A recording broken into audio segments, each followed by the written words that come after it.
All right. We're here for probably about a little under 6 hours. So let's make the most of it.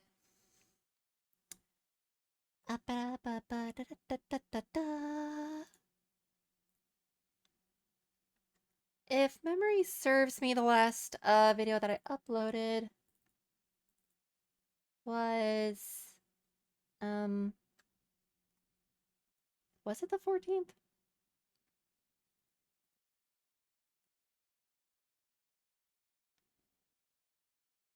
Yeah, so I am going to show all of you what I do for my videos and editing and all that fun stuff, yeah.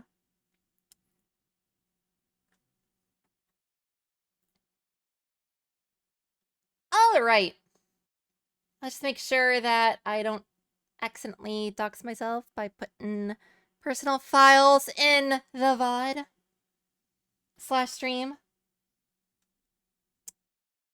And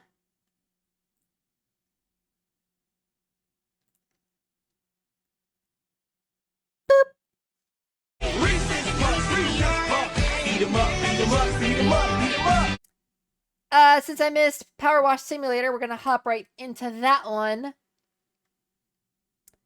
And then I don't know what we're gonna do. We'll find out.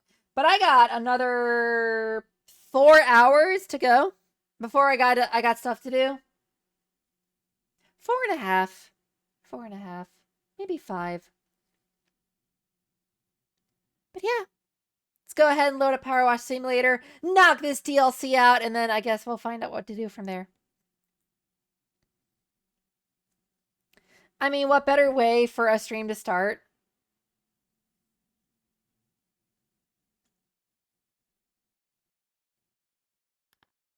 That's a good, yeah, that's a good question.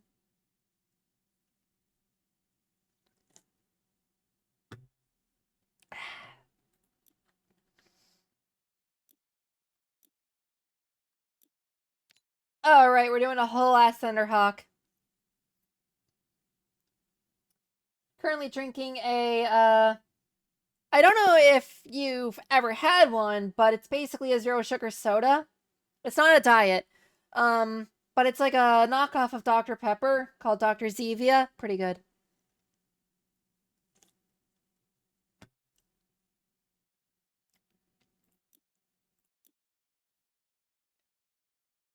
I suppose we have enough options. I know for a fact you have Hyperlight Drifter, which isn't that big to download. I don't know what else is available. That is not something I have found in Germany yet. No, it's probably not in Germany, honestly. I think it's a American thing, because you know we have an obsession with sugar or something.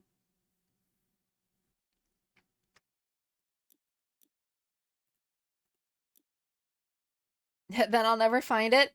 If you ever are in the States, definitely take a look for it.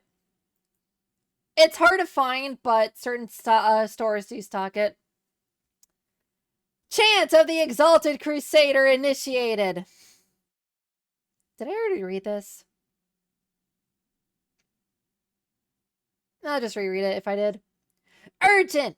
Engines here! A heroic Thunderhawk gunship of the Adeptus as Pop-Tarts. Chapter designation, Blood Angels, has returned from the assault upon withheld strategic Astamar B785, requesting your complete attention. Communications confirm that the restricted artifact H-class is on board, and the venerable Archmagos identity classification level X563 is on standby to assess its viability. Objective: the gunship's exterior is befouled by noxious contaminants from the redacted heretical. Extensive sanctification must occur before the vehicle is approached by the Archmagos. Data recordings taken from deployments at the assault will be relayed during your rites of cleansing. By the will of the Omnissiah, the tides of war may soon be turning in our favor.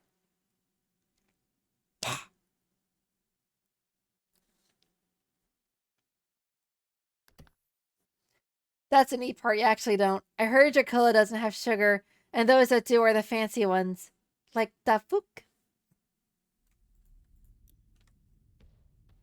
No, they got high fructose corn syrup, which is basically just like cheap sugar. Cause go figure.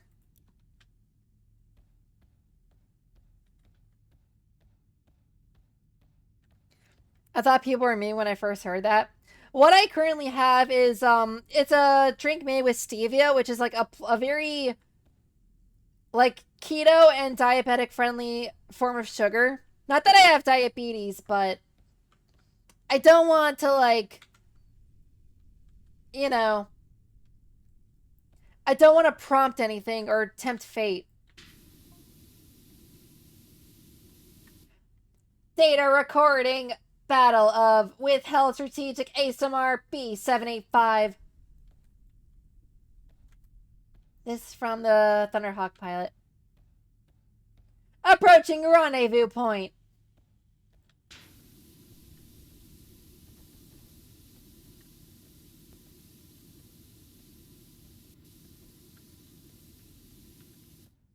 Visual confirmation of Night Paladin engaged with redacted heretical.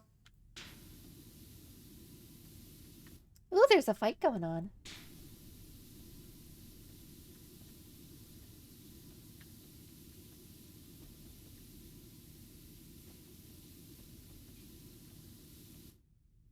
The knight is bringing honor to House Hawkshroud. What is this, freaking Harry Potter?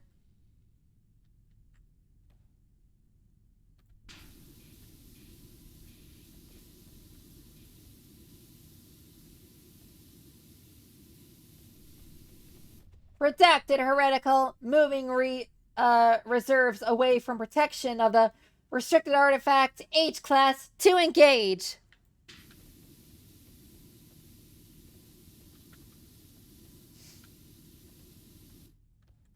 I am really dedicated to that robot voice. Diversion complete. We're preparing to drop Redemptor Dreadnought Brother Zachiel and our blah blah blah blah blah blah blah blah blah blah blah. And our battle brothers behind enemy lines. Say that 5 times fast.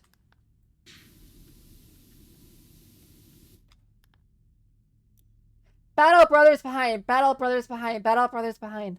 It's actually not that hard.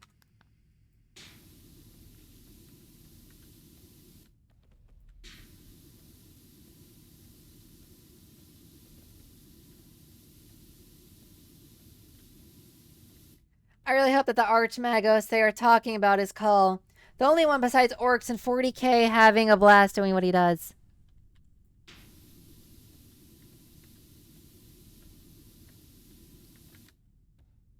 I mean, I feel like the orcs could literally will into existence having a blast.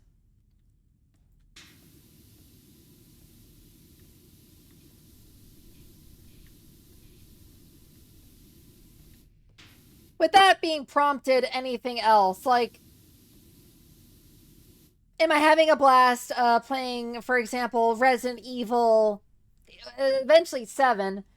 I think I will. But, like, I wouldn't have a blast staring at a wall. They could just stare at a wall and say I'm having a blast, and it is so. It's like, huh.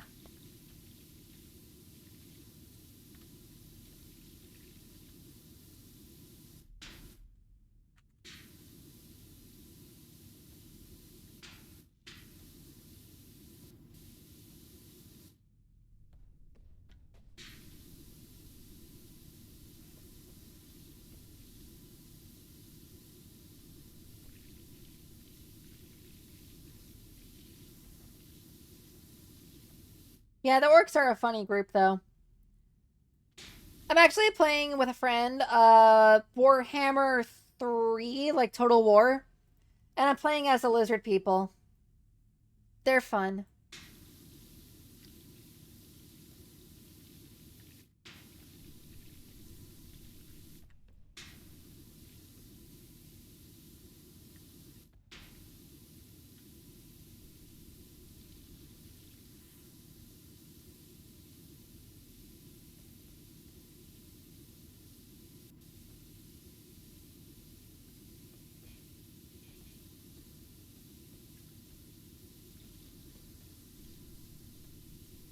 I'm not very good at the game, but the parts that if I lower the difficulty, I do get to have fun with it.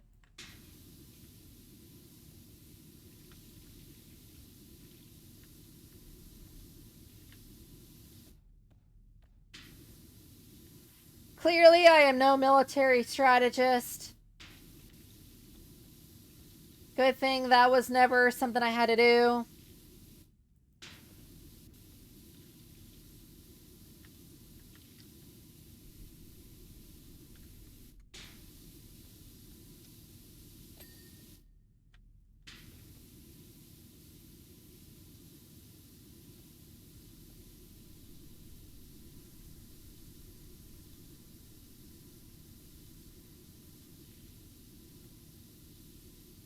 You know, there's a non-zero chance this is actually going to take the whole, like, rest of my time is cleaning this thing. But if we do have time, I don't know. What do you want to do? I feel like, what did you mention? Hyperlight Drifter? I feel like that's a whole dedicated stream on its own.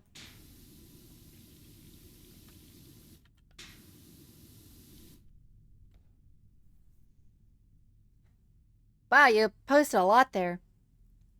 For a list of what he has done, he has a personal army of what are essentially Gundams, so nobody can mess with him if he wanted to. At least on one occasion, cussed out a High Lord of Terra, which is like if an engineer went up to a dictator and giving him the spit roast of a century. Pause. Has done multiple augmentations on Necron tech, stuff that usually deep fries you when you press one wrong button, and has on one occasion kidnapped a female Necron alive and then mounted her head onto his mechanical body. What? We jokingly call her his wife.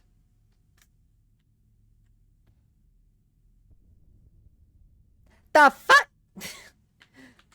No, that is wild. I'm not 100% sure how to respond to that, but I've heard some outlandish things in Warhammer lore, so it's believable. Still crazy, though, nevertheless.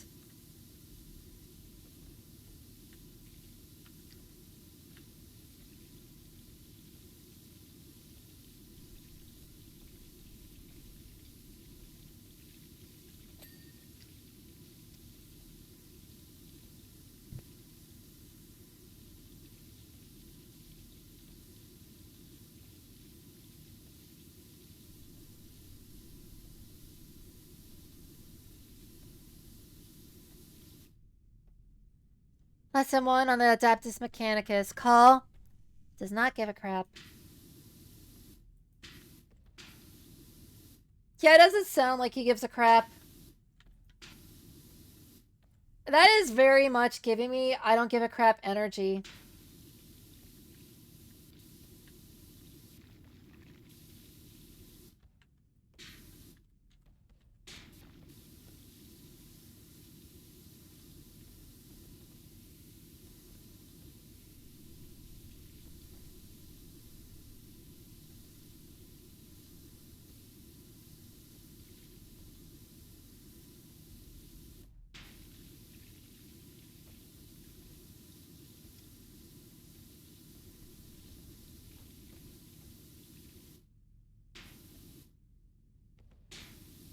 I mean, we're always going to have those kinds of people throughout history.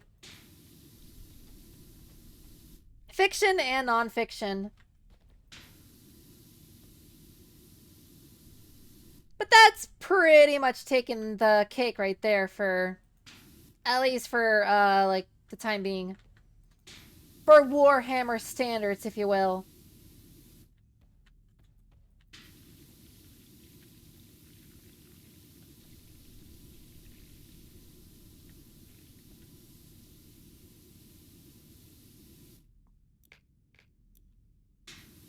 Okay, I am using this stubby. Oh, I forgot to switch the little thingamajig. Hold on. PowerWash Simulator. Bloop. Okay, stream's updated.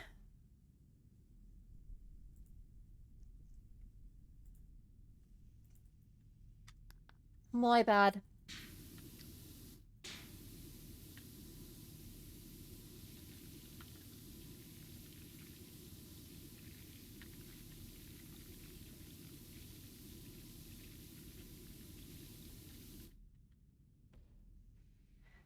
Him and the hero of the Imperium himself, Caiaphas Cain, are my two favorite characters I have heard about yet. In a grim setting such as this, these two are pretty funny in their own way. Like dark humor or just like slapstick? Like what kind of humor are we talking about?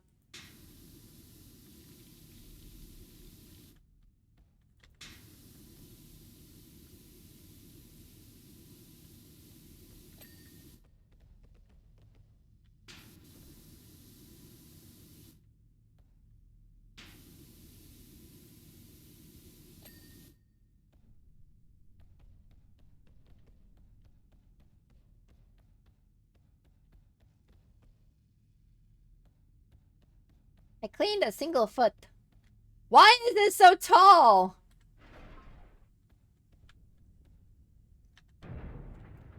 Am I unable to get to the very top of the ship without getting to the very top of this thing? Is that why?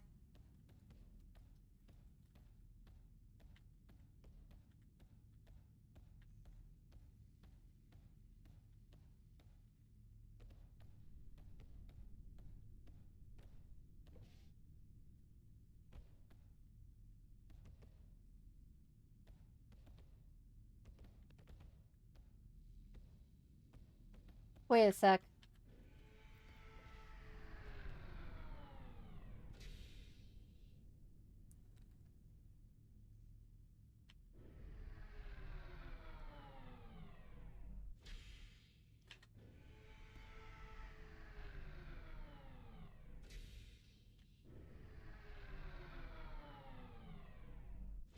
The ship is waving to us. Hello. How adorable.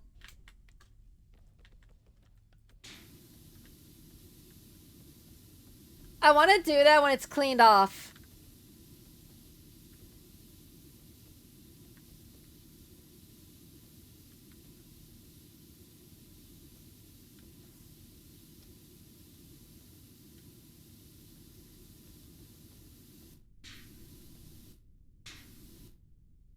Do you think Caiaphas and Call would like this ship? Or are they used to like extreme weaponry?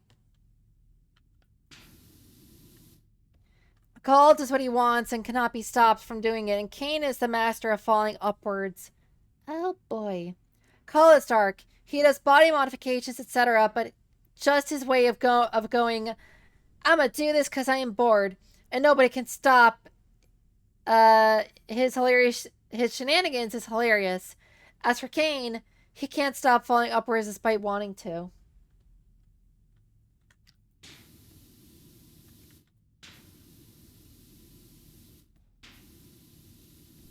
That is kind of wild, actually. But that duo, that like, I guess, what's the word?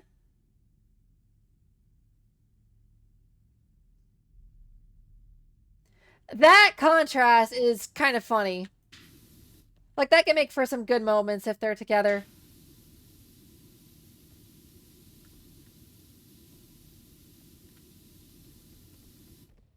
Like someone's, for example, Call, like, wants to do something, and then Cain makes it so that, that thing that he's doing actually ends up, kind of changing more than Call intended, right?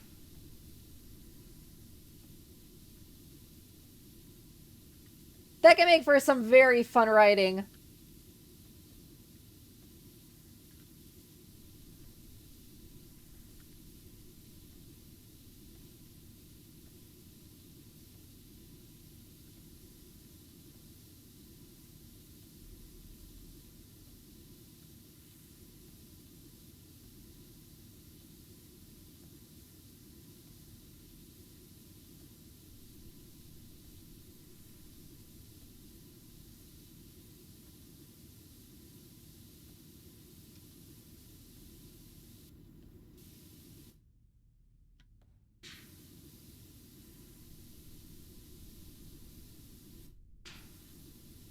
honestly, if I give you ideas for writing, you can go ahead and take them.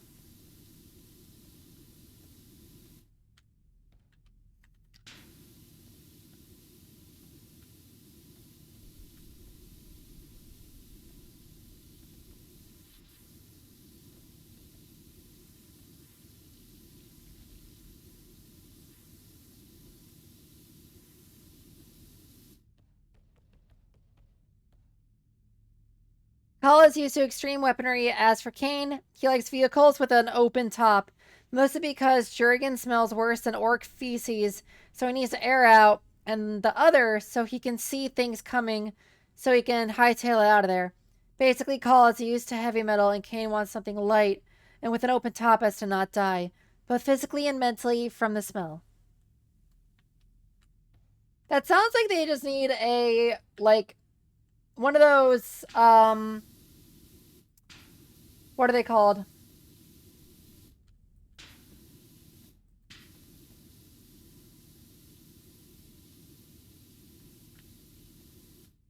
Like a convertible?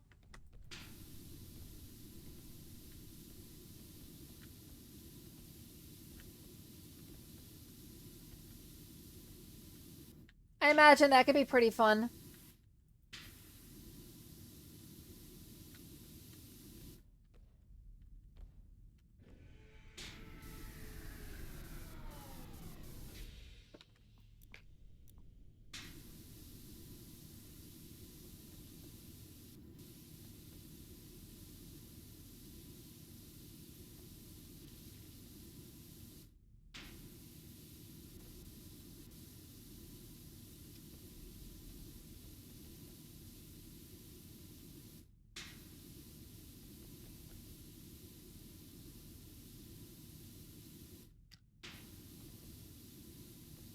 I'm not sure how they expect me to clean this whole thing off with about, what, 4 or 5 liters of soap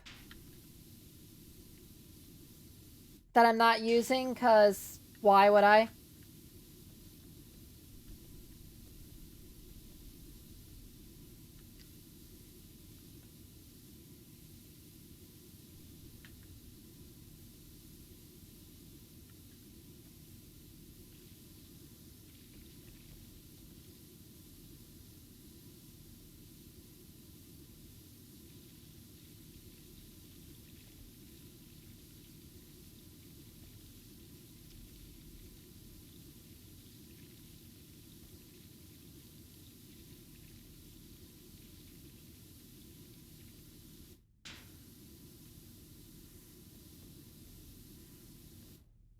I mean, if you got ideas for a D&D 5e class you always wanted, I can sit on that while we collect ideas for it.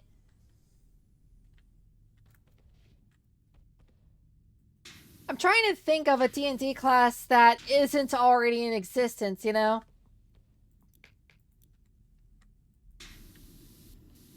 Because when I first played D&D, I actually wanted to play something like a spell sword, but I didn't know how that would work. And my friend suggested a wizard who was a blade singer. Had I known that it existed, I would have played an Eldritch Knight.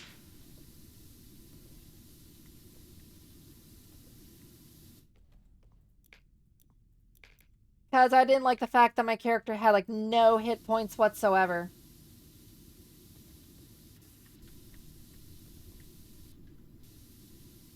But my DM was like, hey, that's a class you can play. It's called Spell Singing Wizard.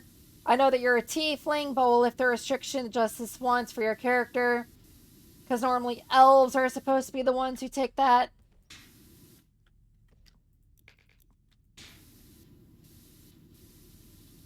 Sadly, that character did not live to see the end of the campaign, but...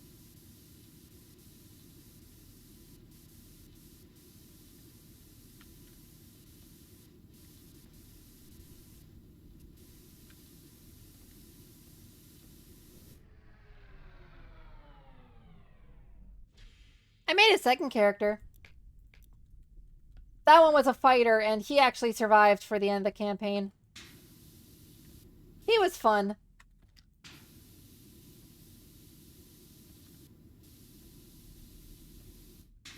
I think I did champion because it was basic.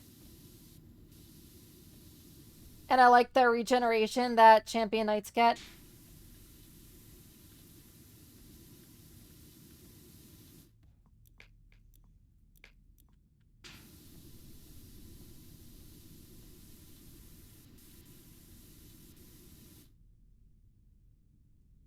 Kane is the greatest melee combatant in the universe of 40k, a great leader and a massive coward.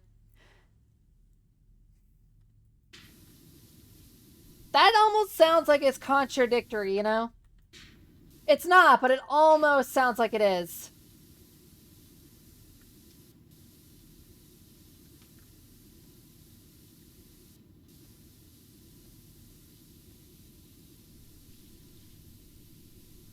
I need to, like, blow my nose here in a second.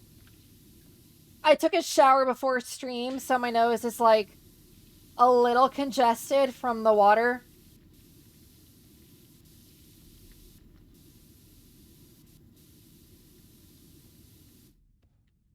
So I might go, like, do that real quick in a second here. Spell sword can work in the following words. Eldritch Knight, Warlock with Hexblade, Sword Song Wizard, I dislike that class. Any form of Bard, Cleric, Paladin. Yeah, exactly. Like, you're not wrong. Let me blow my nose before I continue talking about that, though. Because it's affecting my voice and ability to speak. Burp. Bloop. Bloop.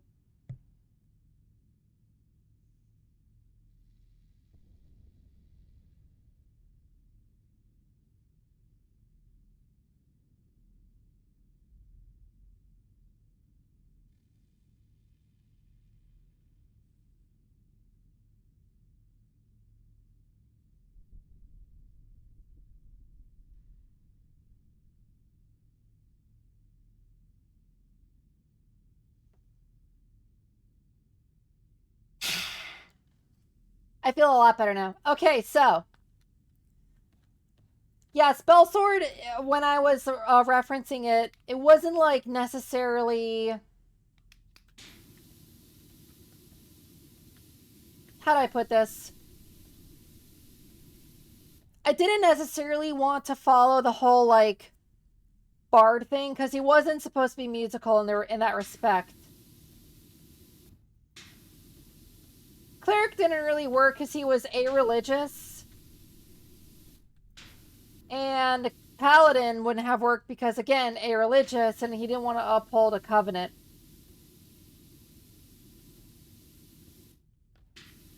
Plus, he didn't really have an oath of any type that he would have abided to.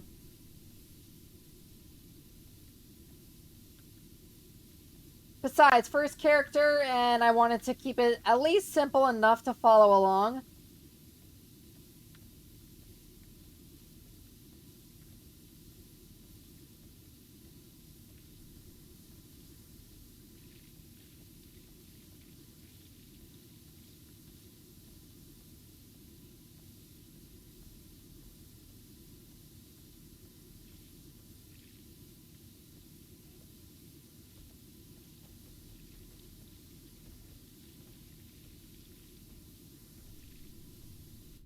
Why am I cleaning missiles when they're just going to be blown up?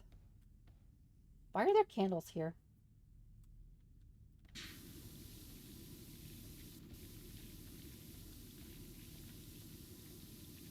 Like, on God, they're gonna get kablooied anyway. Why do they need to be cleaned?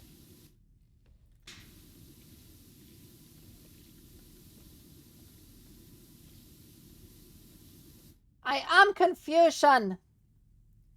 I did not mention 5e Ranger because I fundamentally do not respect that class in 5e. Yeah, they got really shafted, pun intended.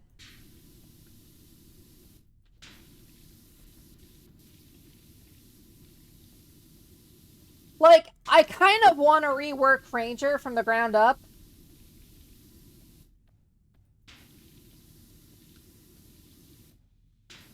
So it revolves more around the bow.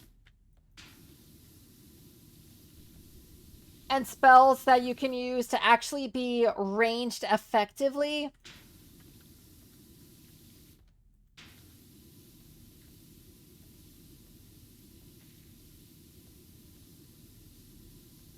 Like, if I ever DM again, I'm spending a good couple weeks just redesigning Ranger from the ground up. Custom spells and mechanics and all that.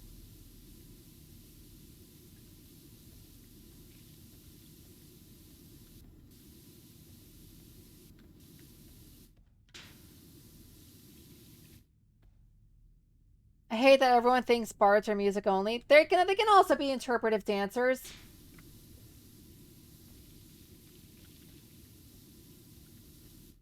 Technically, they can also be poets as well.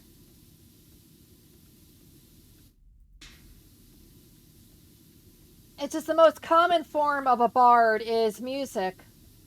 Even freaking Baldur's Gate seems to think so, because whenever you play whenever you do, like, something that is a spell, it comes off musically. Like, you hear a music tone and all that. Also, the ability Song of Rest is called Song of Rest. It's not called, like, you know, Poetry of Rest or whatever.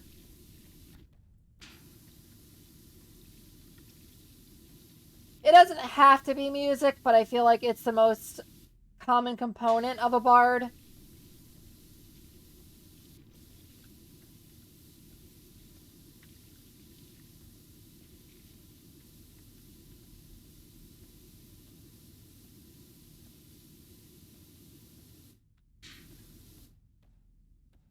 Kind of like having sauce with pasta. You don't need it to enjoy the pasta, but if you're eating just plain pasta with no sauce, not even just plain, like, melted butter, it's like, what are you doing with your life?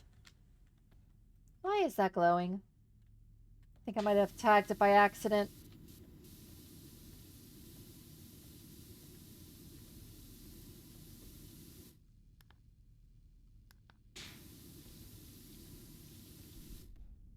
It's artistic expression made magic, music, art, writing, dance. It all works for a bard.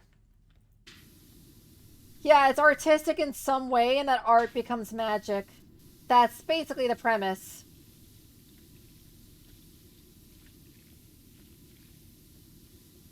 I hear what you're saying. And you're not wrong.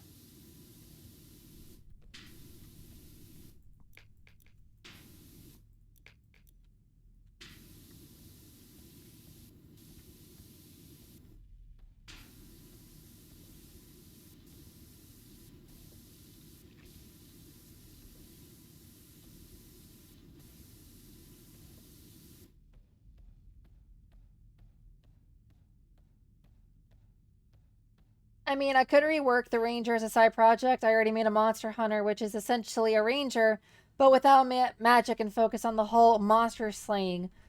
So you made Monster Hunter Ranger.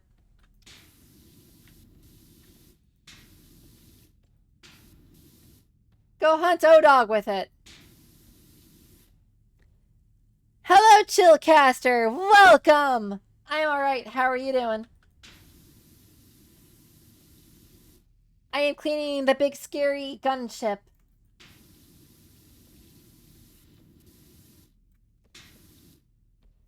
I'm shooting the gunship with gun of water.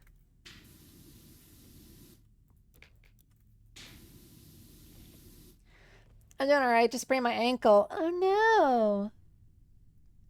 We'll definitely, like, keep that elevated and get some rest. Give it time to R&R. Make sure you drink plenty of water. Take care of it so it can take care of you, you know? But about you. I'm cleaning a gunship. And I just took a shower. I shampooed and conditioned my hair so it's all soft and... Well, it's still a little bit wet, but it's all soft and... flowy. And it smells great.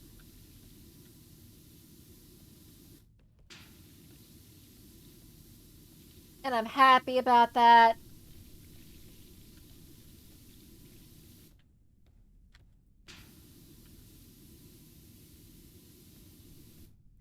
I was playing with my dog and tripped back. Oh, that's gonna sprain your ankle for sure.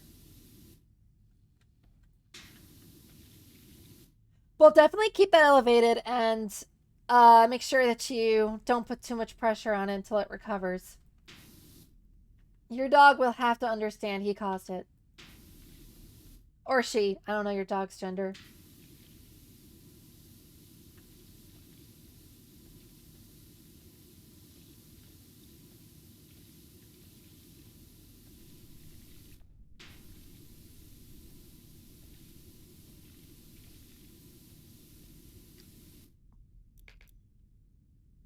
I took a Monster Hunter Ranger and took everything Ranger out of it, making it more like a Belmont or Witcher. The magic. Oh, minus the magic. That could be a way to play the class, yeah.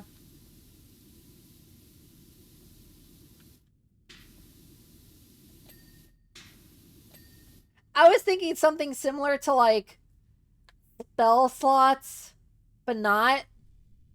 Because they like recover as long as you're in your favorite terrain.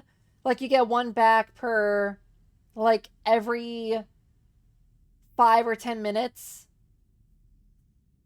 And these points can be used to like do various abilities towards enemies, like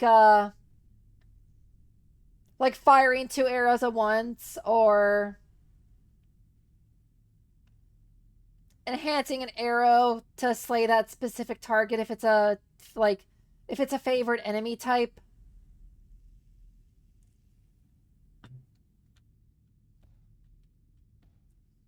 I'm just spitballing off the top of my head.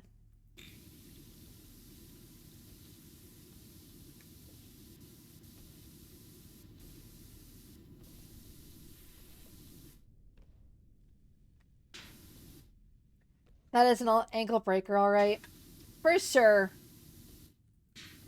But feel better, take some aspirin, and chill out, you know? I'll be here for several more hours if you just want to vibe out, talk about ideas and whatnot. Watch me power clean a giant warship.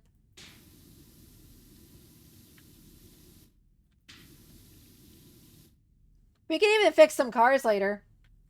Pull up car mechanic simulator and just, you know, fix them up, paint them, run tests, sell them, make money, kill time, all that fun stuff. Just vibing out and having a blast.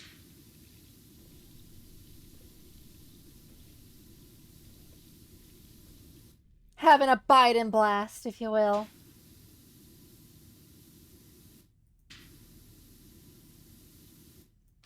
Someone at my job apparently knows that meme, and I was surprised.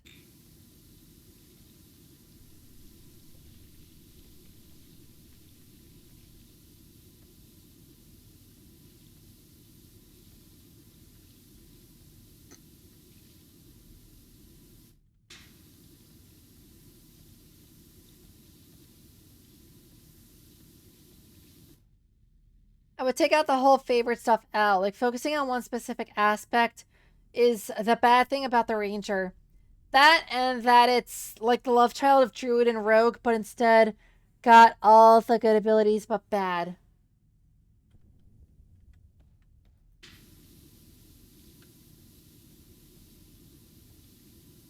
A little bit of a mangled sentence, but I think I got what you're saying. I agree. I generally agree. Like, I don't want to make it just fighter, but with a bow. I do want Ranger to have specific, like... I want it to have some sort of gimmick that makes it actually viable.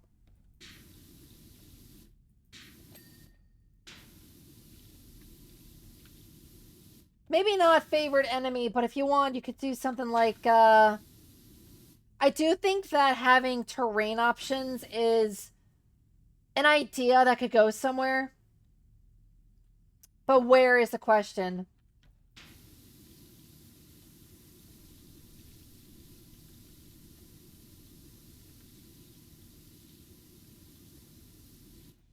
Like even archetypes, like Ranger of the city is like an urban explorer.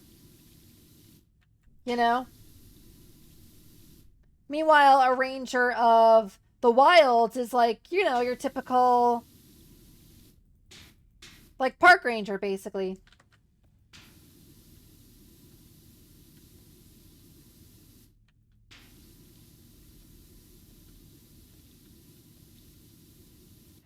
Ranger of the sewers is like Mr. Hanky the Christmas poo. He loves me and I love you.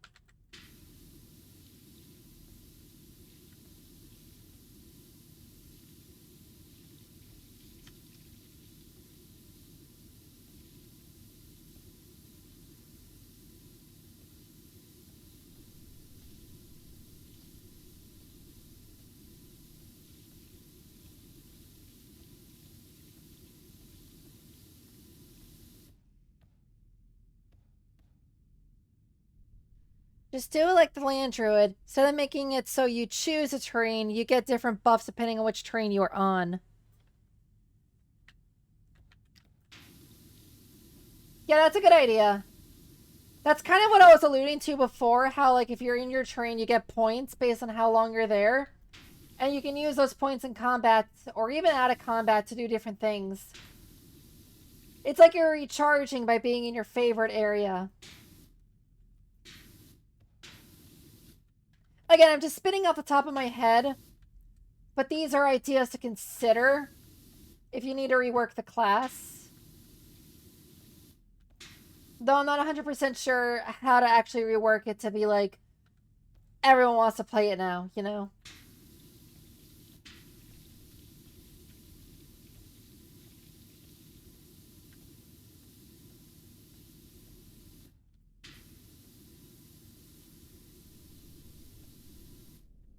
But it's like, why do people play Sorcerer?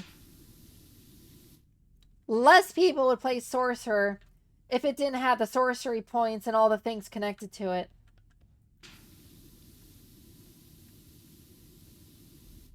If it was just buff wizard, people would be like, eh.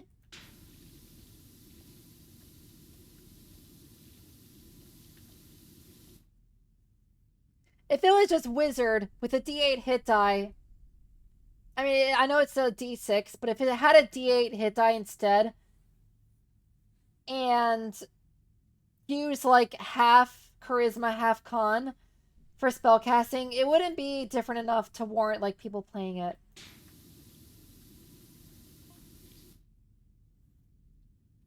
Data recording, Battle of Withheld, B7 vitamins.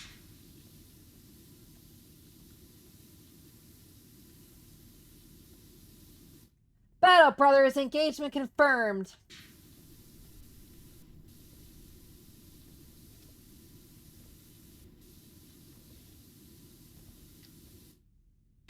That sounds like a toy. New Battle Brothers out in stores. Enemy position breached. Redemptor Dreadnought Brothers Wacky Zacky. Advancement confirmed.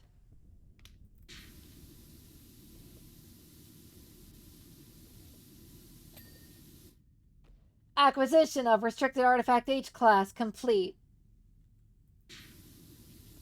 Woo!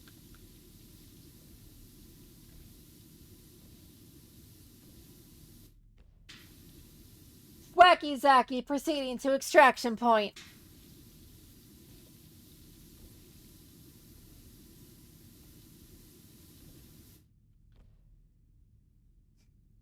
I mean, I could work with that. How about set up? You know, you get points where you can spend different which you can spend differently depending on terrain.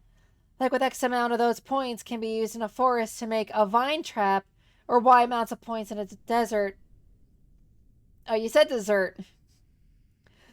To completely camouflage with the snow. Sand, not snow.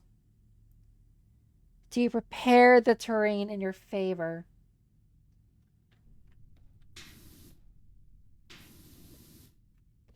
I actually like that idea a lot.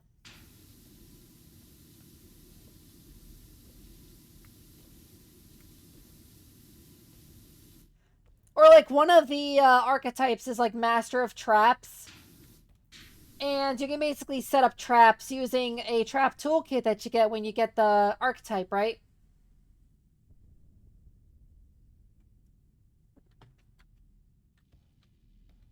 But there's certain terrain where you have more points to spend on doing traps per long rest. So you're more inclined to be better at those terrains than others. It keeps the whole idea of favorite terrains intact, but makes it more useful.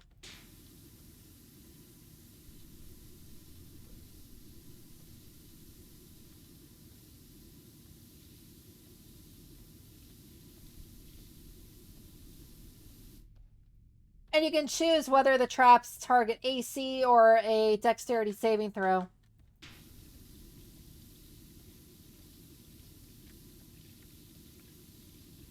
Like, you can modify it to either ambush the target or try to get past their armor.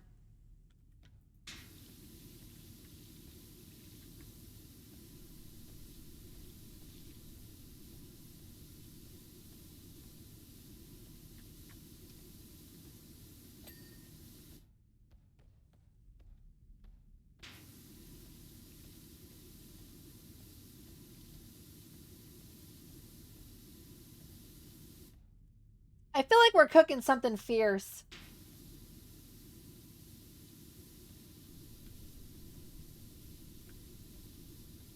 We're cooking and we did not leave out the spices.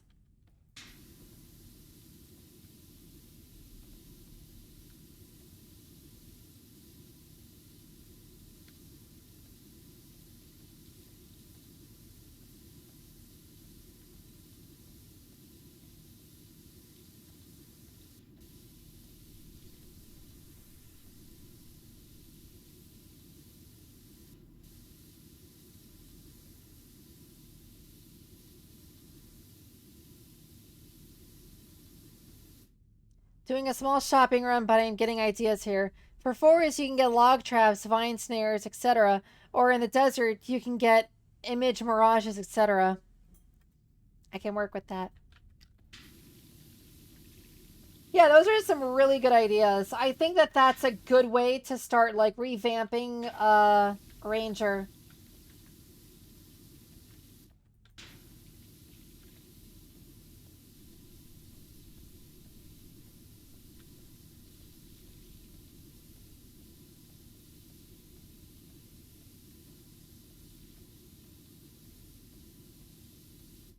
Well, have fun with your shopping trip. I'm definitely going to still be here unless my power and internet goes out. Which is unlikely.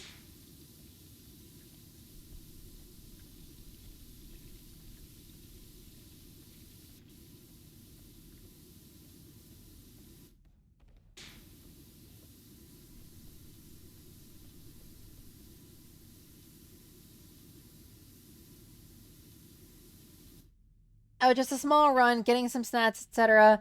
Nothing that'll be an hour. Okay. Yeah, I'm not going anywhere in that hour.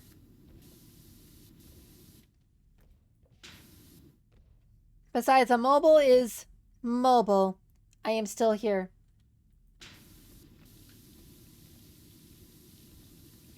This is true. Mobiles are mobile.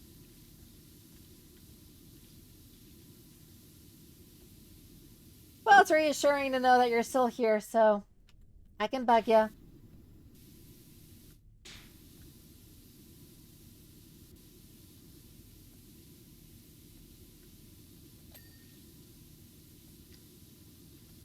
Do you know how parasocial it is if I just said, I'm in your pocket, take me everywhere? Like, what is this, a Barbie song?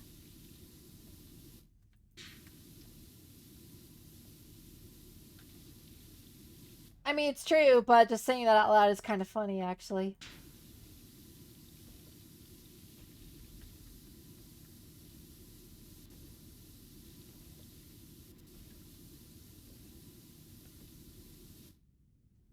I'm gonna write these ideas on my notes folder on my phone. Any ideas for the other terrains?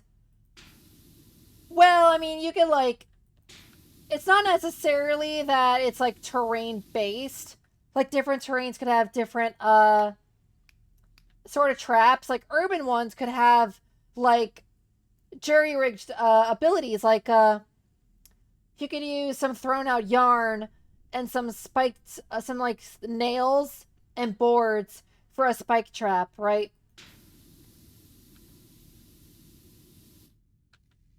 But it's not necessarily that like the traps themselves or like the class is based on the terrain. I don't know. I kind of feel like it should be like the class archetype should be based on how you want to arrange your targets. Do you want to arrange them with traps or like magic, you know?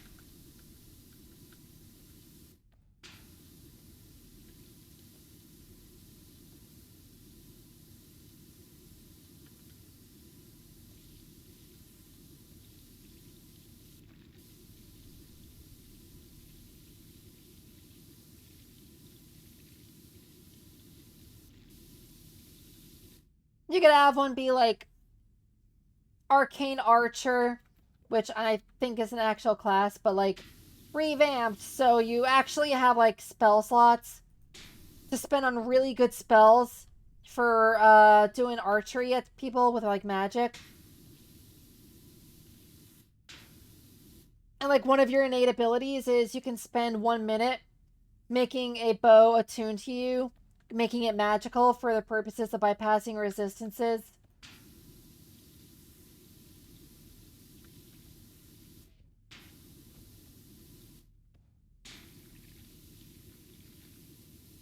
You can do that for other people, but like you can only focus on one item at a time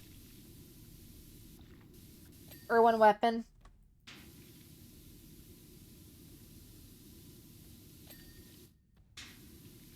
You have Bowmaster, which is effectively the champion fighter of Ranger, where you focus on being better at shooting with the bow or crossbow.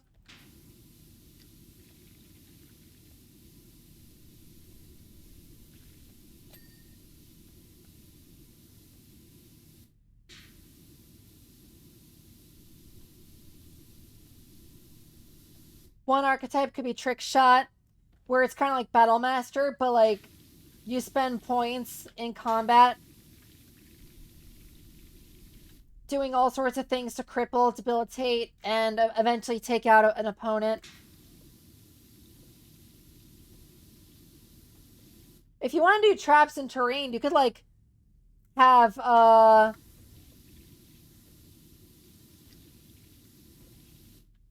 you could have like certain kits, like poisoners kits, that you could use to sort of like get poisons from a leafy environment, right?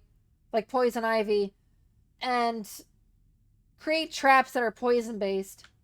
Have the enemy do like some sort of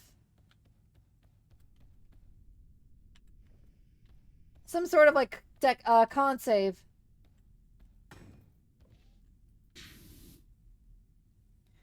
Trick arrows, yeah, like that's what I was saying is you could have like a trick shot type of class where the arrows could like hit two targets at once, right?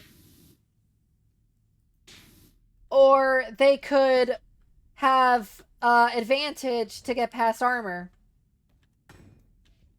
I don't know how that's working, but okay.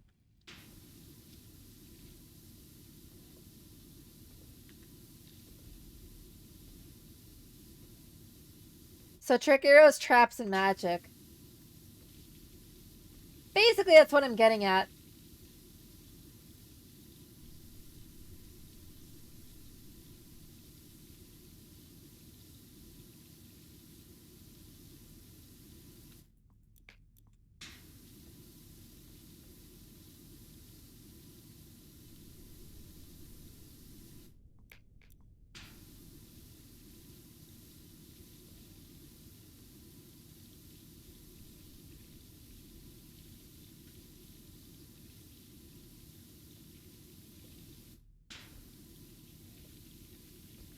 Maybe one archer subclass could be, or archetype could be like the toolist.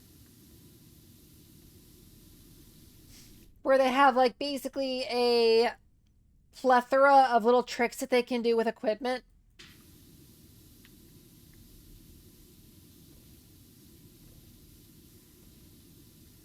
So you're basically playing Bear Grylls if he had more like stuff on him. Like more tools for survival. As opposed to just, oi, here's how you drink your own piss. Like that.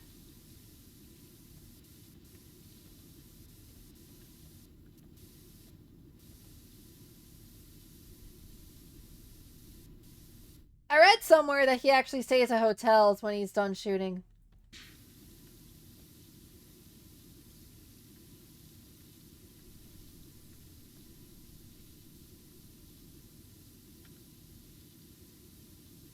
I don't know if it's true, but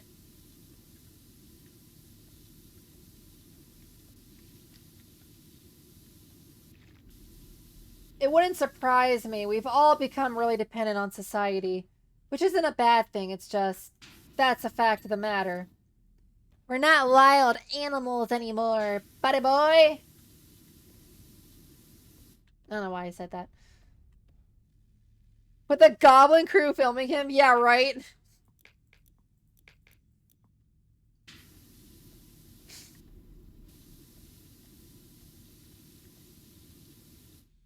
Their names are like Stumpy, Wumpy, and Lumpy.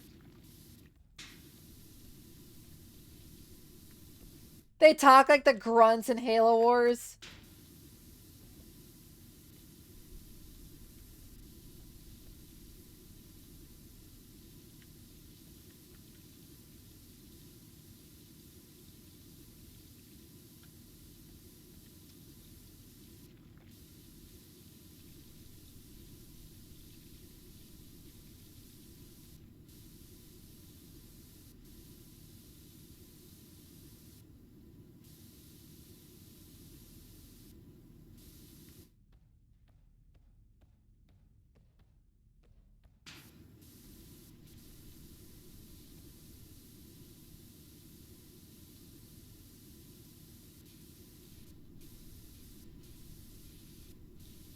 Now I'm just imagining like a bunch of Halo grunts filming someone and they're like trying to be competent, but they're grunts. So like they're too short to like fix the camera lens and things keep messing up. And the arbiter is like getting impatient, like trying to film a freaking like stream to intimidate the humans, but it's coming off as like funny because of how incompetent they are.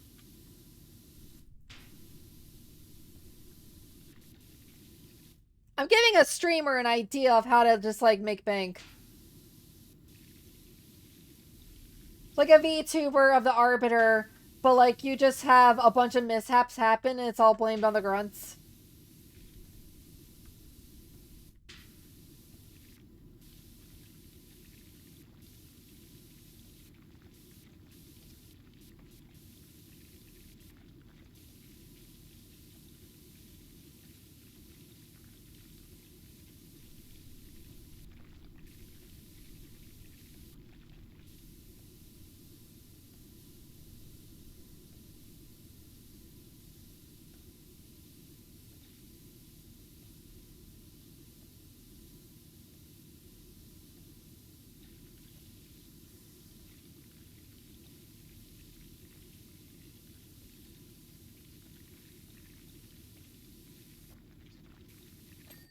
In a way, I'm a bit of a goblin brain because of all the mishaps we have here.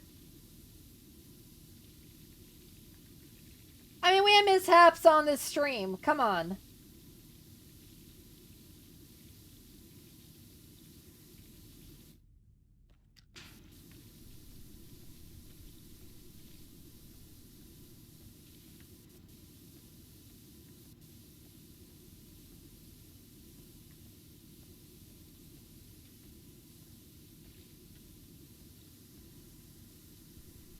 Might grab some caffeine here in a second, because Brain is not operating at 100%. Can't really think about what I want to say next.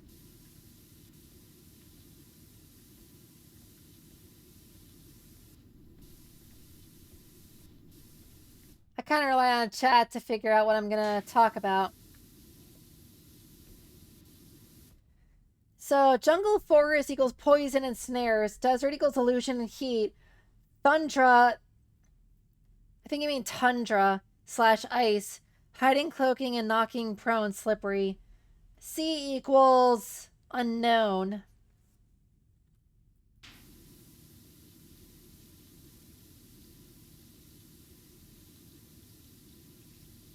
Let me think about that one.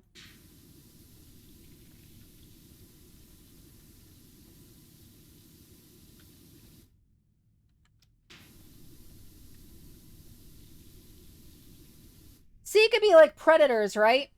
Like finding a way to coat a victim in a substance that makes piranhas and sharks want to attack them. So now instead of dealing with the party, they have to deal with random beasts that are CR 4 to 6 that are attacking them and trying to eat them. City equals trickery and sleight of hands. Caves and mountains equals rock traps and bludgeoning damage. Am I missing something besides ocean? Bait and acid, so to speak. Basically, like pufferfish poison could be an option on the table, right? But you could also basically turn a victim into food and tell the ocean to go and attack that person.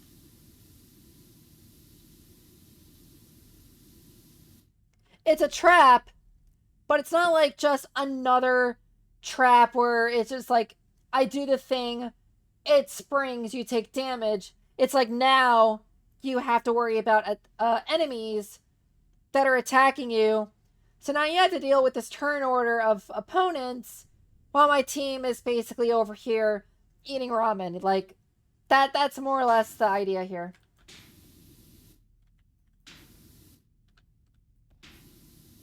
I am losing my voice.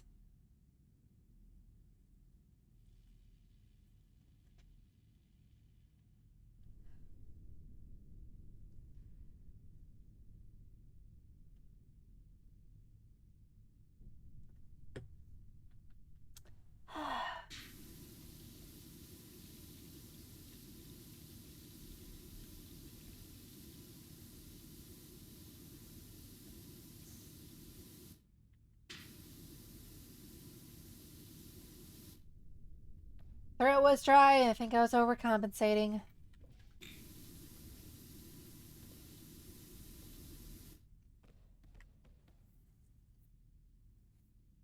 I'm not used to talking that much. So my voice kind of dies out before I want it to.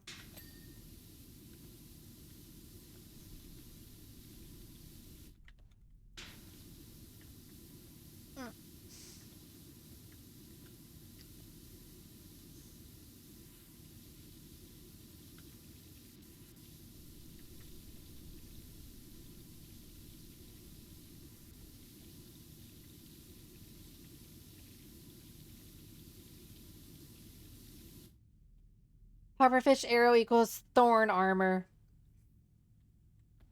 You could turn into armor, yeah. I was thinking more like you use the thorns as like the heads on arrows.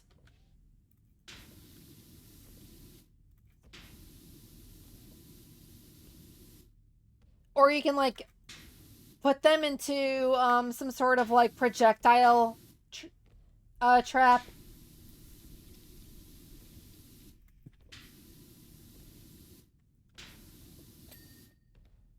Like if you're on a ship.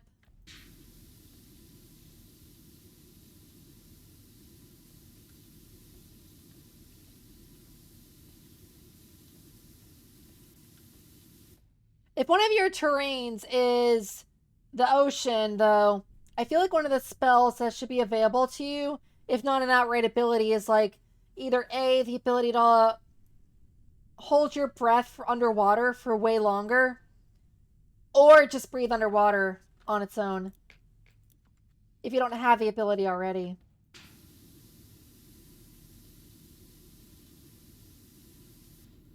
And you can do it on a certain number of creatures, so you can bring your party with you as well.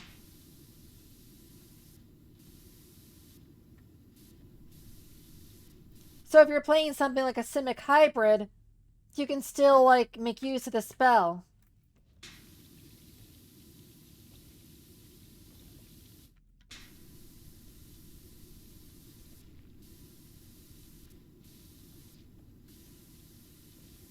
If you pick Desert, you have, like, the ability to not need as much water. Like, you basically have the Camel's ability of preserving water in your body, or having, like, an internal extra dimensional water skin of some sort. Again, like a camel.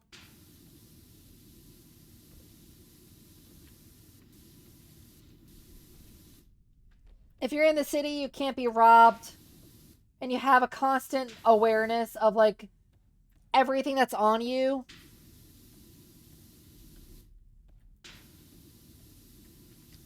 And you know where to put stuff so that it's kept safe.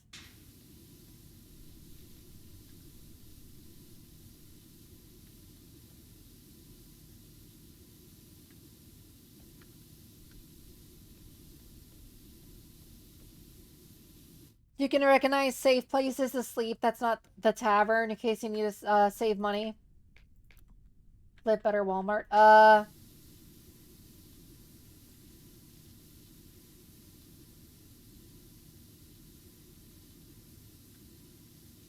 Just little things like that.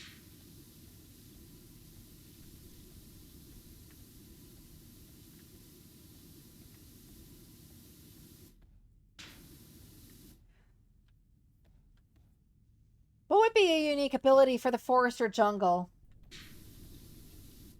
Like detecting predators, or knowing that, or getting the feeling if you're being spied on by predators. Or like the paladin's detection of good and evil, but for like prey and for like animals, and you know like what kind of animals there are within a certain radius.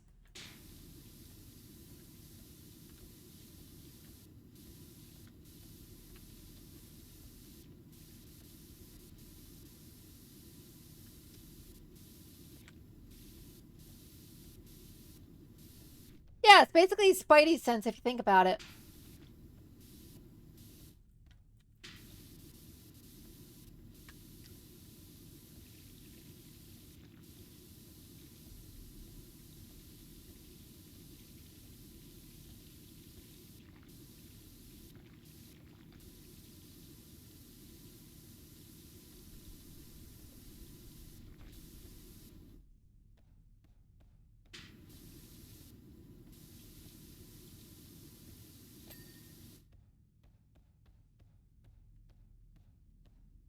For ice environments, I'm thinking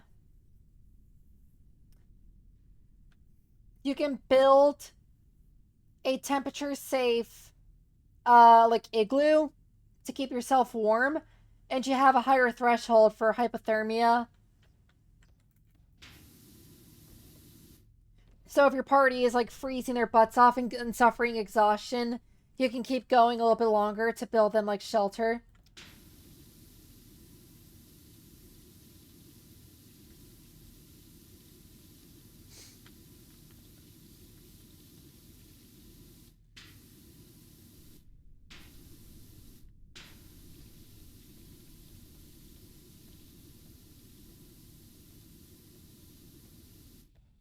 Like, I'm basically putting Ranger as like the ultimate survivalist.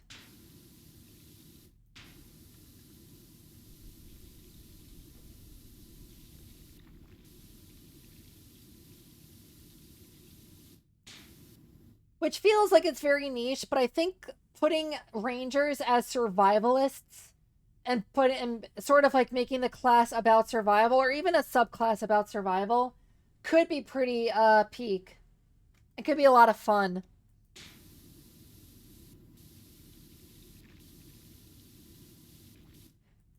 And like at later levels, you get passive regeneration.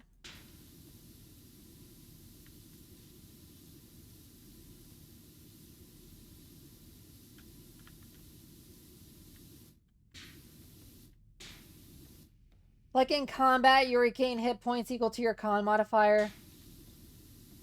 Minimum of +1 per turn. As just like something that applies to all of them.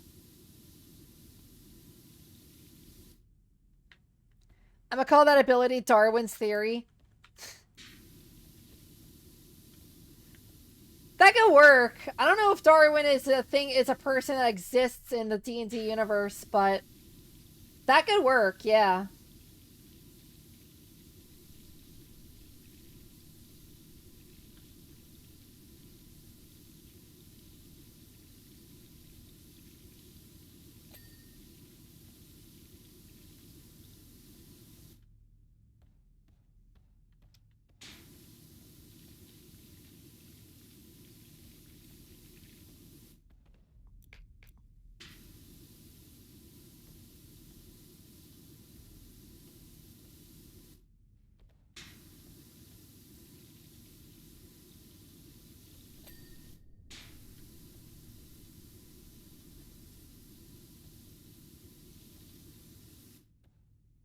Hola Mahoraga. Adapt to damage types and environments. I don't know what a Moraga is, but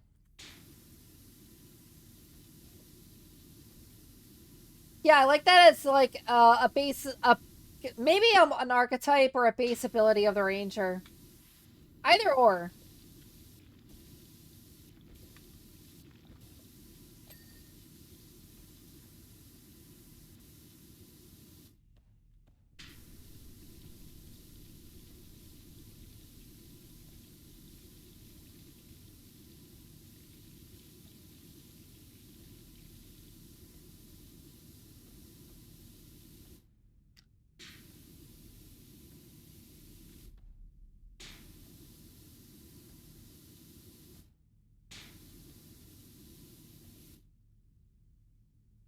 Mahoraga from JJK. Oh, Jujutsu Kaisen? I actually haven't seen it yet. I know that's heretical because, like, everyone has seen it because it's, like, highly regarded. But I have not had time for anime.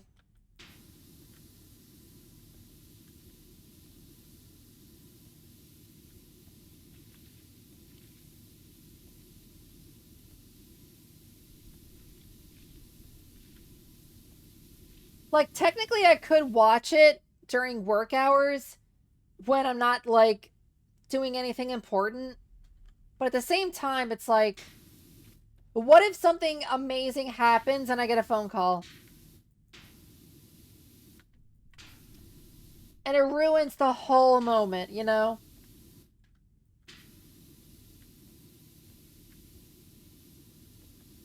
I don't want to do that to myself. Discord watch-alongs? Yeah, that could be a thing.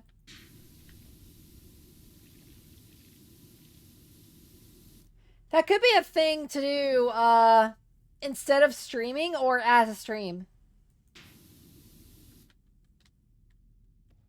Depends. Maybe if I'm not feeling a stream and I just, like, want to watch, I could do a Discord watch-along.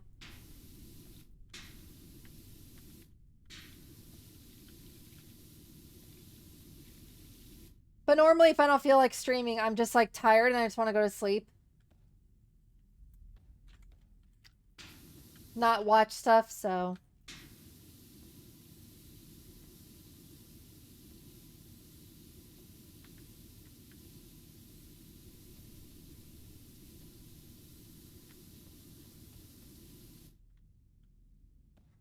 Hi there, lower vertical stabilizer.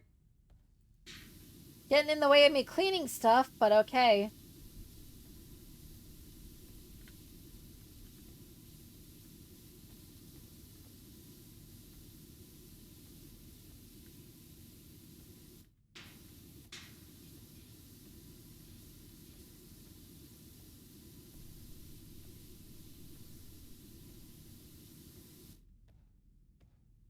could volunteer as a provider if you don't have a site. I got a few sites I could try out. But if they don't work, I could definitely ask you for recommendations. I'm gonna say something that's gonna piss off the entire, like, anime community. I prefer dub over sub.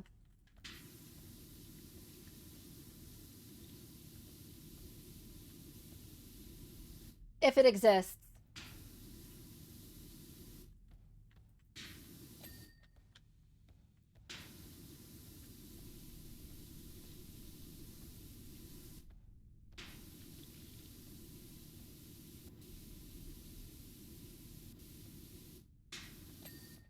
It's partly because the American dub is usually pretty good, or the English dub is pretty good.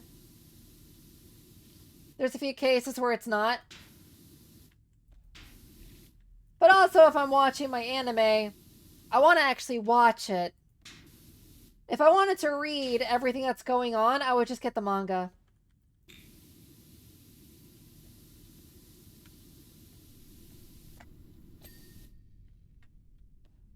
But then again, not everything is a manga that you can just pick up.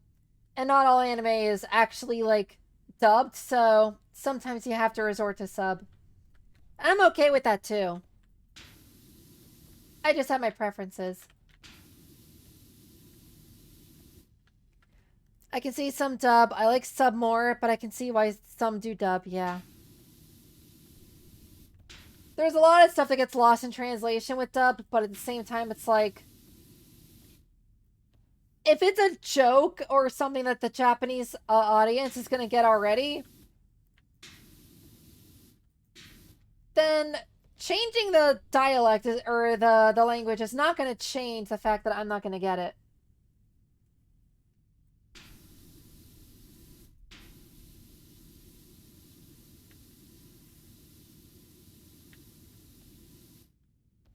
Besides, there are ways to actually, like, take the joke and readapt it to be, like, still somewhat funny in another language.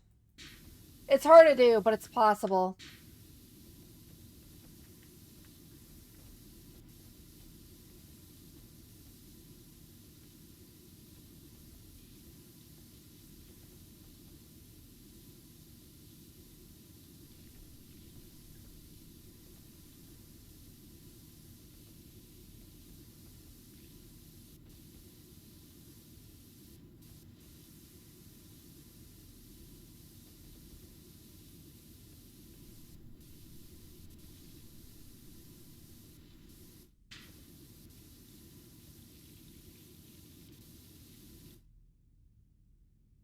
Like JoJo, I cannot see dub.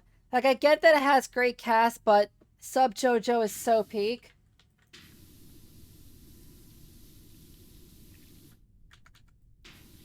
I feel like it's good either way, honestly.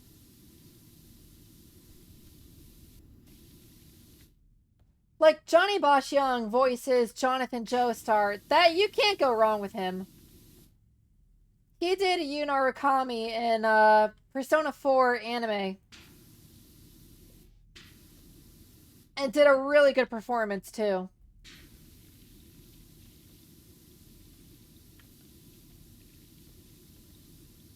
He also voiced one of the characters from Blue Exorcist.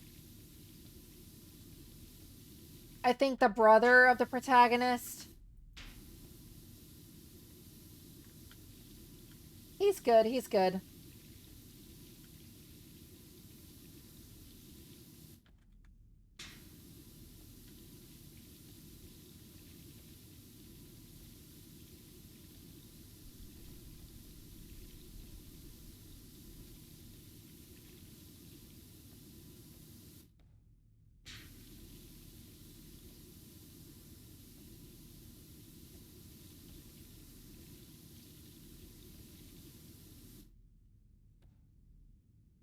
Back from the shopping room, by the way. So I got my full attention again. Woo! Yeah! I just became Toad from Mario.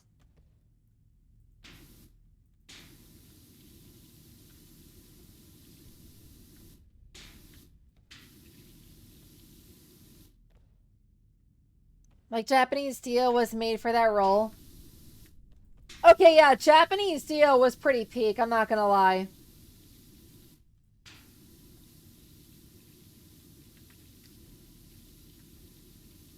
There's videos of someone cosplaying Dio and doing the voice perfectly. It might actually be the voice actor. And he's just like... He basically kind of like... records himself interacting with, like, for example, Jotaro. Or his stand. The world. And, like, interacting with stuff in Japan that is every day, you know? Like those little gotcha balls.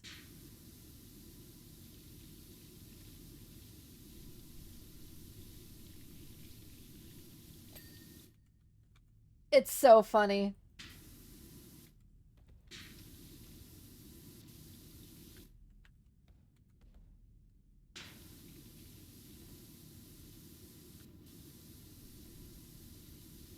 Granted, I also watch Kamen Rider, which you cannot watch dub because Toei hates us. Yes, I know there is American Kamen Rider with Black RX, which was Arse, and Ryuki Dragon Rider. I know nothing of that whole franchise. You're kind of on your own with that one.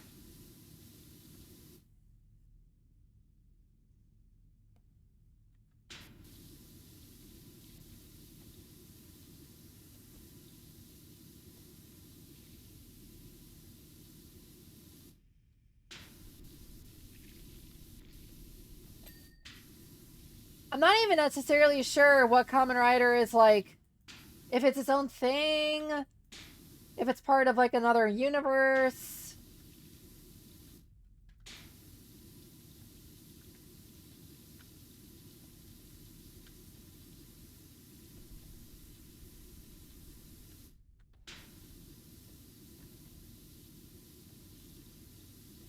I know it's popular though.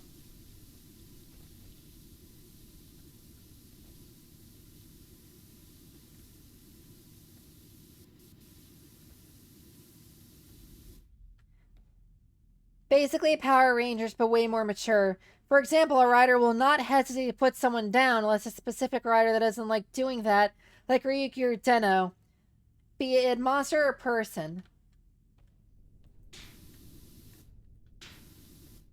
So it's Power Rangers, but with extra puberty. Got it.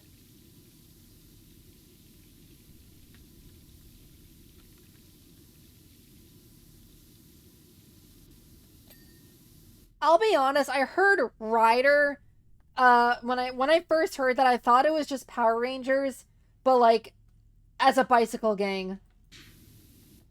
I'll be dead ass.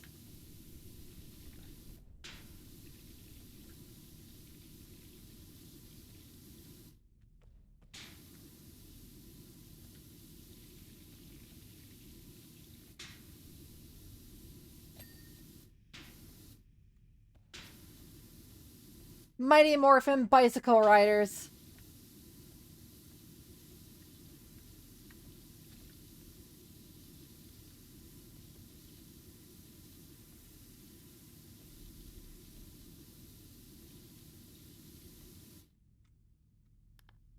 I'll be RB. Gotta go blow my nose again. Showers, am I right? Boop.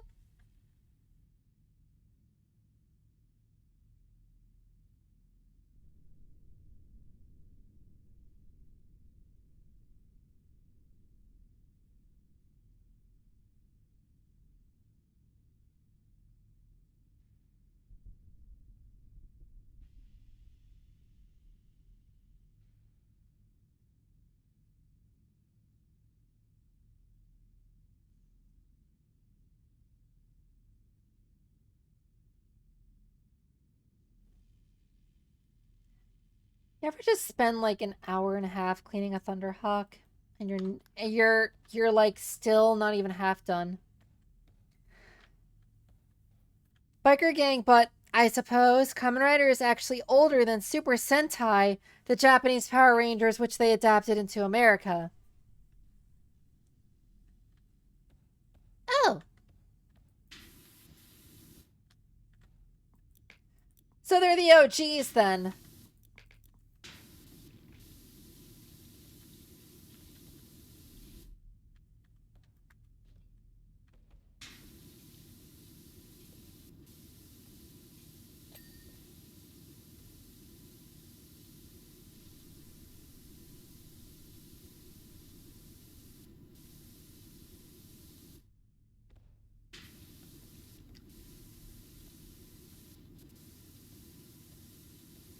I feel like if I were to watch it, it'd be like 1980s or 1970s sort of like television quality with like that kind of acting where it's like sort of cheesy and outdated like special effects,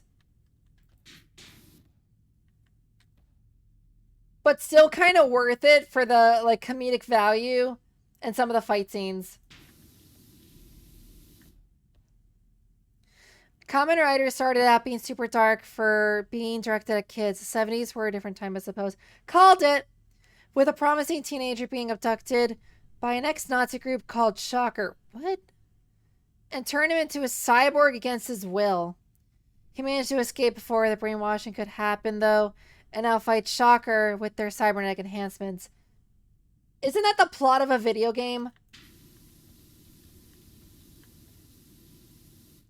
Where, like, you're getting turned into one of their special agents, but before you could get brainwashed, after you already have all the augmentations, they, like, break you free.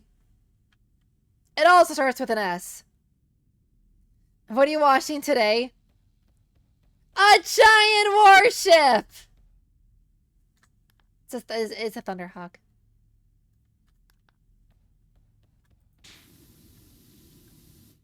Again, I don't know why we're cleaning the Hellstrike missiles when they're just gonna go kablooey, but...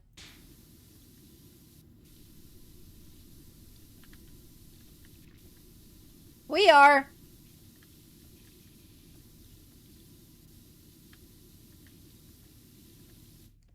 Many things are inspired by Kamen Rider.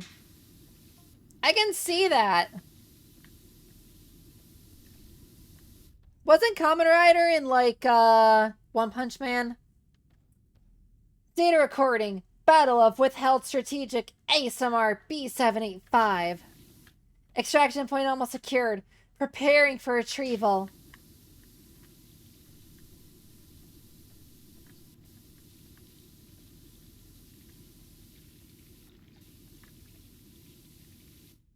The redacted heretical flee before the might of Brother Wacky Zaki.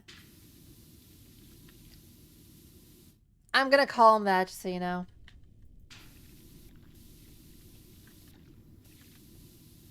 Wait, they're not fleeing. They are parting. The Red Sea. Moses reappears. What are they parting for? New target observed, emerging from the ground. It's Zombie Moses.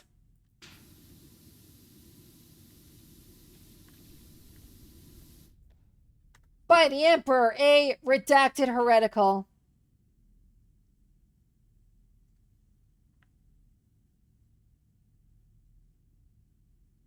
You're just gonna leave us hanging like that? Come on.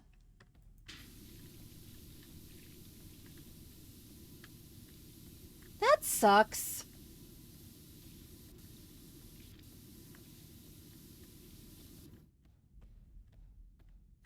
Why do you think bug type is strong against dark, evil, and Japanese? Is that a Pokemon reference?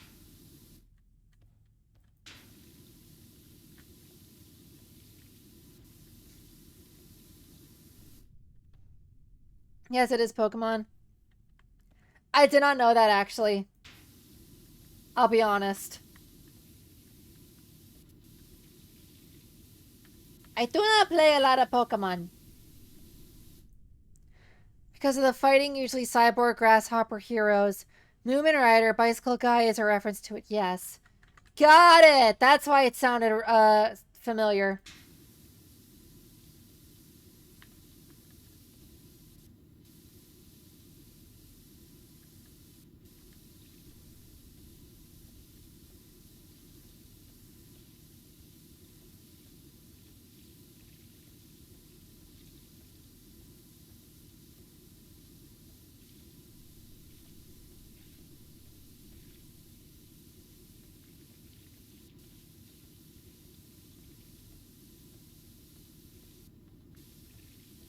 I'll be honest, when I first heard the One Punch Man theme song, I thought it was so bad that I skipped it.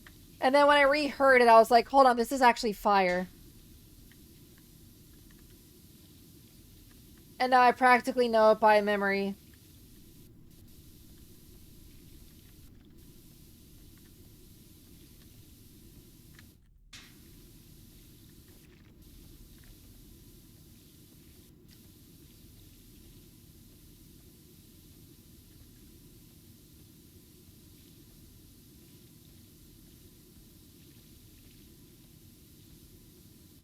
But because of the bike laws in Japan, sadly, the riders became less and less that. Riders. What are the bike laws in Japan? I feel like they would encourage you to use a bike because it's just like, it's transportation, but it's not cars, you know?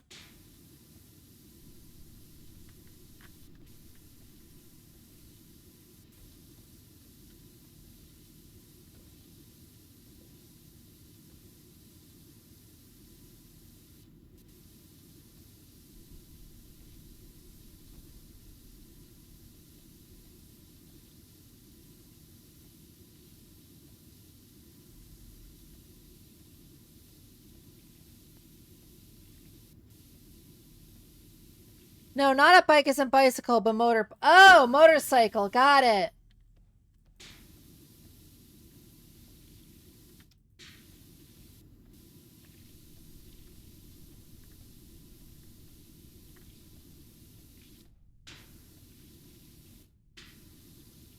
I feel like in Britain they would call them like cyclies or something.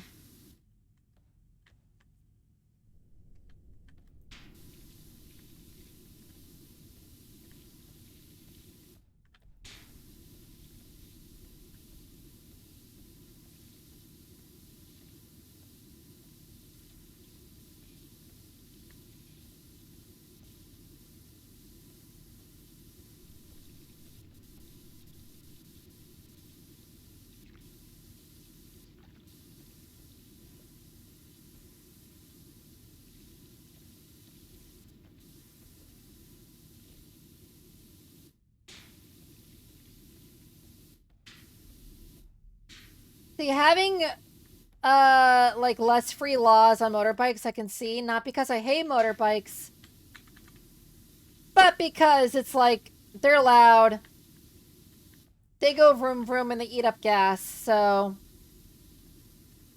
I can see wanting to regulate those a little bit harder than like clean bikes, you know?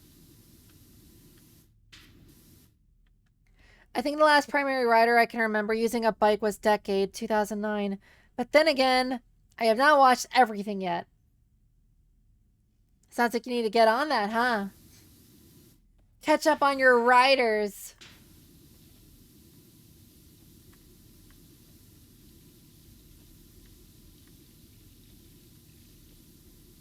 Your users of various modes of transportation.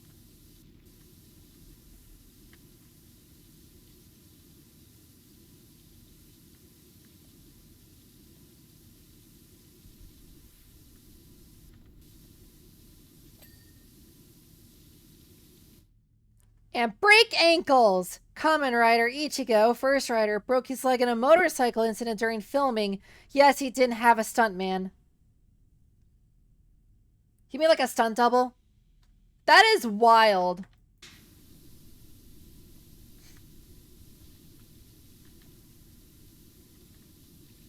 Do you think he's the reason why we have stunt doubles today?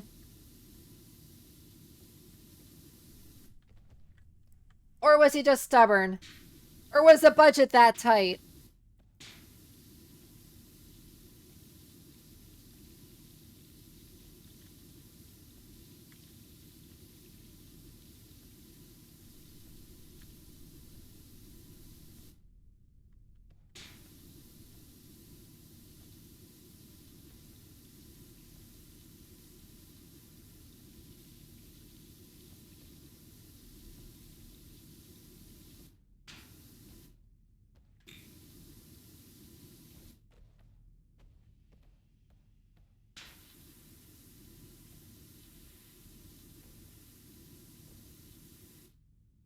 I'll be honest, these exhausts do not look like exhausts.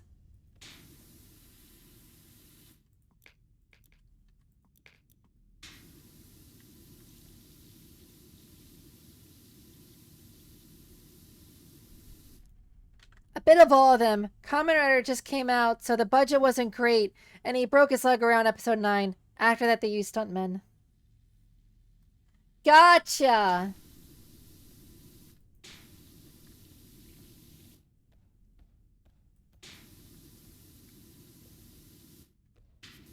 So did they can't speak today. Did they delay, like, the episodes coming out because of that? Or was there, like, a break after episode 9 while he was recovering?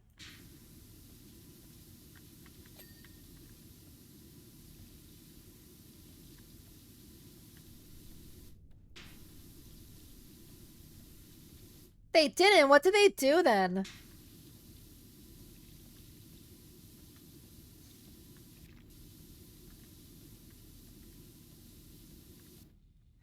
The actor of Ichigo did want to stunt himself at first. Understandable. If you take pride in your work, you want to do it yourself. But sometimes you gotta let go of that pride and let someone else sort of do the stuff that could otherwise injure you and let them sort of take the fall if you're like a well-known actor.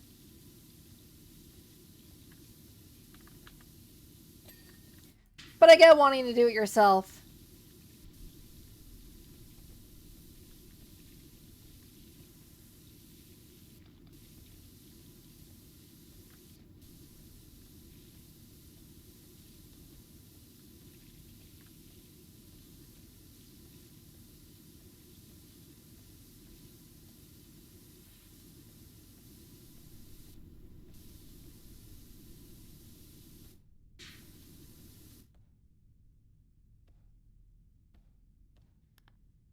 I'm gonna go grab some caffeine. I'll be back in a second. Boop! Can't hit the button to save my life over here.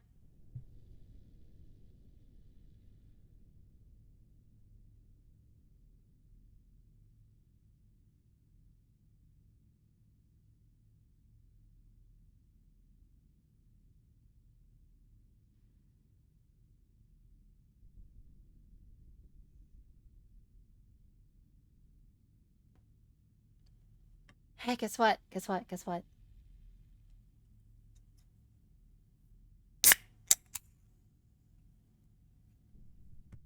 Crisp.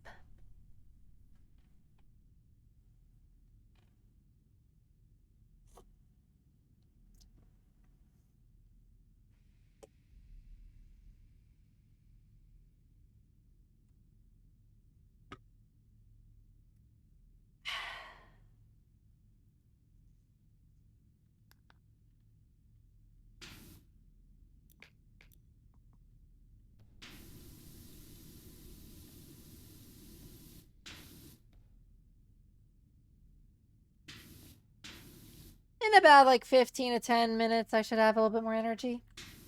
A little bit more pep in my step. As they say. Ichigo, the one that broke his leg, then in lore went overseas to fight other branches of Shocker, and the show focused on Nigo, or Nigo, while the actor recovered. Oh, so they did like a workaround. Since then, Nigo had the semi-in lore ability to appear out of nowhere with a solution to a dire situation. Because he saved the franchise as a whole. Oh, it's a 2 message. Hold on.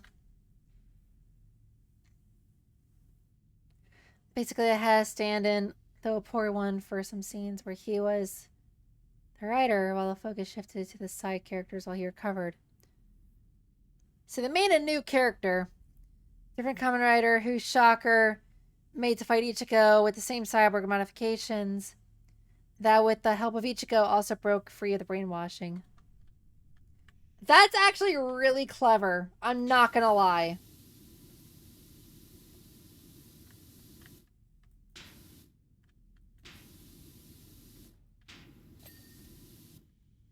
Like, someone broke their leg and that created a whole new character in the lore. That's wild.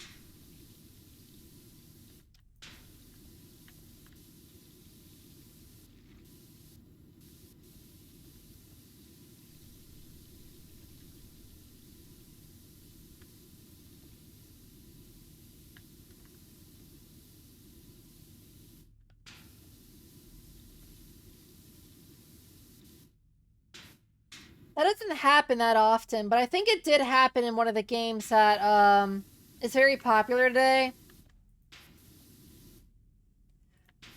I think the voice actor for Igor during the production of Persona 5, he died.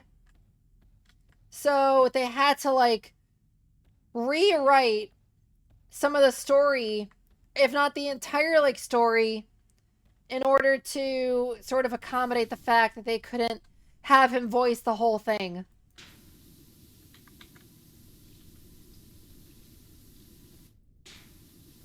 And that's one of the reasons why instead of coming out in 2014, it came out 3 years later.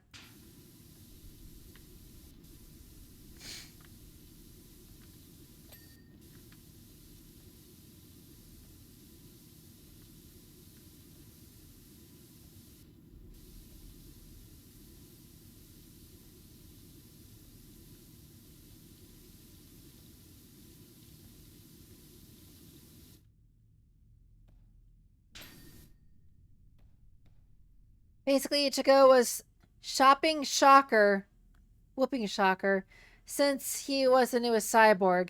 They made another cyborg with the same abilities to counter him, only for them to accidentally make two riders. In lore, this is brilliant. IRL, it was a stroke of genius as a workaround.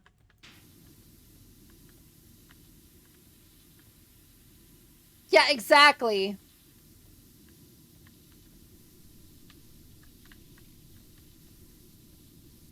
That's kind of what I'm saying is like it's really really smart.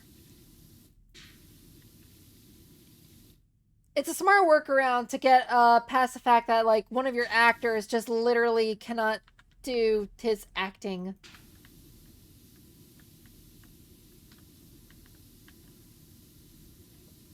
And it builds the lore up even more, so it's like kind of cool. Like, who's this exciting new character? Oh, that's our distraction because our actor broke his leg.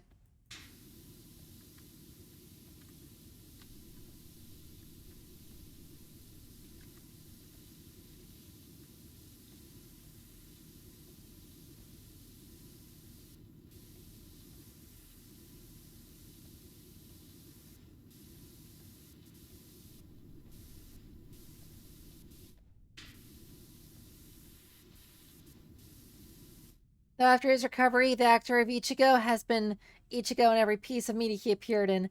So crossovers, etc. Same actor, and he loves the role. Hey, more power to him, right?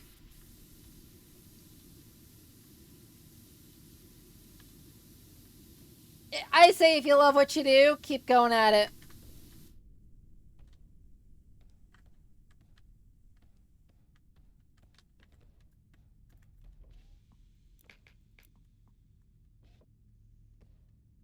How am I standing on a spike?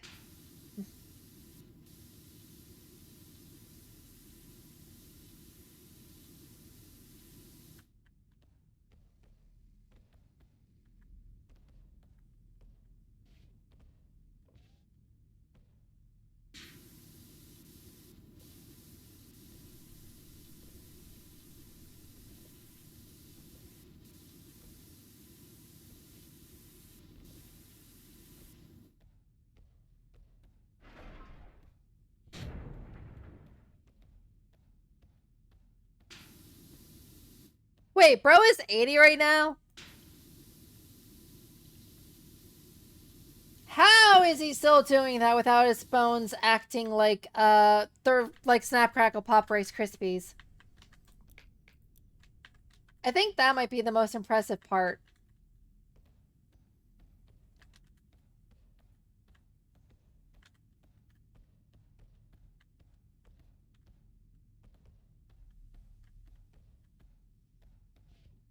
Bro really dedicated his acting career to one role. He is the Kamen Rider.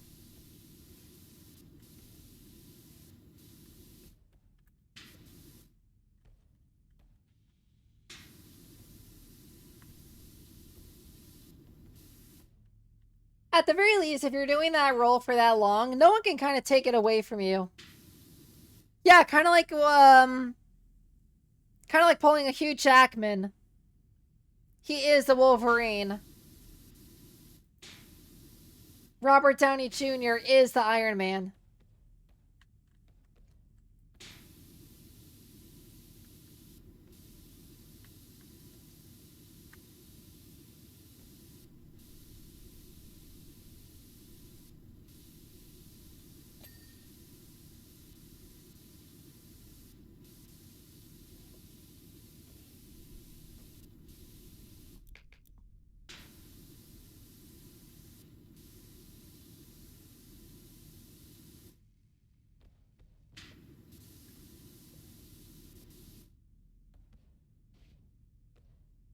Hiroshi Fujioka is Ichigo and always will be. He is Doom now. I still dislike that casting. Wait, who's Doom? Robert Downey Jr.? Is he in like a Doom video game or something?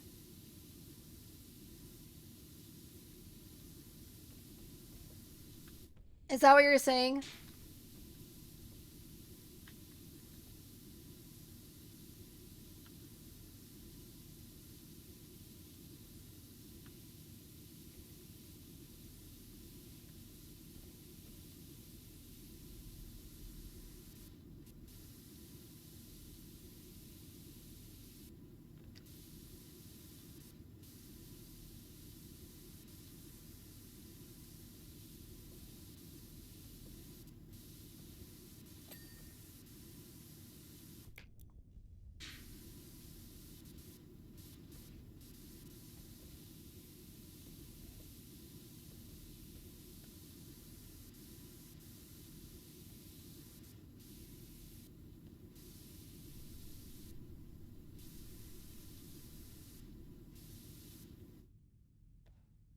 Robert Downey Jr. got the role of Doctor Doom in the upcoming Doomsday movie.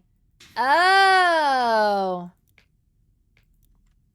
That's a weird casting, I'm not gonna lie.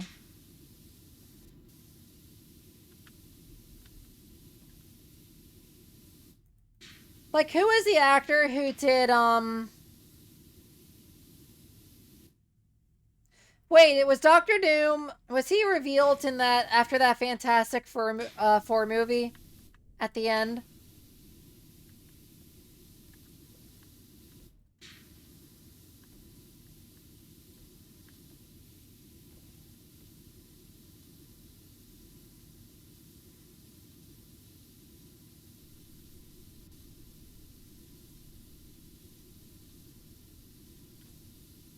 I'll reserve judgment because he is a good actor.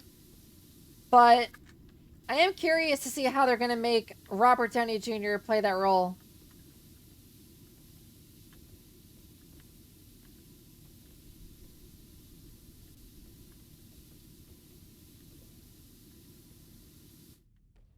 Honestly, I feel like you could give that role to like video game voice actors, you know?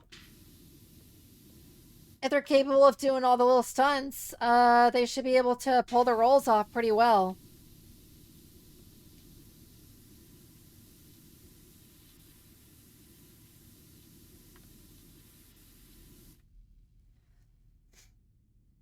Robert Downey Jr. is great, but he just doesn't feel Doom, you know? Yeah, I get that, but he might surprise us.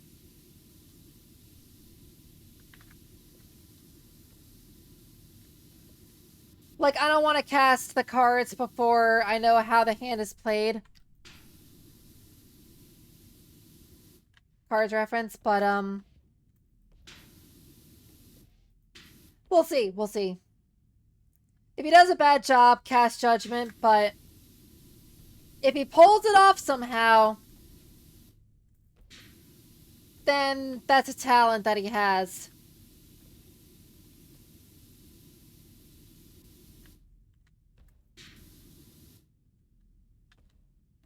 As I fall all the way down.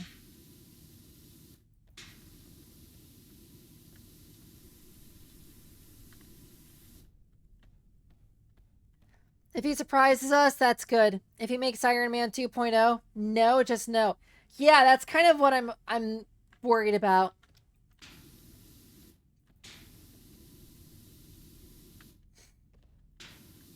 If he lets the Iron Man persona sink in too much, it's not going to be a fun time.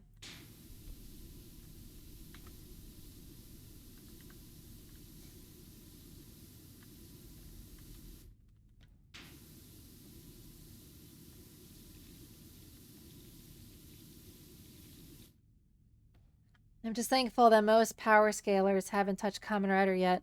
Well, they did, but they aren't the Dragon Ball fans. The Millie, Oma, Zio, Rex. Like everything that isn't Golden/Silver Age comics, Kamen Riders are kind of busted.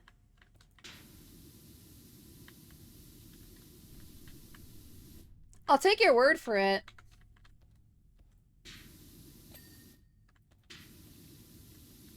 I don't know much about the Kamen Riders themselves, but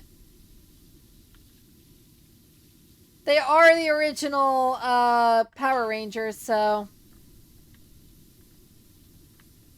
I'll believe you.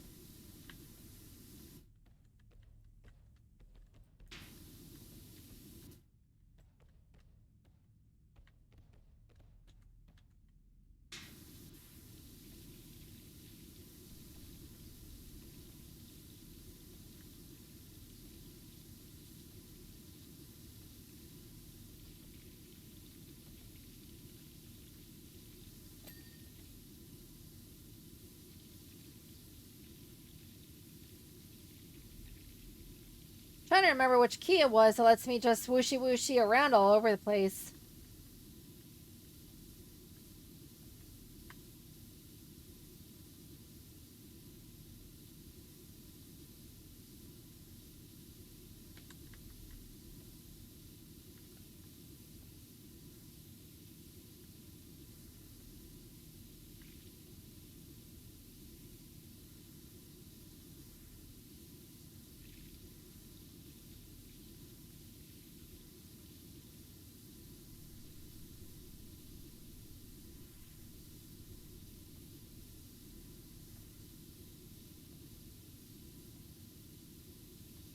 To give you an idea, Ichigo and Nigo both tanked a nuke with minor injury, and they are the middle ground of power.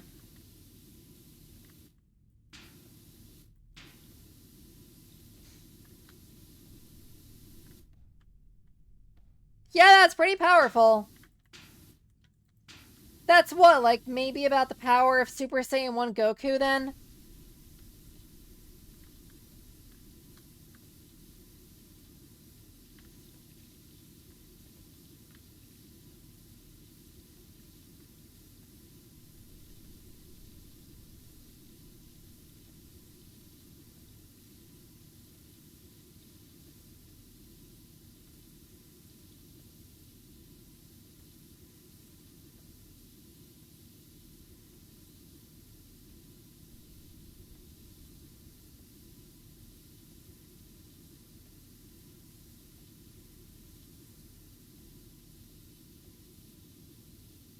Got a new mouse and it's kind of messing with me a little bit. Have to get used to it.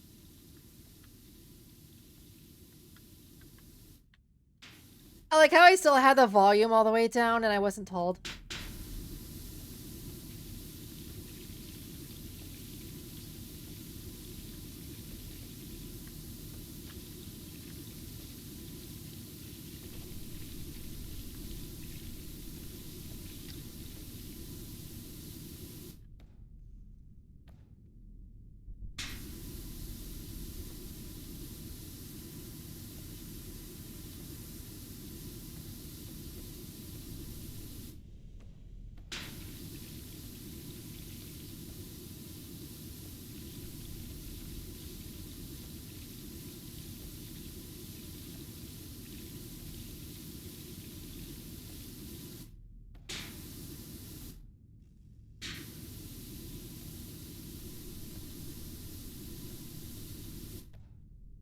Then you got decade from which erases worlds, different realities, as a job, and then finally Omazio.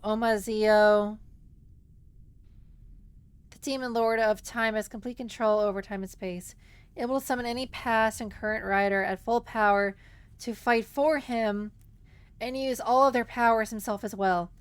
Omazio is just no.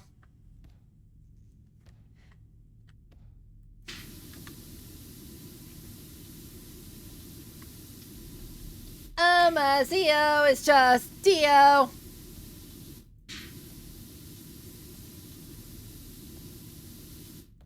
Kono Dio da!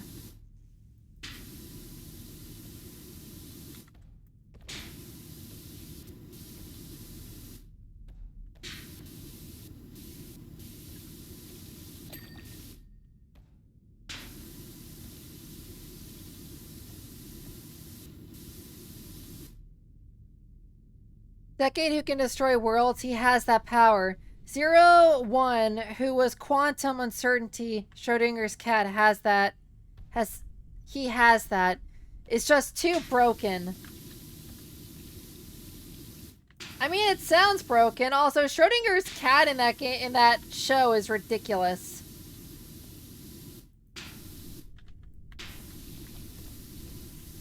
Like, Schrody already exists in Hellsing Ultimate.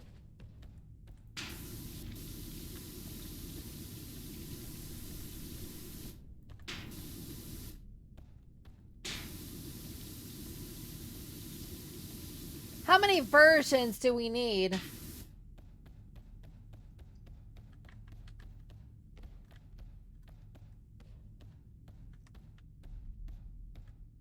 Oma can stop time indefinitely if he wants to. So he's Dio. He's just literally Dio.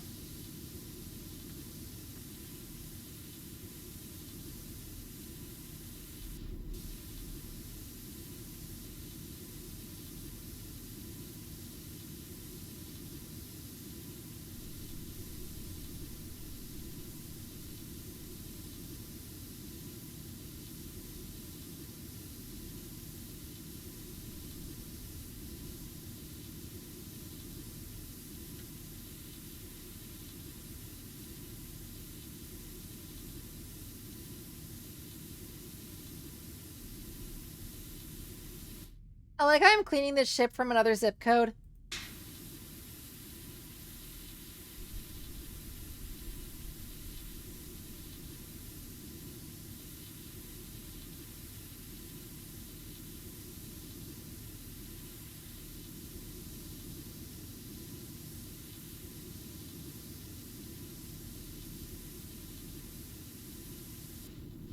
This is low-key a little bit funny to me.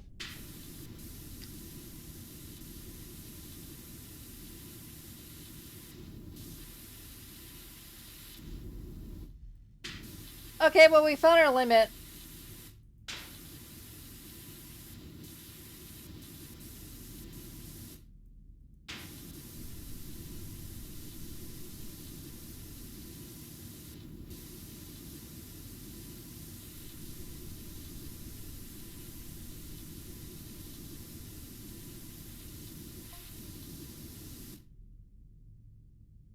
I'll read that in a second here.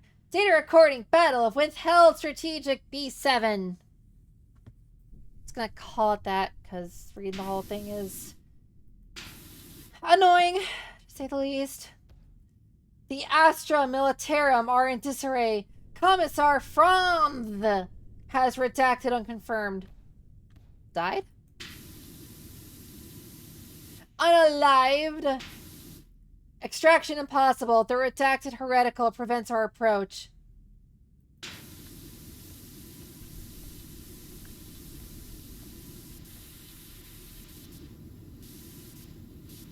So what's gonna happen to Wacky Zaki? The restricted artifact H class will be lost.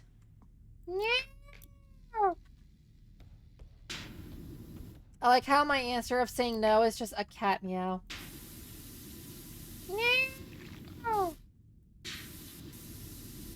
Hold, brothers! One of the tanks has broken through.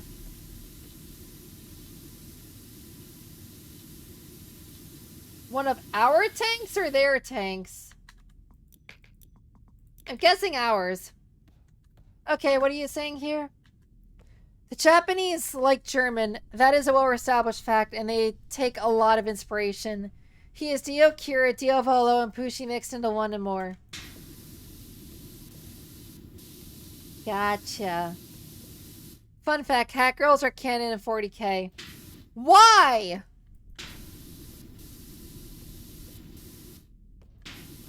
Why is that a thing? Next, you're gonna tell me Elon Musk is like canon to 40k.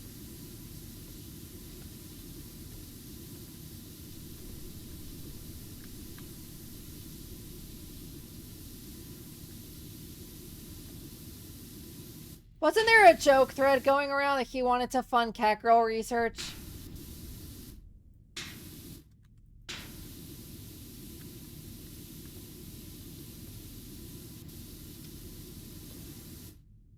He technically is.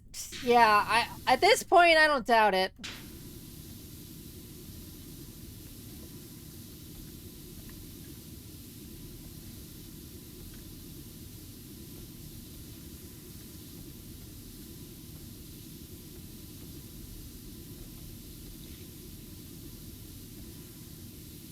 I mean, the whole thing about 40k is, like, serving machine gods, so, like... Or at least some of the subsections of it. So I don't doubt that.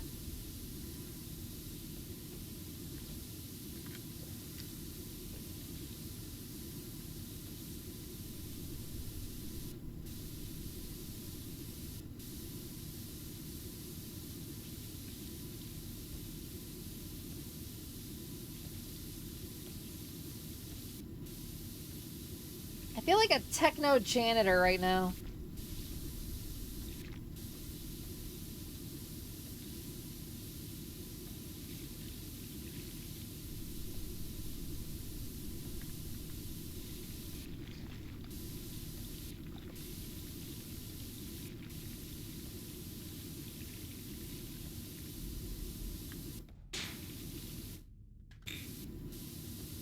$40K is freaking buck wild, I swear.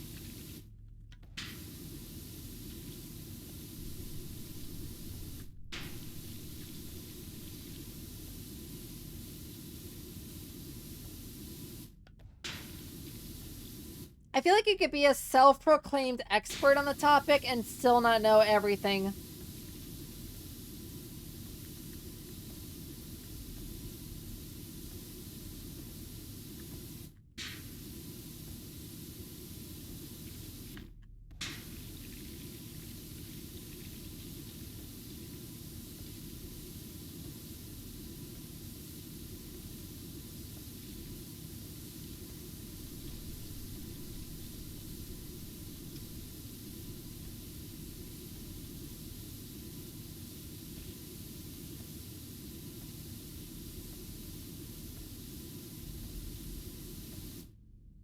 So, cat girls slash men are actually a race in 40k of subhumans.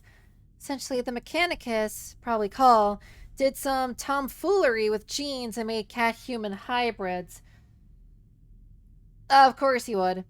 As for us being canon, Earth in 40k plays out like hours until the third millennium, so he might have been there. So it's a might. It's not a definite, but it's a might.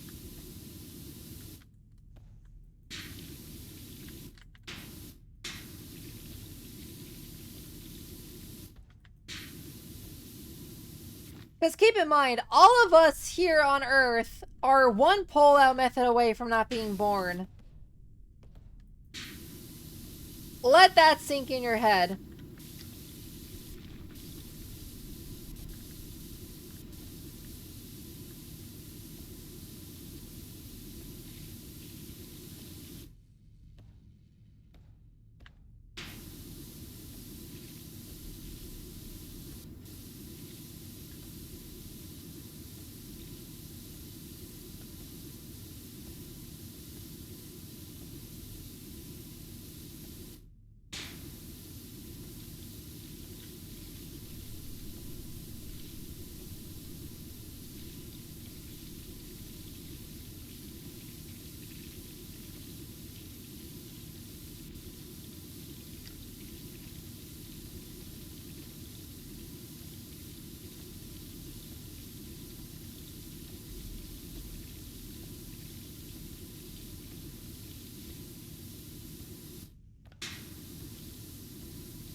Aren't we still waiting on the Tesla Roadster? Or did that come out at some point when I wasn't looking?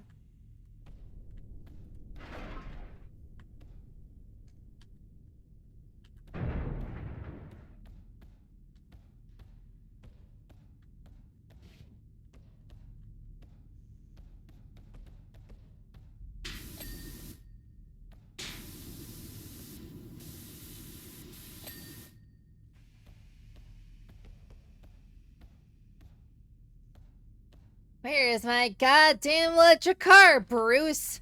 The Joker. I feel like you have to clarify that it's the Joker for Batman, because if you just say Joker, people are going to think Persona 5.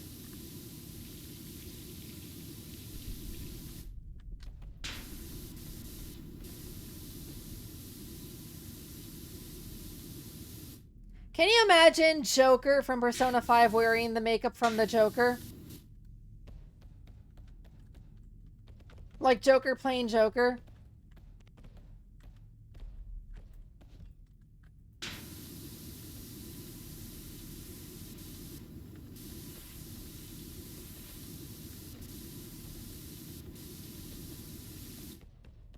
Just saying Joker can mean anything. Fire Force, Batman, Persona 5. Didn't know there was one in Fire Force. There's also one in Persona 2, apparently.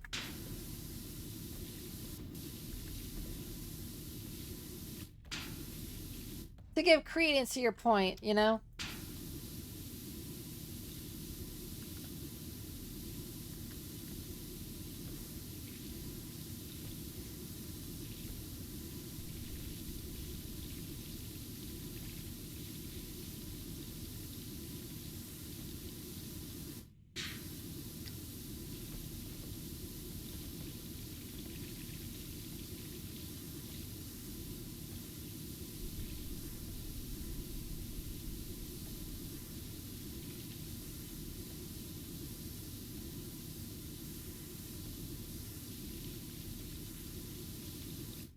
That reminds me, there's a series of,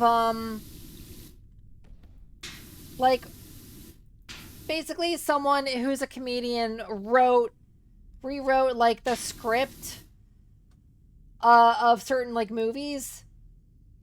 Or, like, created their own. And then they said, that they fed it to a machine hundreds of times, and here's the result. And it's, like, the funniest things ever.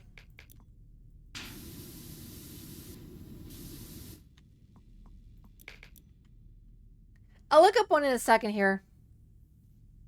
So Joker as a Joker and Akechi as Batman. Basically.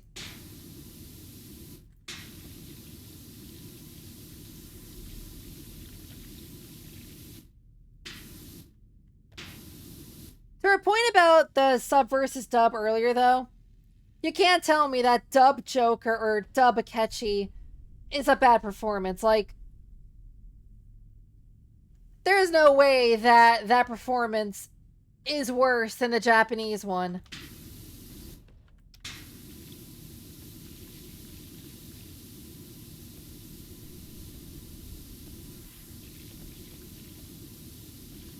He plays such a good Akechi.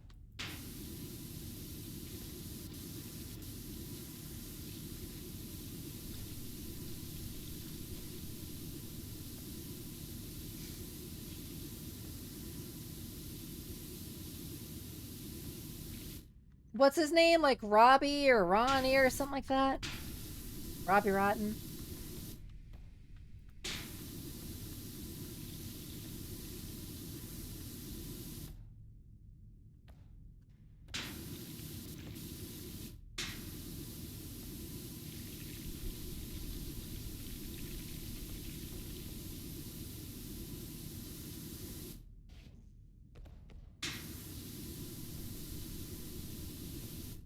That's a VA for Akechi. Yeah, he did Crollo and Hunter x Hunter 2. He is great.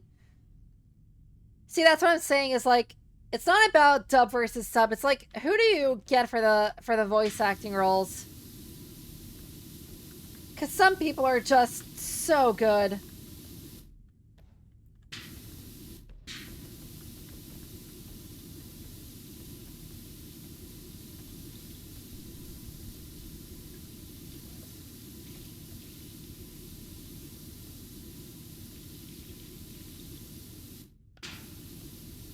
They got him to for Pride Month say move.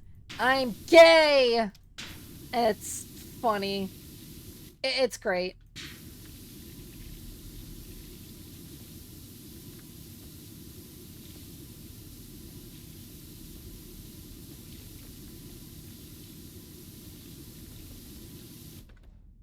But yeah, to my point earlier, let me pull it up real quick.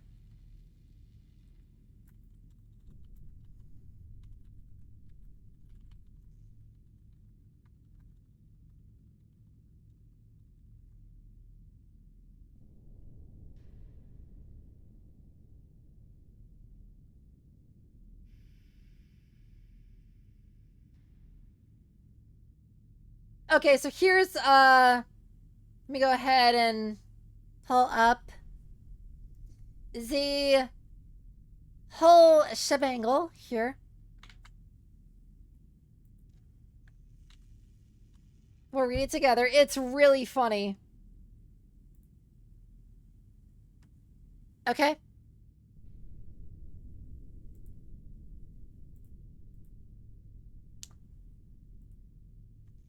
So this is like a whole... There's a subreddit about it.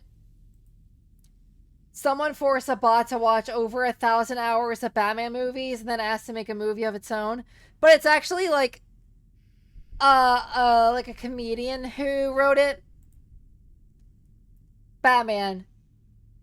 I think that's supposed to be enter traditional Batcave. Batman stands next to his Batmobile and uses his Bat computer. He is sometimes Bruce Wayne and sometimes Batman, all times orphan. Batman.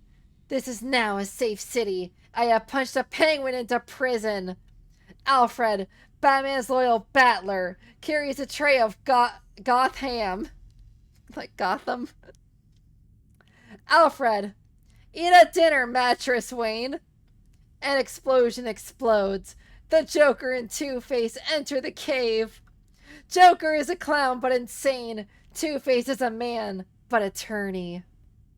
Batman. No! It is Two-Face and One-Face. They hate me for being a bat.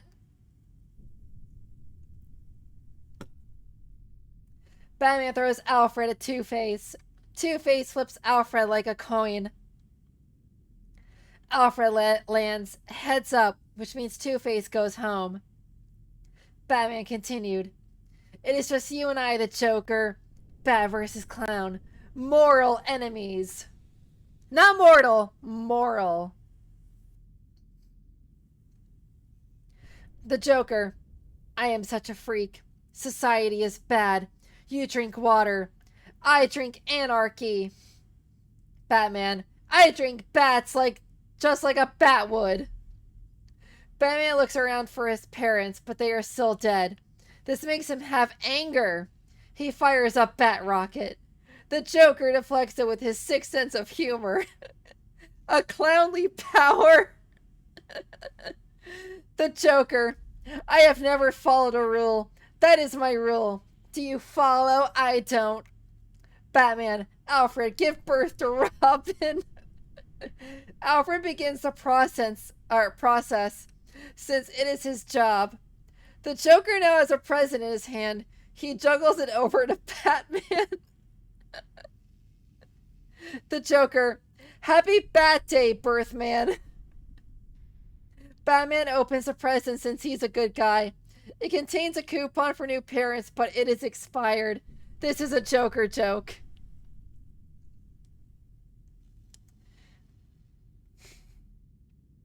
What am I hearing? It's that. Yeah, never mind. I've heard this before. It's funny. That person, I think it's a woman.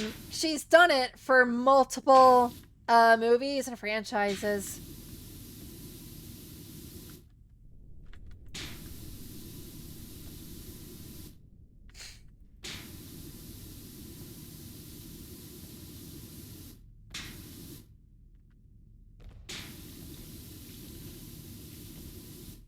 And as you can tell, I'm starting to lose my voice quite a bit.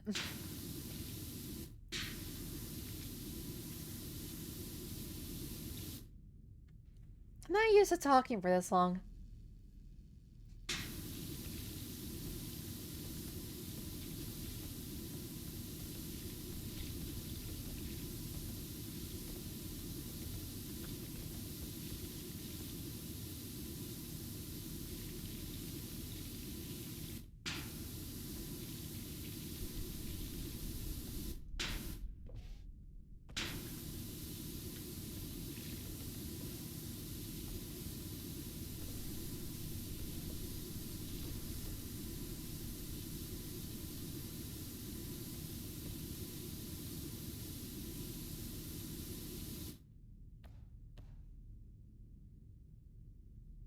That's the one thing that I think streaming helps with is giving me the chance to like talk more and sort of work in my voice more.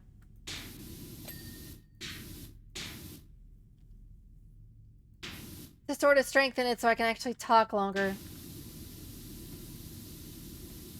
Not that I'm giving speeches or anything, but still.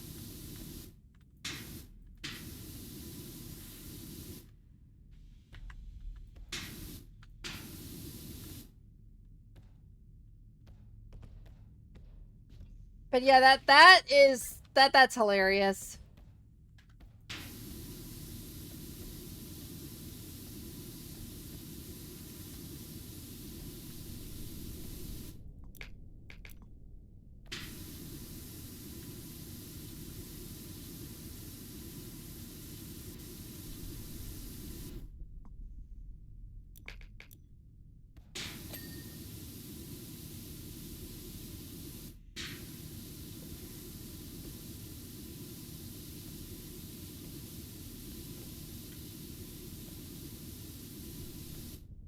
Purple laser destructor.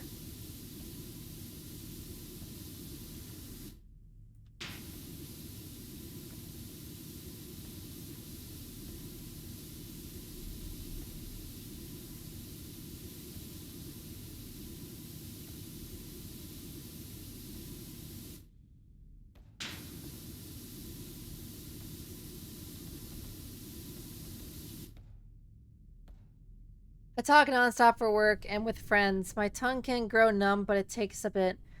Or 3 songs of drunk karaoke. That'll do it to you too.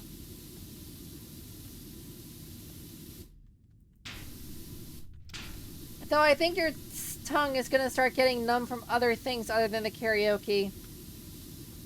It's probably all the alcohol.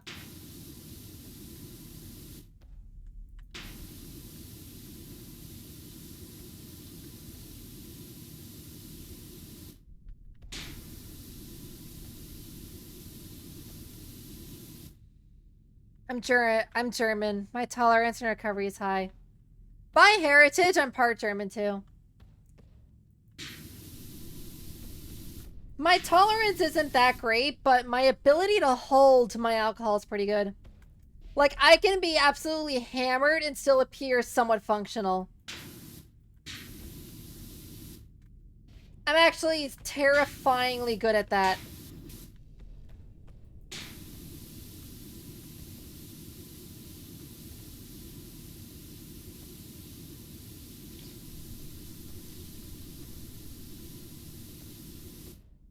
And it's not that I appear functional, it's that I am functional. It's kind of weird. But I guess it's, you know, luck of the genetic draw or whatever.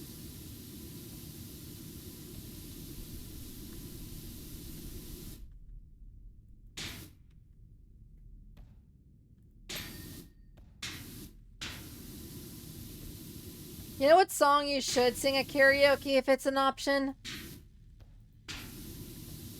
Generation Rock by Revolverheld. Absolutely peak metal. Or like rock? It's like heavy rock. It's like metal or heavy rock, maybe a little bit of both.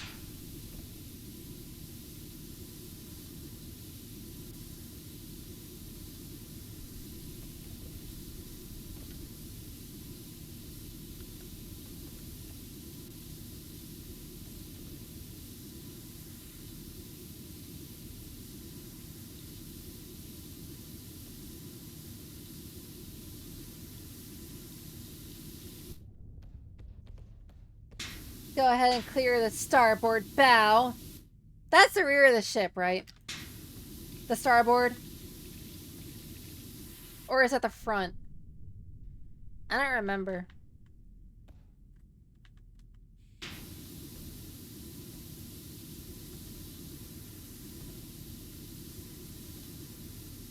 Not me out here just like saying, I don't remember, I'm dummy.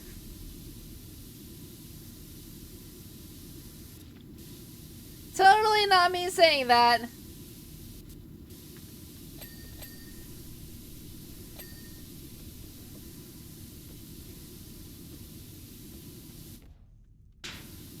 Nah, Colonel. I'm trying to sneak past, but I'm dummy thick, and the clap on my ass cheeks keeps alerting the guards.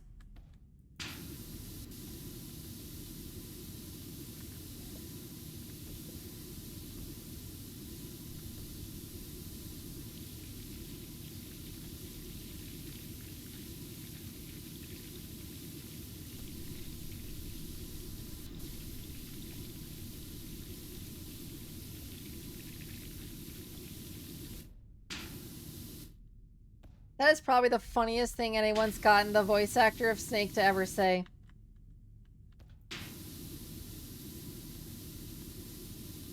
It's so unlike Snake to say that. So just hearing it is like, bruh, what?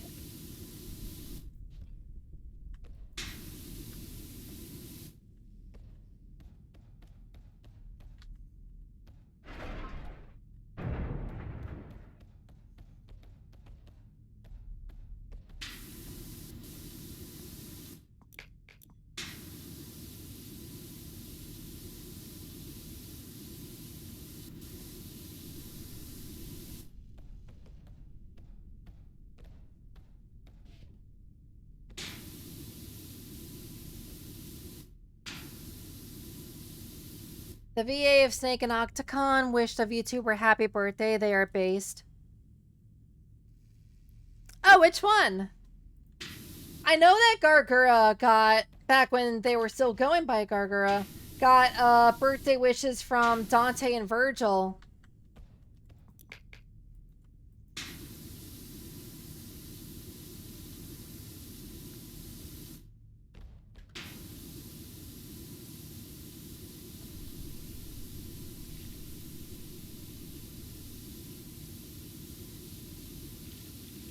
Pamu?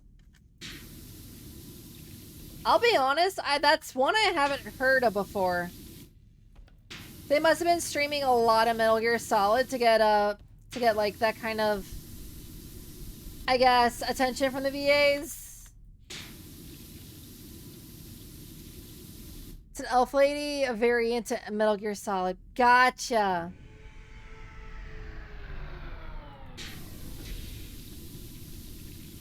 I don't follow other VTubers, so I wouldn't know.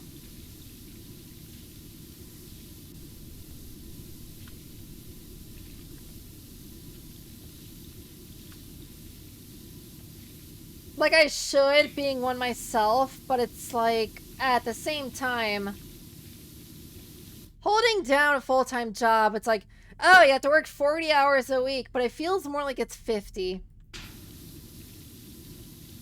Combined with trying to have, like, a social life. Kind of hard.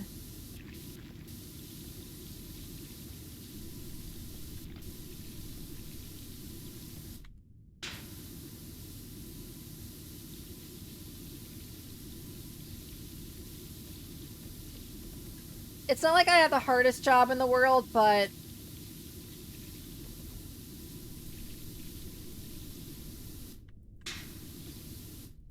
I have a pretty small battery as it is, so I get tired easily.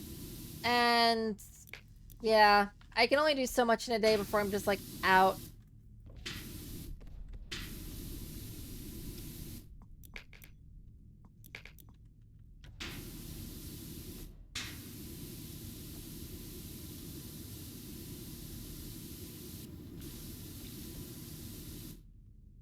And then there is Gabriel's VA from Ultra Kill, a black belt meme lord. Oh yeah, I think you mentioned that before. We had to talk about Gabriel's VA being like just this biggest shit poster ever.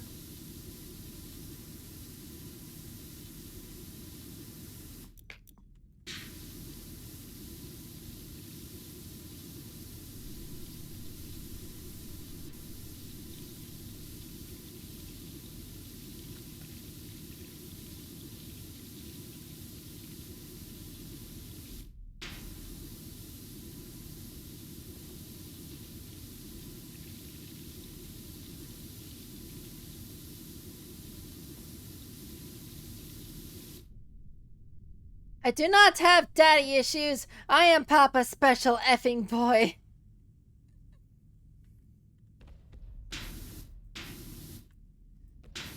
That's pretty funny.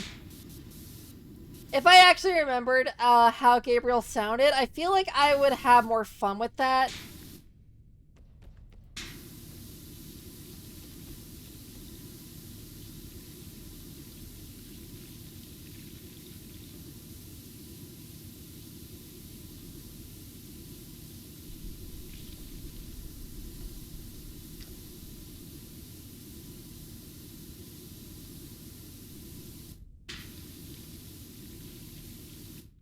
But, like, when was the last time I booted up Ultra Kill? Let me check. Ultra... October 30th, 2022. It's been a hot minute.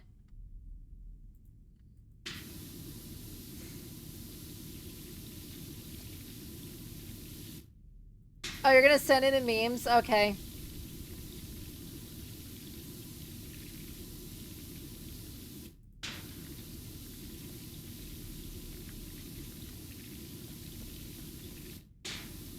I mean, this is mostly a chill episode.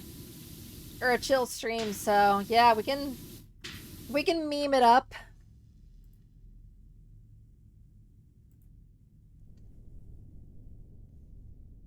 Did you watch Discombobulate 2? I did not. Let's actually watch that together. Alright. Let's see here. Funny.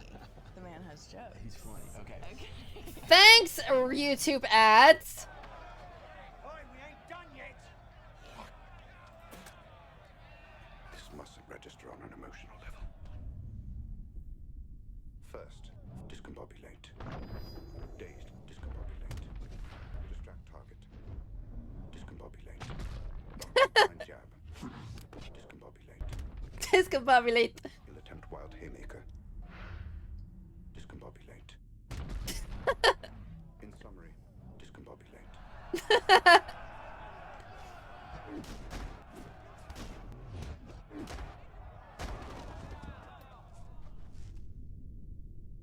Discombobulate. Is that Sherlock Holmes? That's hilarious. That reminds me of the slap chop. What's it called? Like, they basically take the guy saying you're gonna love my nuts and they just play it over and over. So he just keeps saying that over like the entire slap chop commercial. Machine. What? Turn back now. I think I'm getting a Zoom call from God. For what purpose do you trample upon this palace, machine? I mean, why do you? To question God is heresy, machine. But for your information, I am driving the corpse of King Minos like a fucking Mazda. Okay. It appears that your choice is made. As the righteous hand of the Father, I will beat you back into silicon. I think someone has daddy issues. I do not have any issues. I am Papa's special fucking boy. Okay, that's pretty funny. That's pretty funny.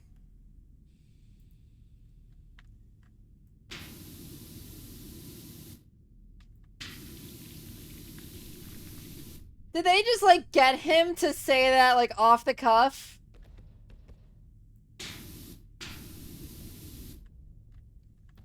Because if so, that's actually pretty awesome. Black belt meme lord, for sure.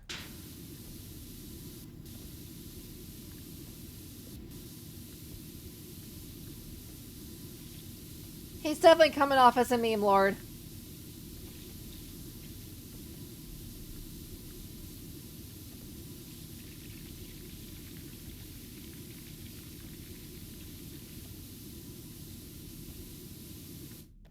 I don't know if it is without script, but he does say many such jokes in the heat of the moment, so...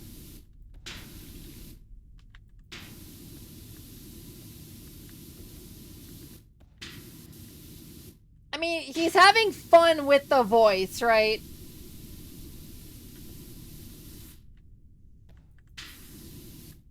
Because if I remember correctly, Gabriel was like this character that at first was like a righteous fighter, and at the end of Ultra Kill, he starts to question his role as he gets stripped of his power. So he's kind of like this tragic hero, in a way. But then, like,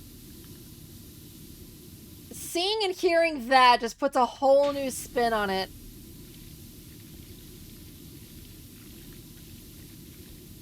And it's like the biggest bruh moment ever.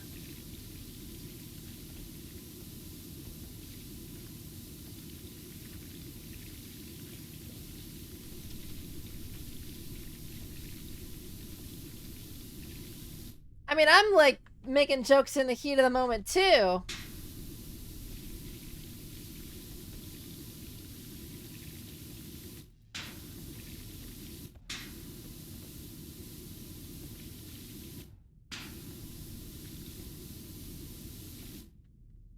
But it's kind of hard to make jokes when all you're doing is scrubbing a airship that has more crevices than, like, a city that has way too many Taco Bells in it.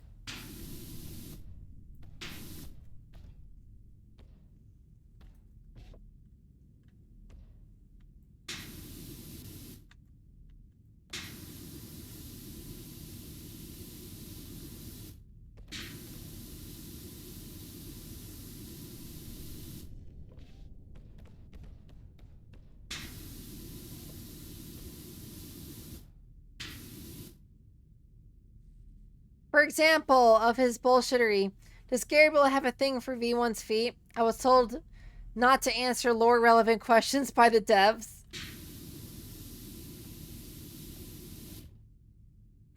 Okay, that's also pretty good. Were people asking that question he just, like, couldn't answer?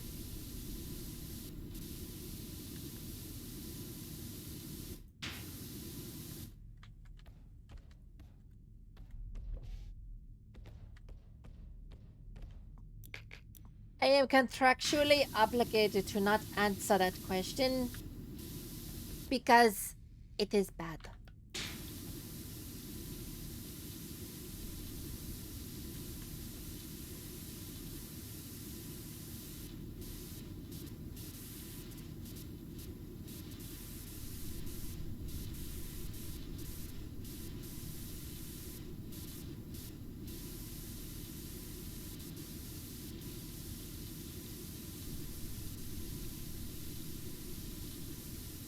I don't know why, but the thought of a non-disclosure agreement and NDA popped in my head when I said that. And if there is a non-disclosure agreement that exists that employees have to sign, that implies there is such thing as a non-enclosure agreement.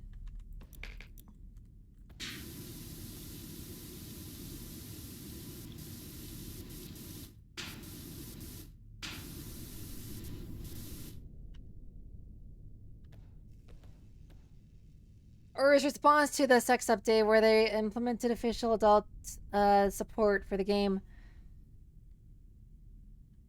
Oh yeah, you told me about that last time we played PowerWash Simulator. I remember that conversation.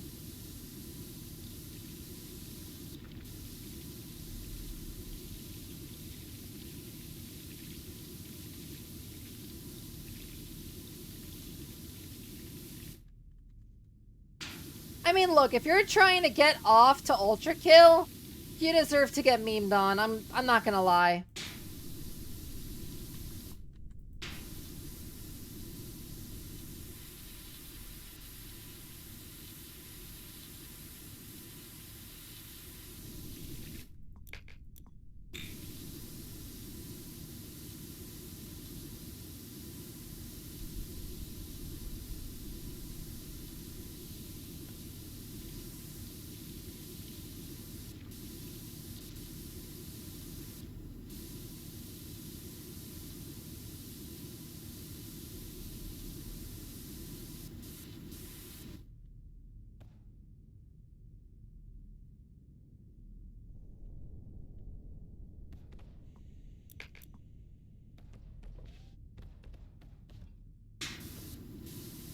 Yeah, you mentioned that too.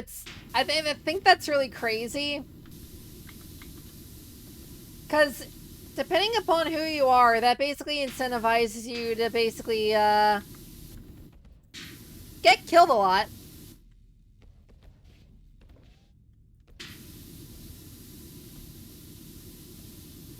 Which is absolutely wild, by the way.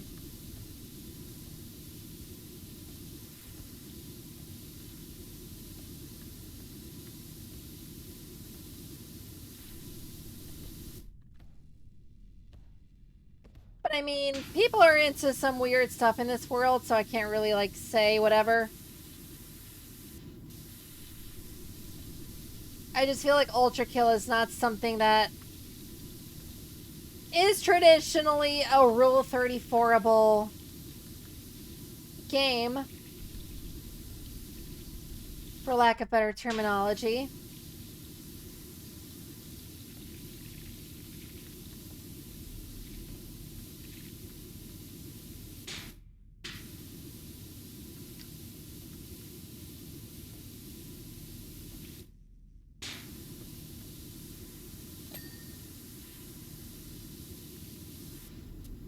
I mean, hey, I gotta respect devs that basically take their job about as seriously as they want to.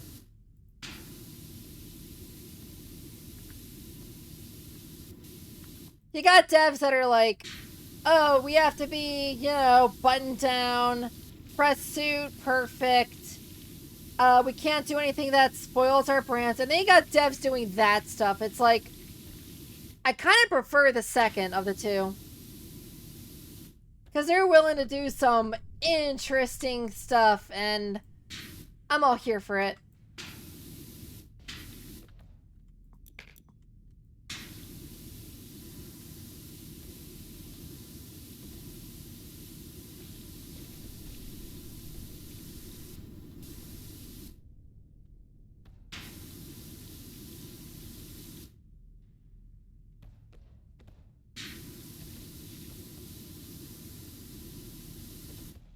Speak for yourself. The living editing software has a thing for the mind flayers.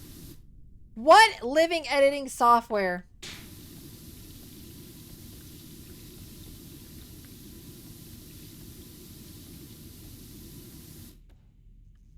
Adobe Premiere?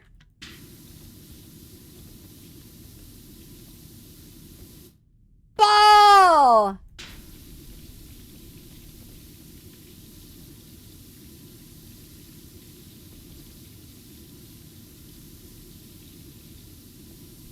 Bucket, wee ball.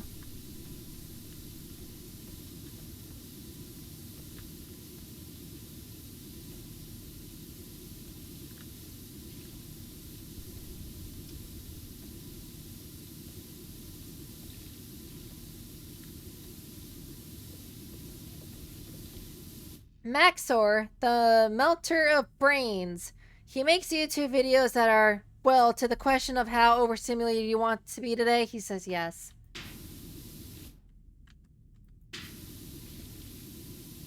I'm not intentionally trying to overstimulate people, but sometimes it could happen.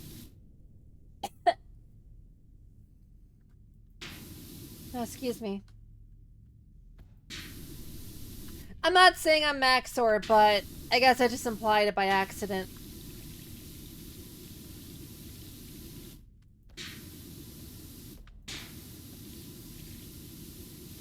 Wait, is that the guy who made the Skyrim brain rot video?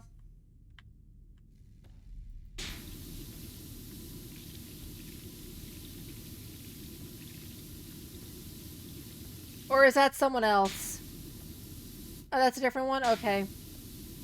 Didn't he do a reading of a, of AI basically trying to write, Phoenix Wright? A Phoenix Wright case?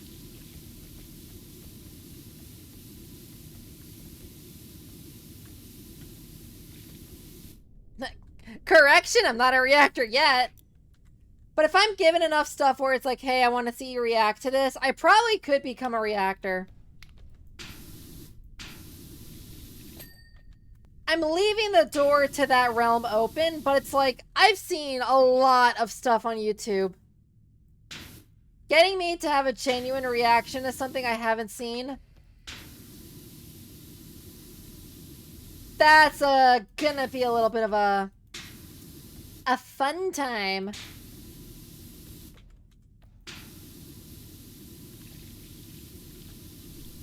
A fun little challenge, I suppose. It's video games that I haven't really caught up on, especially like big franchises like Assassin's Creed and Metal Gear Solid. So like, that's what I'm trying to do, is catch up on games that I've wanted to play. And putting aside time to stream them is my way of getting through them.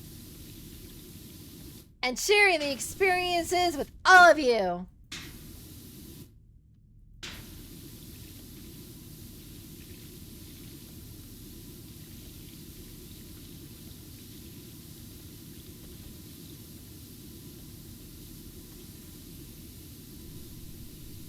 Insert power of friendship reference.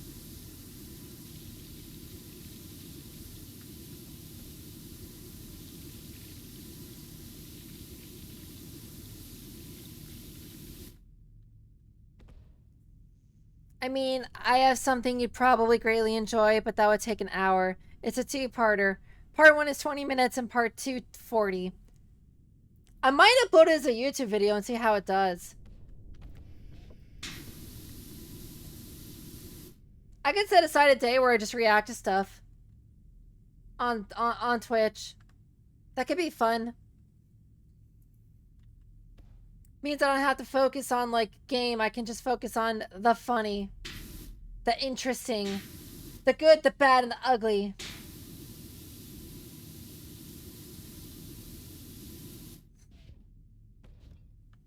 Starring Clint Northwood.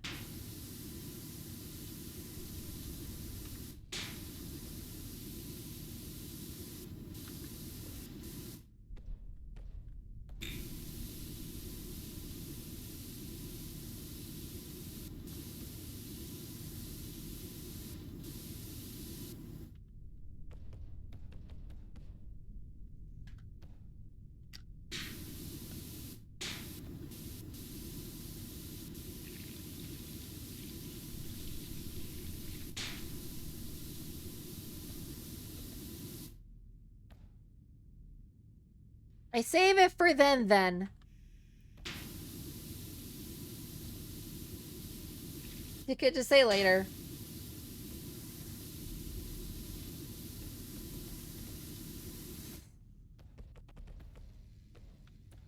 I'll save it for then because it's a 10-10.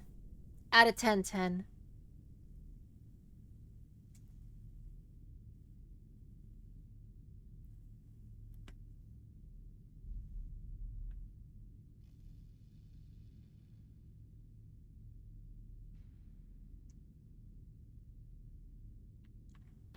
I could have, but that not fun. You could have what, like send it over? I mean, if you want me to react to it live and catch my reaction, then yeah, save it.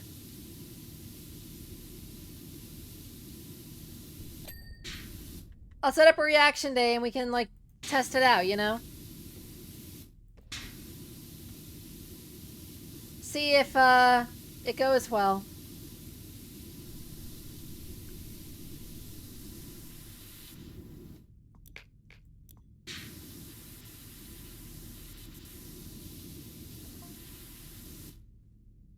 Private Bulk, unauthorized comm data recording, Battle of... The same thing I keep trying to say, but I don't want to.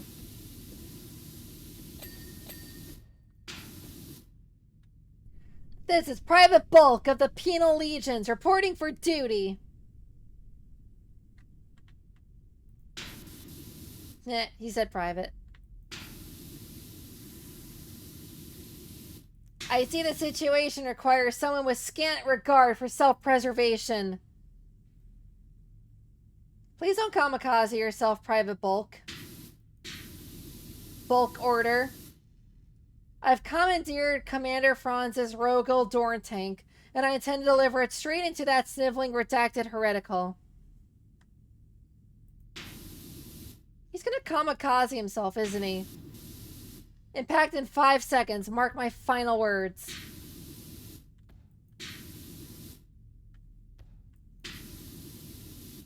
Why am I getting this transmission?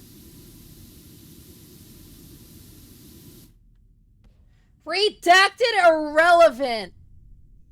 Bruh.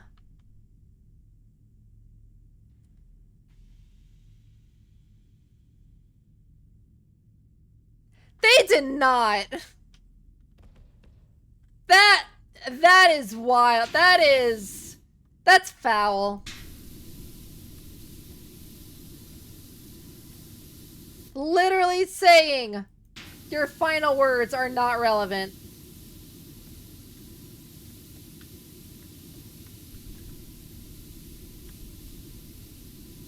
Wow. Alright, that's 40K for you.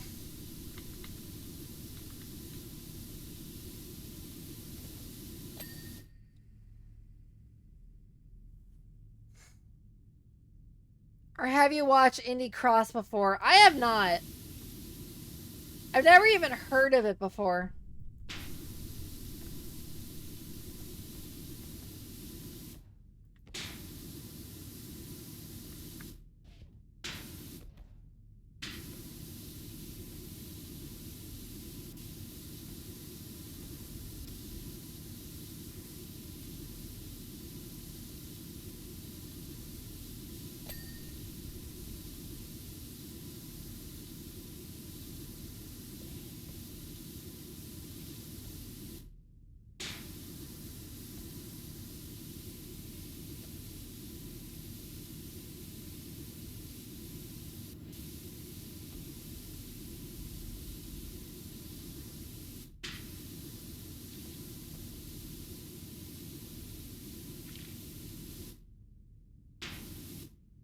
That is 40K. Kamikaze charges are common. Yeah, I sort of figured. They gotta keep it in tune with the whole, like, I guess, story mood of the game. I don't know.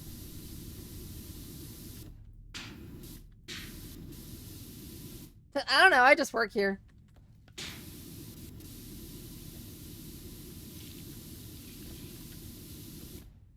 I got some crazy Discord soundboards. And that's one of them.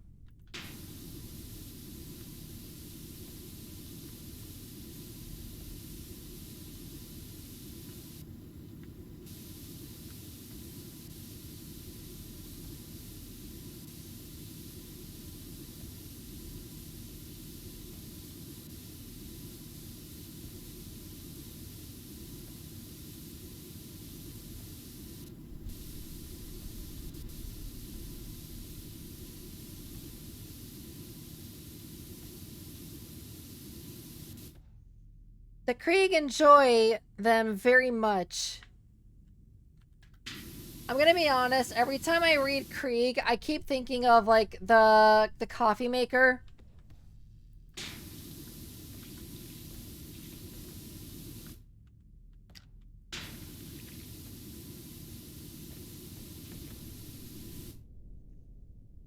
What's up, Freya? PowerWash Simulator in the cyberpunk universe means you're really cleaning up someone's horrible mess. I suppose same for Warhammer. More or less. It's like cyberpunk, but imagine you have gods that, like, have really good powers. Imagine if Atom Smasher had worshippers.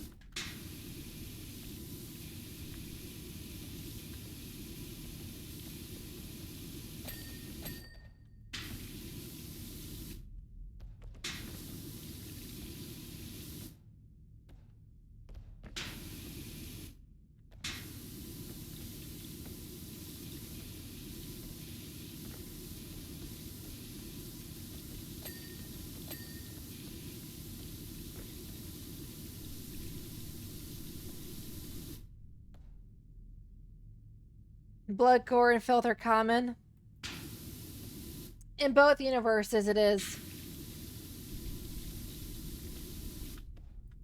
I feel like Cyberpunk has more, let's say adult scenes that are the opposite of violence.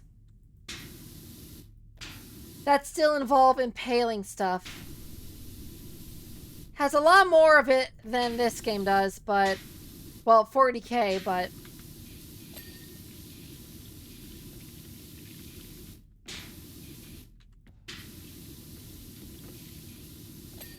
Ha, no. I mean, I'm not a 40k expert. I'm just observant. I'm just observing, I should say, as well. I can be observant.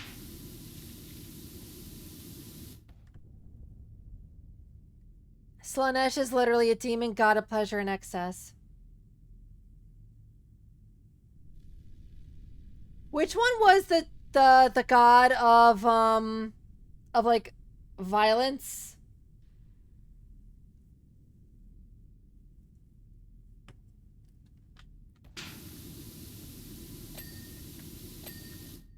Violence and war.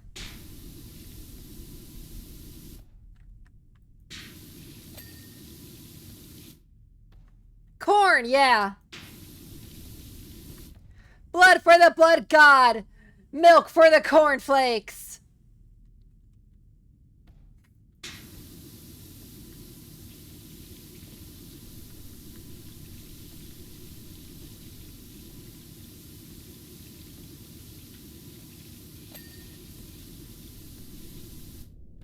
And Kaine is the goddess of swearing.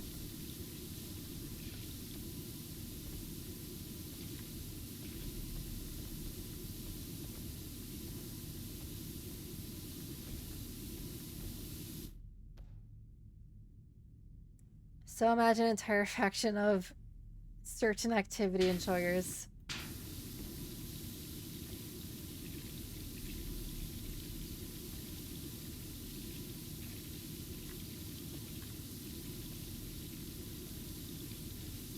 That's just certain religions around the world, honestly.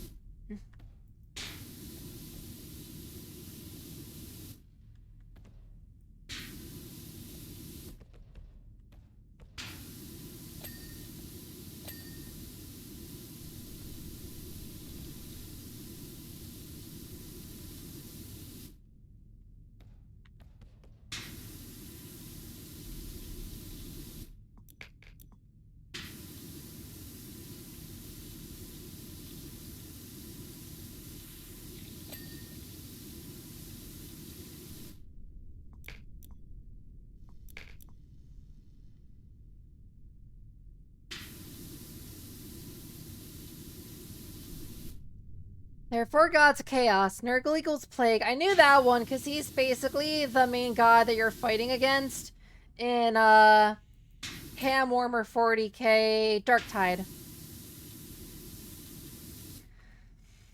Disease and rot. Slanesh equals excess pleasure and creativity. Siege is change and trickery, and Corn is ultra violence and anger.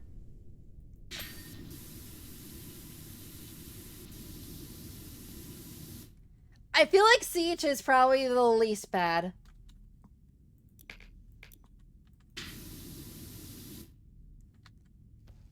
Because what if Slanesh is like, you engage in like all of these vices and then all of a sudden it's like, hey, you have like 1,000 diseases.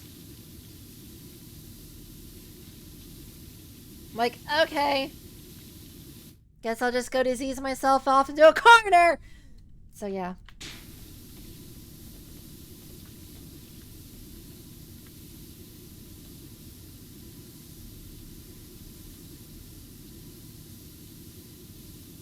40k lore is all over the place.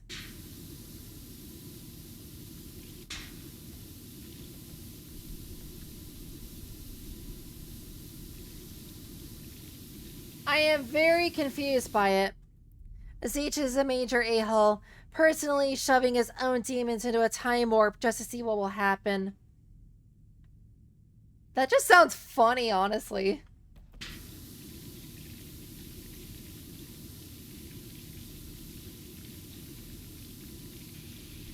Imagine worshipping a god and the god's like, I'm gonna just shove you into a time warp, bibbity bobbity boo, and see what happens. And you're just like, okay.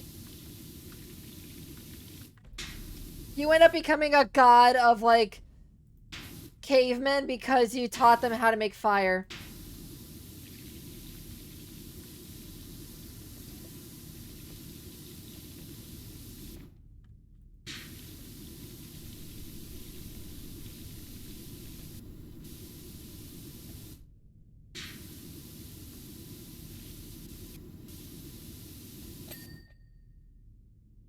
The nicest, oddly enough, is Korn. He wants violence but doesn't care whom to.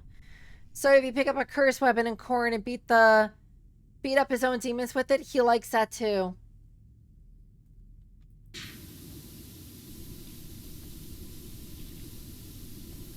So he just likes watching the wap wap.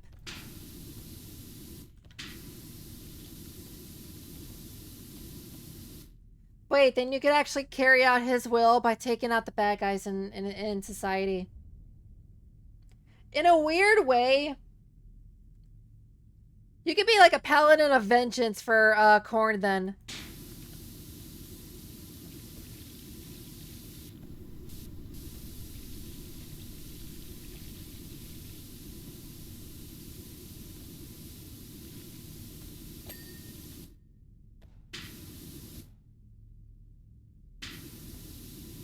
As long as he's not demanding a quota.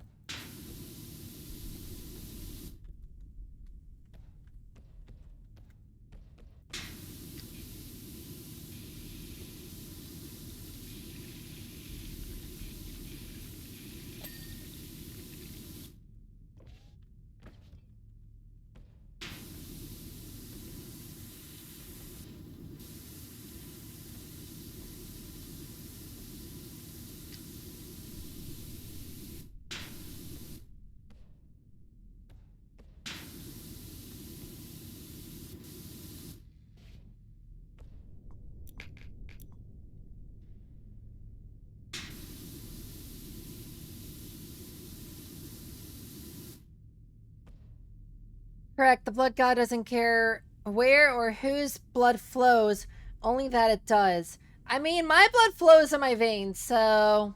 and arteries. But I'm assuming you mean outside the body.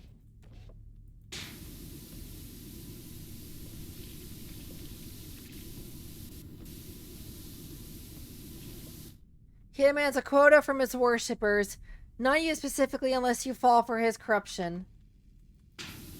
Gotcha.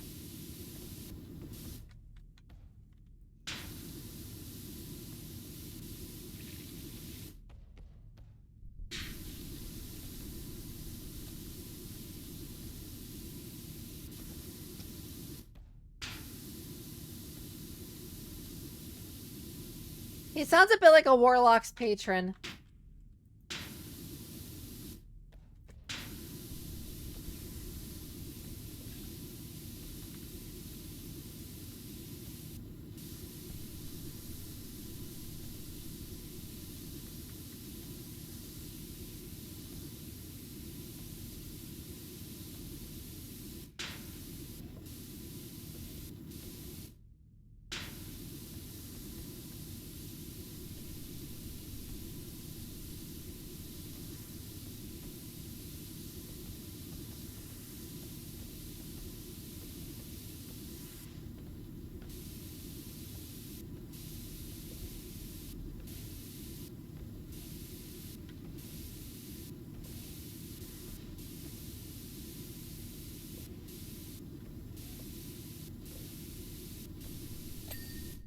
Oh yeah, clean the whole cannon. Look at that.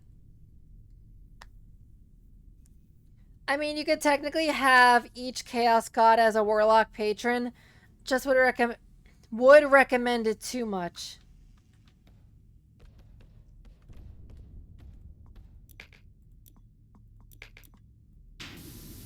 I think you mean wouldn't. Yeah, exactly. I mean, I don't know. I feel like you could do a workaround if you just want to see blood flow. You could technically get a lot of blood flowing if you're a hematologist.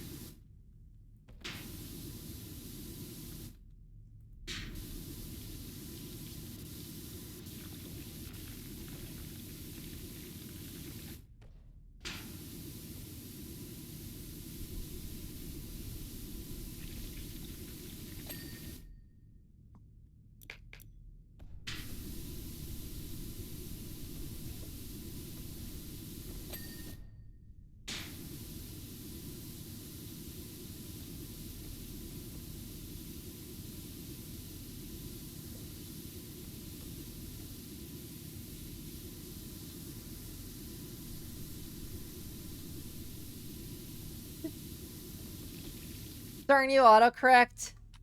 Darn you, auto cucumber!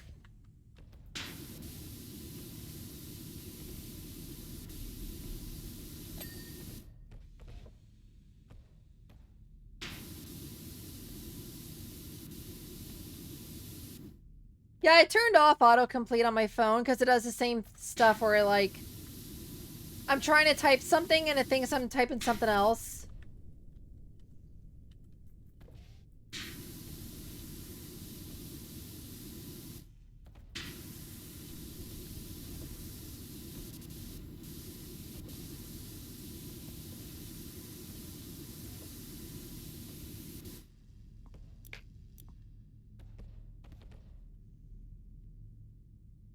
Um...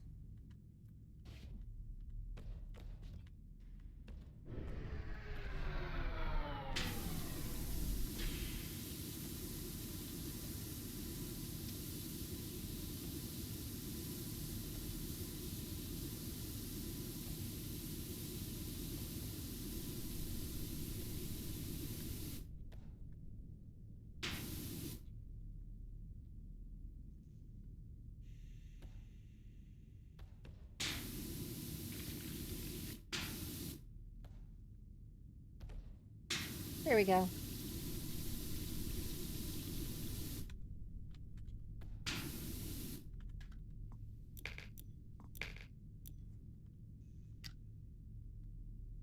Corn you can work with. Slanesh, you, I don't know, could enjoy it. Siege is too random and Nurgle, well, being a worshipper isn't too bad unless you lose psychic connection to him and feel your entire body rotting and full of disease. Slanesh also hates Cain in particular.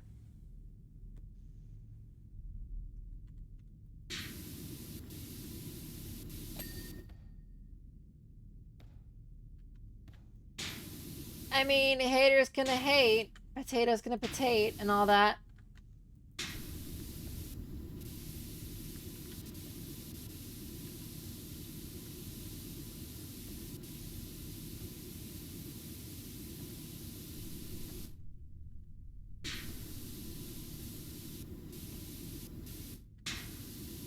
I feel like every great hero in fiction has haters.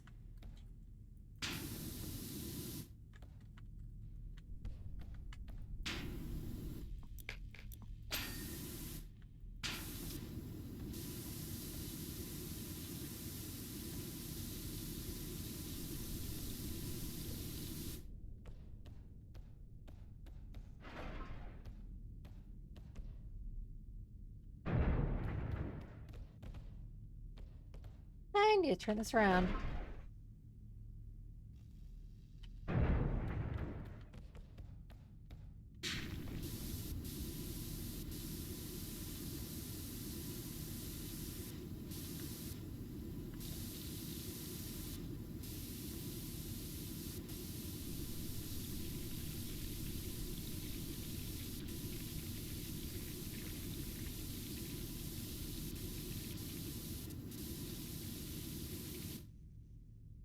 It just occurred to me that these are heavy bolters. It took that long.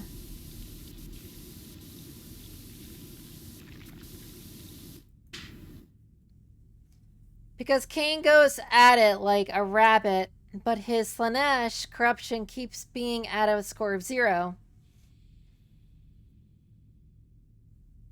Cain slept with a Slanesh archdemon, came out fully fine. In D&D terms, he just slept with one of Asmodeus' personal succubi and didn't get drained in the slightest.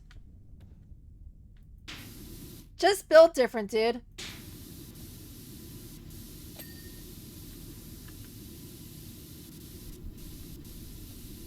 Just built different.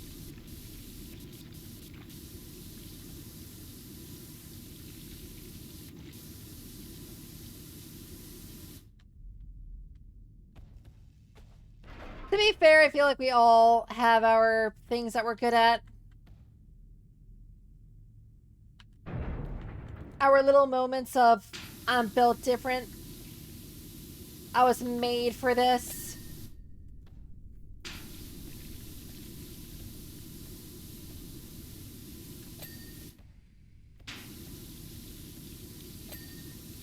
Just gotta find out what it is.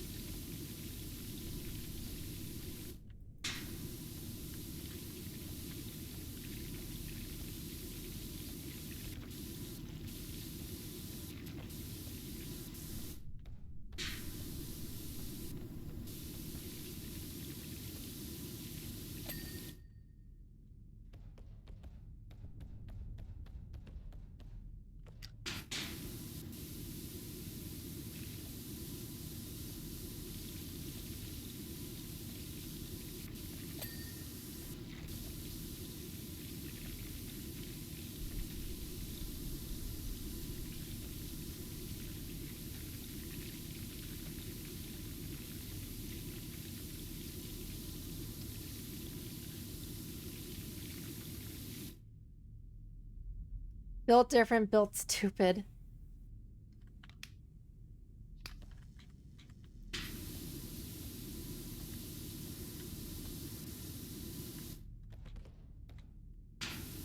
I feel like that was, at one point, a lot of people that I went to school with, and then it eventually became me. Because, you know, big fish in a small pond and all that.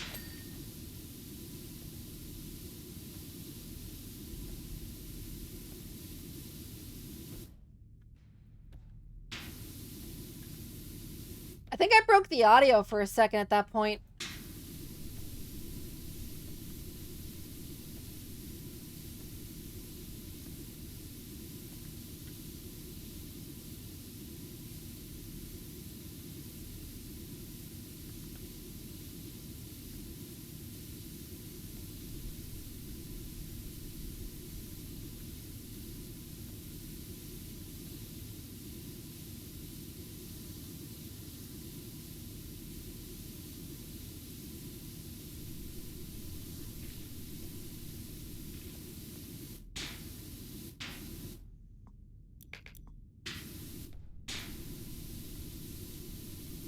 $40K lore is all over the place. I keep saying that, but it really is true.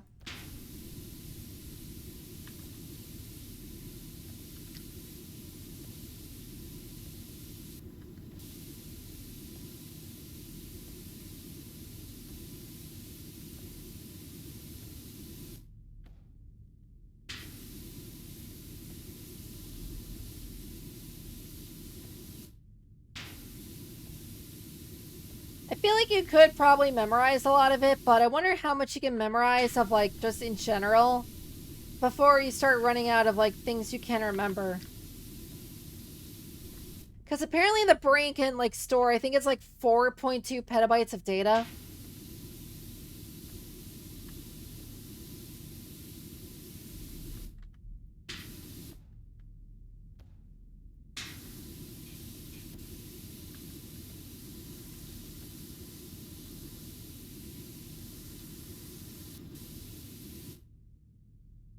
I don't know, you can Google it.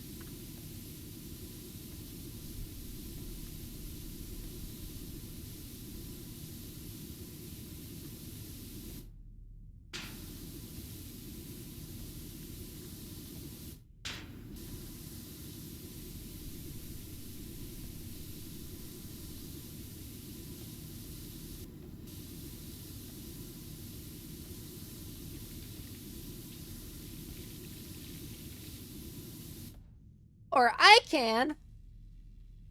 because we're not doing one of those streams where I'm just gaming. We're kind of also vibing a little bit. But I am also getting a little bit sleepy, so I think after this ship I might call it. I want to get a little bit of rest in before I have to do some stuff tonight. How much information can the brain hold? 2.5 petabytes.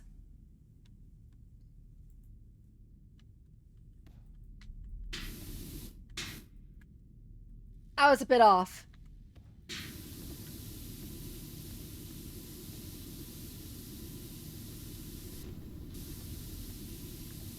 For context, a petabyte is about 1,024 terabytes.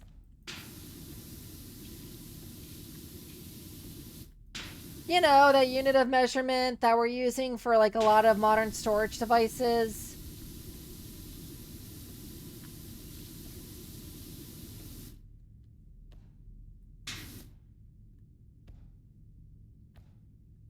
I'll keep the video in the back of my head for when we do reaction thingy.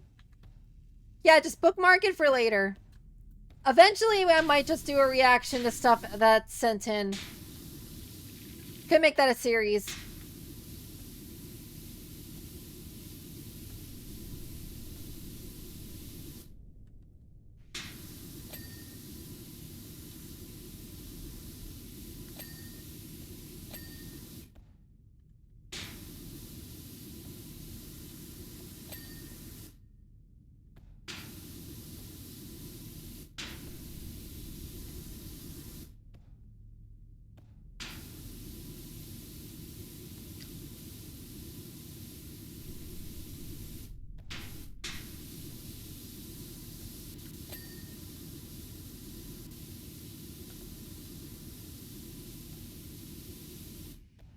I could also make your reaction to Kamen Rider stuff for the memes, but I'll keep that in reserve.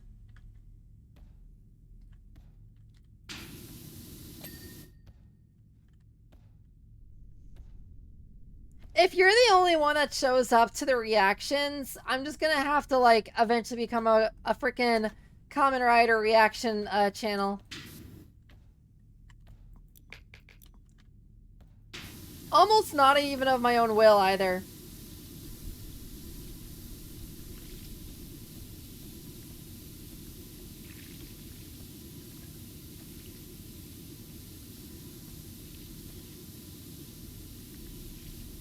Can you imagine how funny that would be, though? Like, I unintentionally become a Kamen Rider reaction channel. Because you're the only one who comments anything, and people just think that it's my my niche now.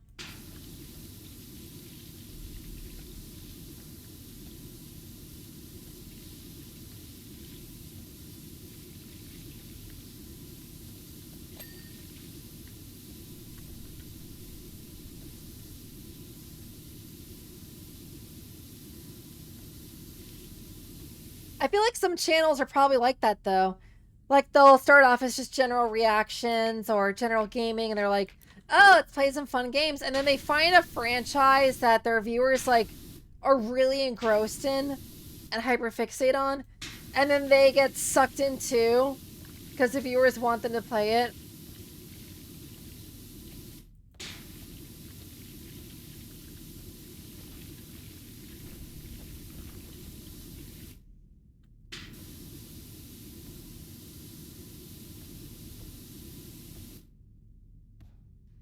I don't dictate your channel and never will.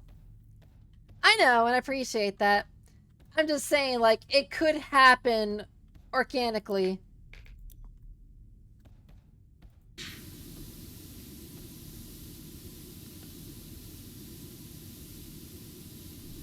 Like, if you're the only one that shows up and comments stuff, it's like, what else am I gonna do?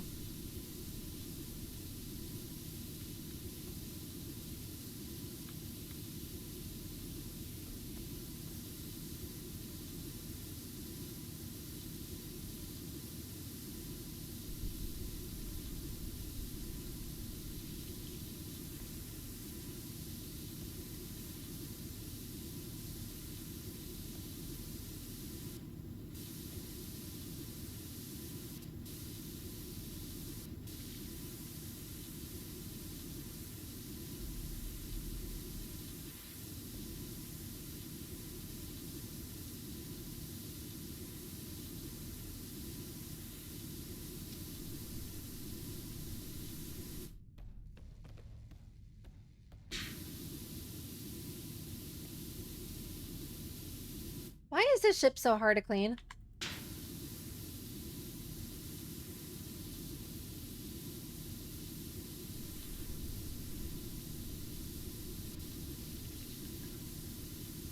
I feel like I should be getting paid like twice the amount for having to clean this giant vessel.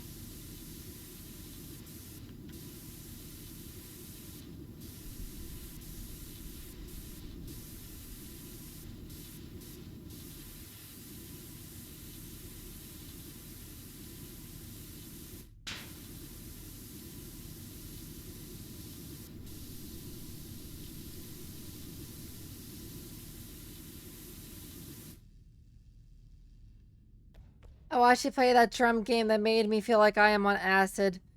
There is little I am not watching. Okay, apparently if you change your nozzle, you just change your trajectory in midair. Good to know.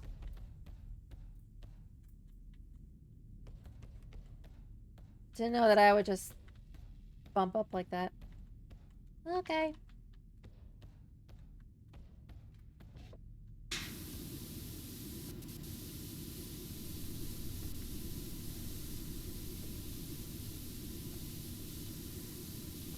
Ultimate Drummer was a freaking field dream. Or fever dream, I should say.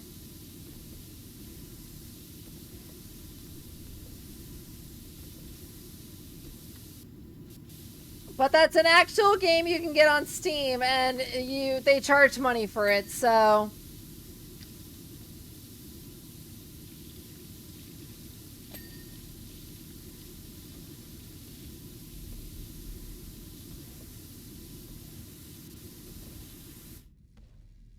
I definitely got my daily dose of what the heck's going on with that one.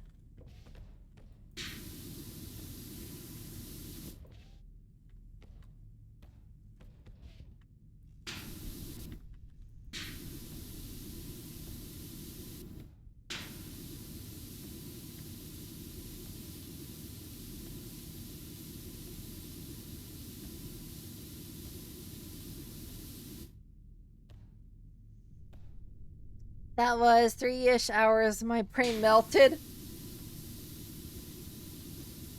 I was the one who played it. How do you think I felt?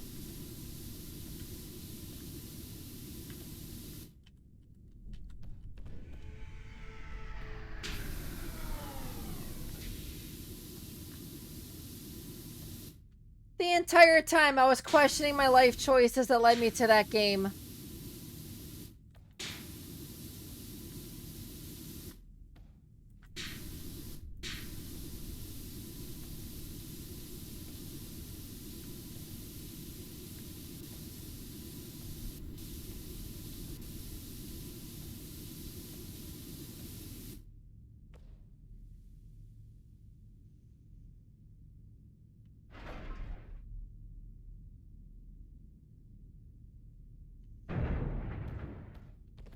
Yes, I totally meant to fall off.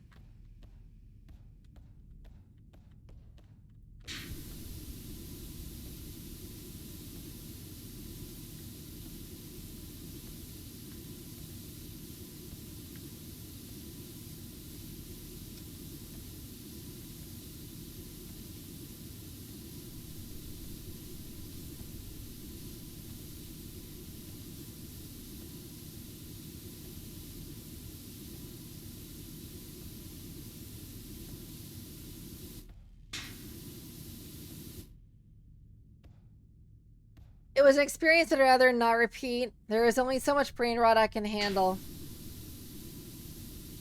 At least it didn't make you watch TikToks that are actual brain rot.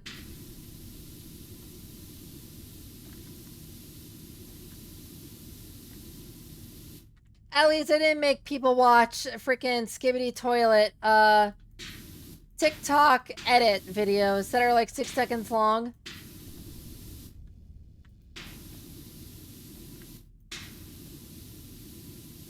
Because that is arguably worse. There's a reason I don't use TikTok. Yeah, I don't use TikTok either.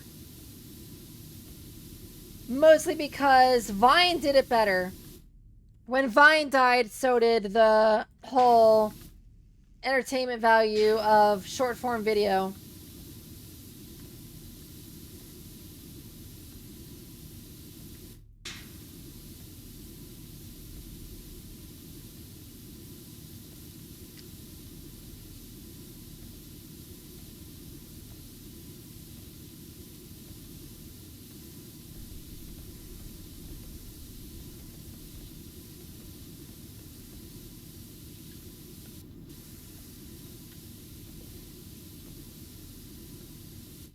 You know what I just noticed? The YouTuber H-Bomber guy hasn't uploaded in a while. Which I know is, like, common for him, but... it's been, like, a while, even by his standards, so...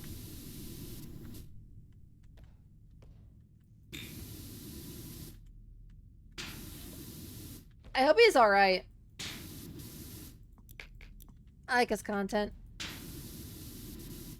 Hello, Fabled Turtle! Thank you for the 2-person raid!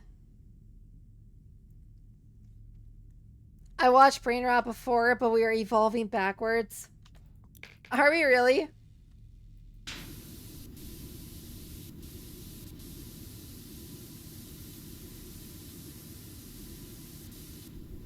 I feel like we're evolving sideways, if that makes sense.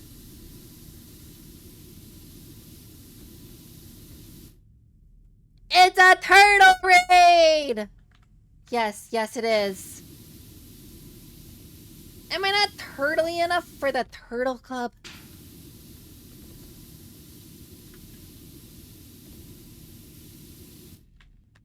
For those of you who are just joining us, I'm cleaning a giant death ship. With a pressure washer.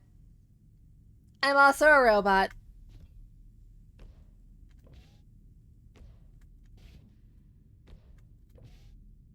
You can hear the hydraulic pumps in my legs.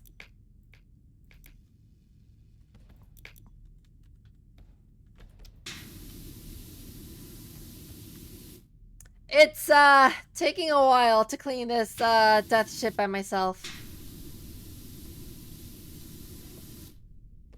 It's like trying to clean a Boeing 747 with a water gun.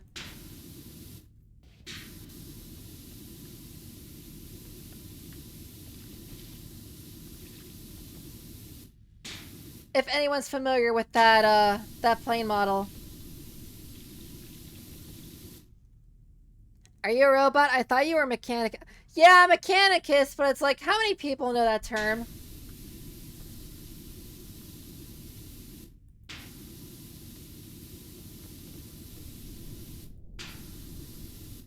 I'm effectively a cyborg.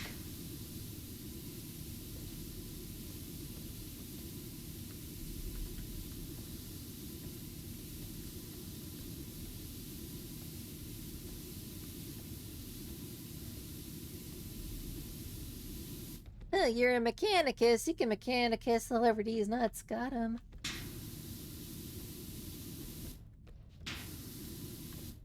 I don't know. I've been live for like 4.5 hours.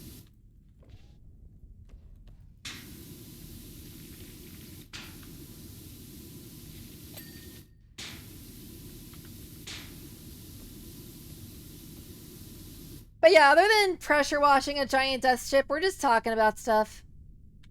Primarily 40k lore because, well, 40k.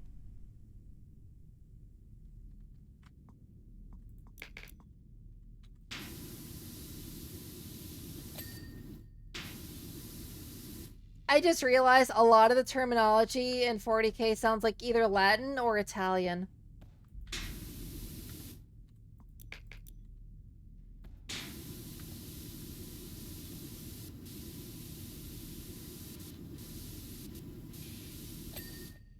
Now I'm just imagining, like, the Omnissiah is driving, like, a freaking Maserati.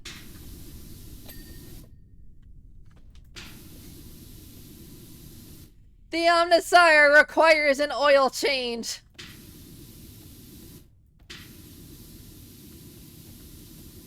Adeptus Mechanicus, please change out the transmission fluid.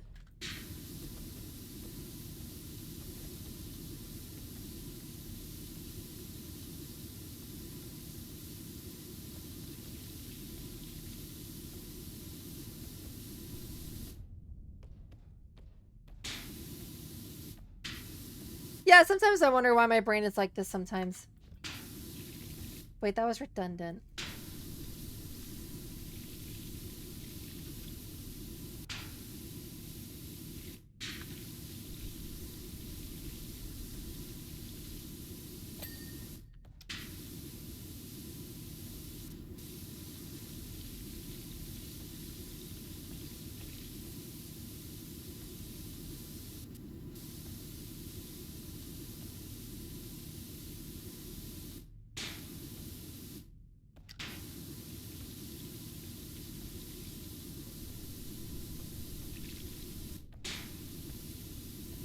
But yeah, I'm a little bit quiet because I am getting a little bit sleepy.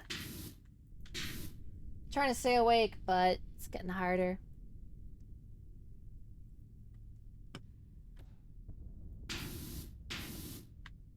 I like how the prone option on the bottom right kind of looks like, which is what I'm at now. It kind of looks like a guy trying to snipe. Like snipe people.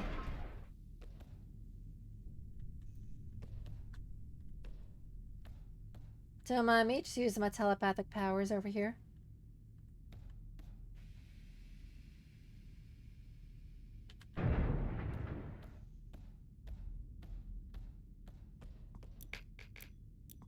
Yeah, I've been going at it for a while.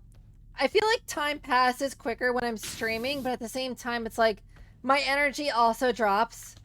Because I'm trying to be as engaging as possible while still focusing on what's going on. But it's a lot to do. Like, you need ADHD levels of being able to multitask as I open up my taskbar. Do I still have game capture on? I still have screen capture. Hold on. That's better.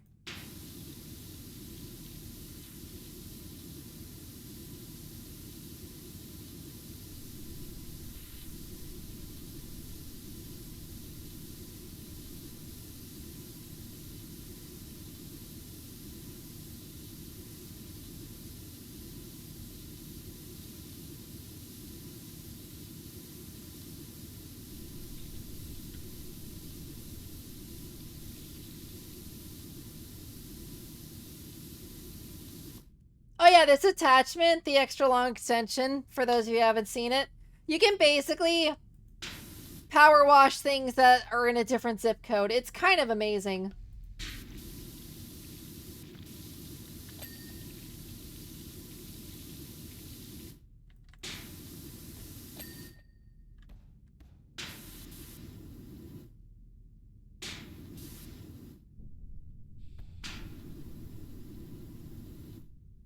Okay, so that other side of the attack wing mount is pretty much the limit.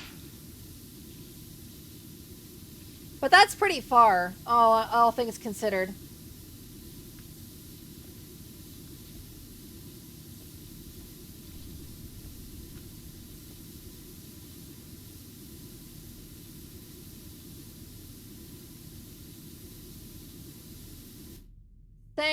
Sanguineous. Doesn't that mean blood? Or something involving blood?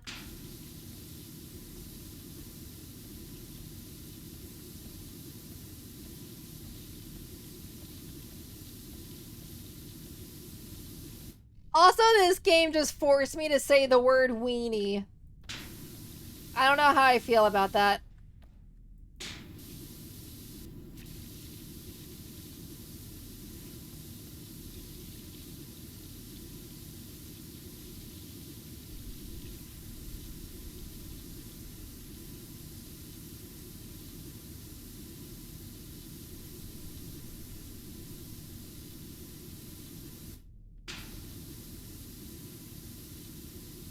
I'll have to go around and hit up the little parts and do touch-ups when we're done.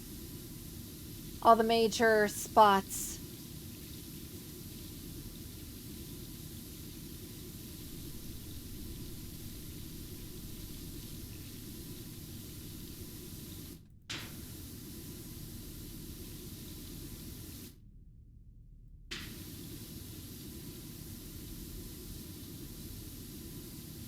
How do crystals grow on a ship anyway? Like, are they organic crystals or something? How are they just forming on the exterior of a ship?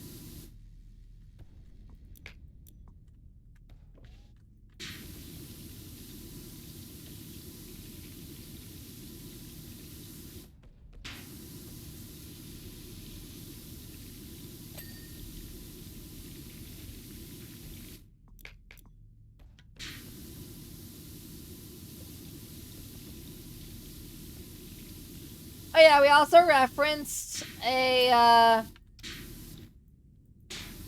some funny videos that I got recommended, so that was fun. I never finished this part.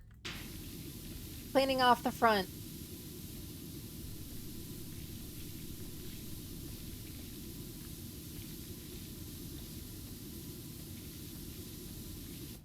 There it is! The goblet of blood!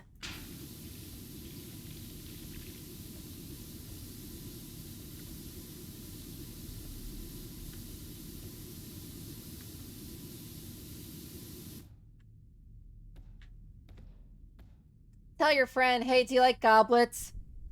Goblets? What do you mean with goblets? Goblet these nuts.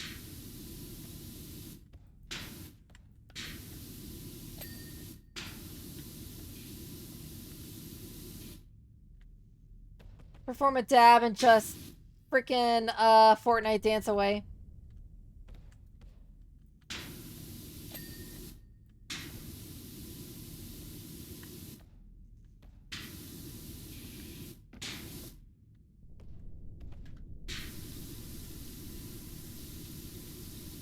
This is low-key the content that you're gonna get if I'm tired. Just the dumbest low-hanging fruit jokes ever.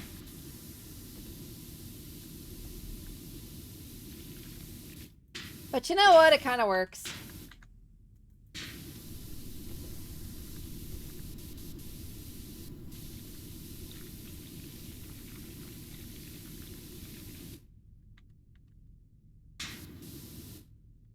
Okay, we're gonna need something to get into the nooks and crannies here. By my telepathic powers.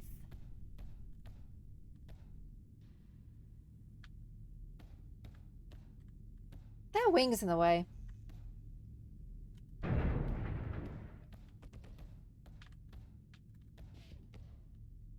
Hey, if I fits, I sits.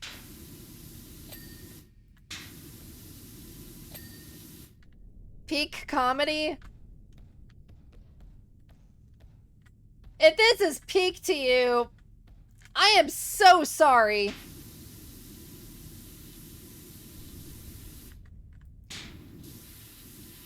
But thank you at the same time.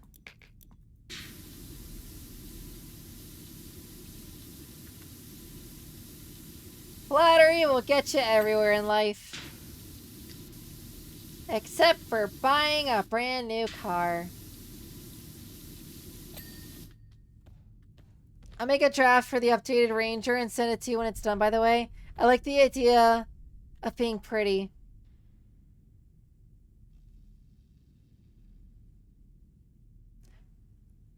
Oh, petty! I misread that.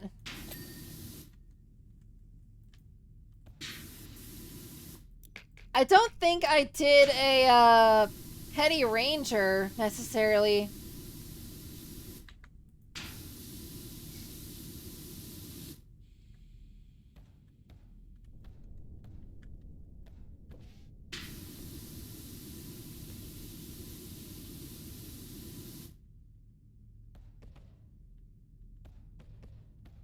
Okay, we're gonna have to get this one.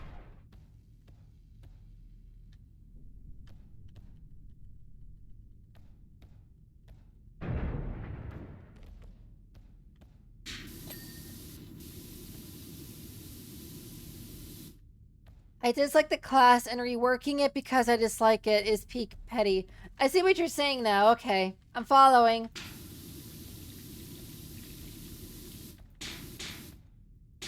Yeah, you hate it so much that you're basically throwing Wizards of the Coast under the bus with that. I mean, they're not, like, making less money, but...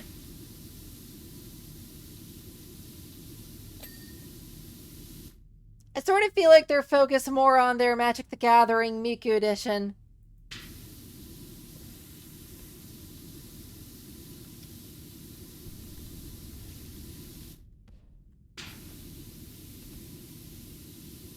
Which is probably a thing.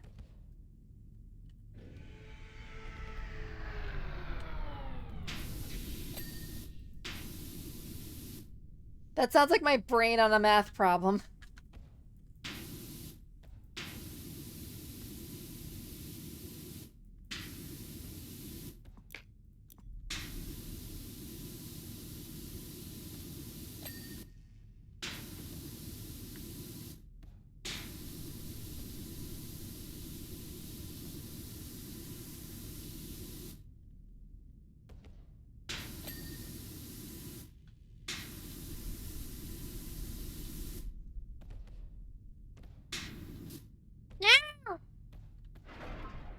How dare!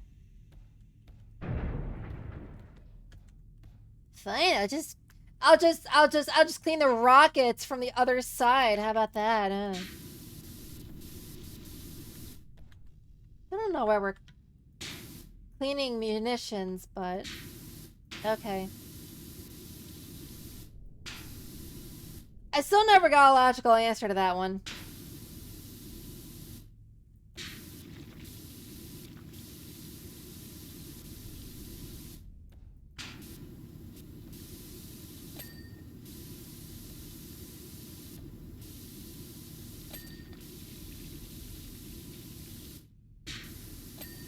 I guess if you're gonna clean a whole city block, you first have to be clean yourself.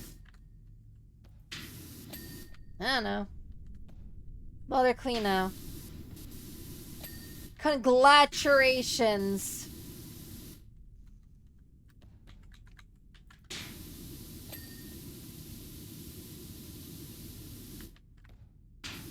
Y'all familiar with that? Congratulations. It's like an old game where they misspelled congratulations.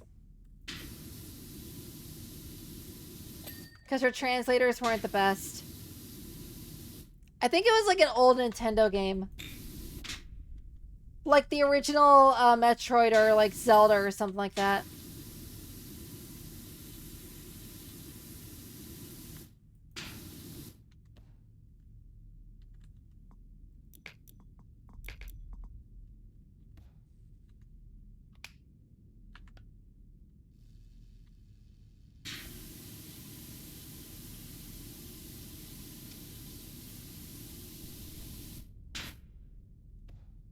Oh yeah, you know I mean business when I get the 15 angler out.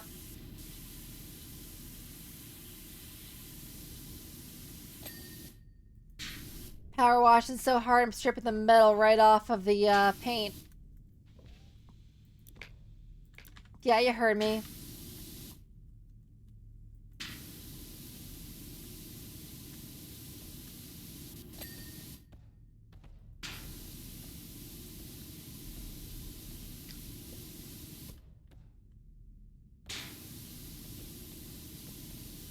But yeah, I might just rework the Ranger class myself and write up my own document about it.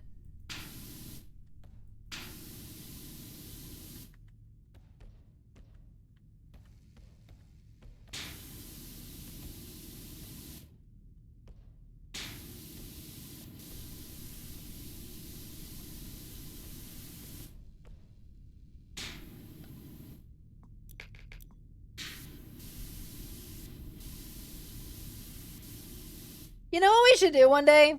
We should host a Jackbox party event in the Discord channel.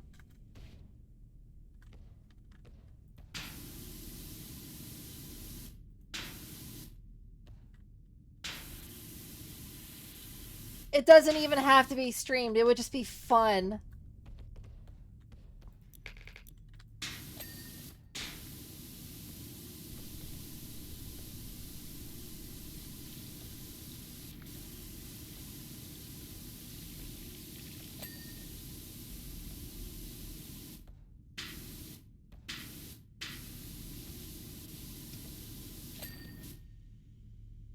I'll take a look at it if you do. I already wrote a few custom classes. Yeah, go ahead and share them. Like, send them to me in a message. And I'll take a little gander at them.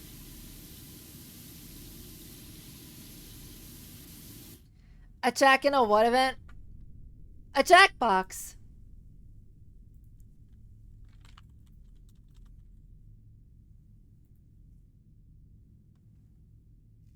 So for context, boop. It's like this. So you have things like, let's see here. What's in the second one? You have things like Quiplash where, like, it presents you a scenario and you have to pick the funnier of two options.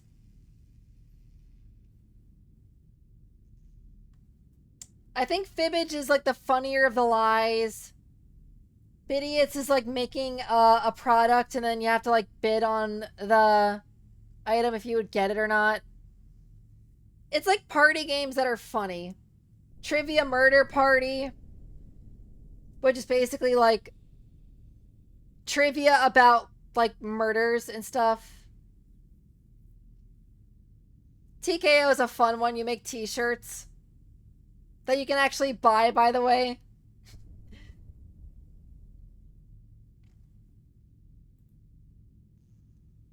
There's a few.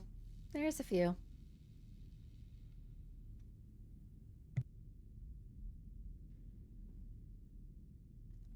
They came out with a 11th that I never played. That could be fun. Anyway.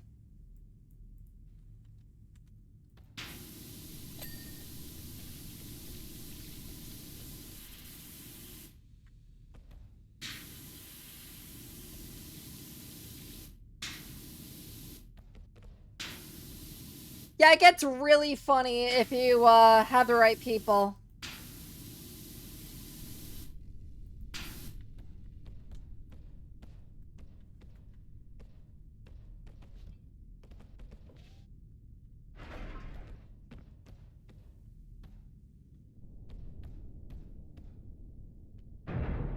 I'll try not to make too many cultural references because that's only going to be funny to like people in the US, but the game is pretty peak comedy. I'm not going to hold you. Just to know the two classes are still in early development and all but one are not ready to be play tested. Gotcha!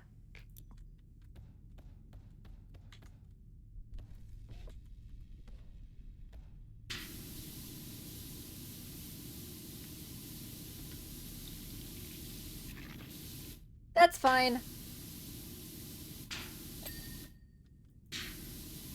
Just like put TBD next to the classes that are not like completed.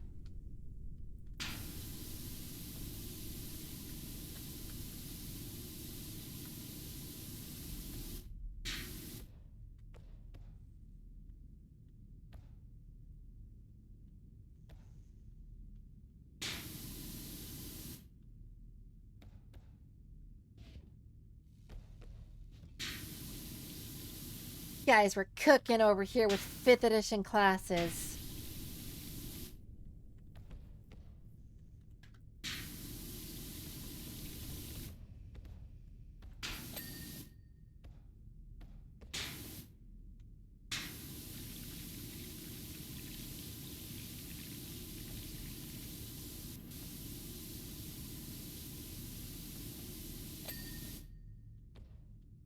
No! How dare! Guys, a ship kicked me off. It totally wasn't my skills. It was the ship itself. Actually, this works in my favor.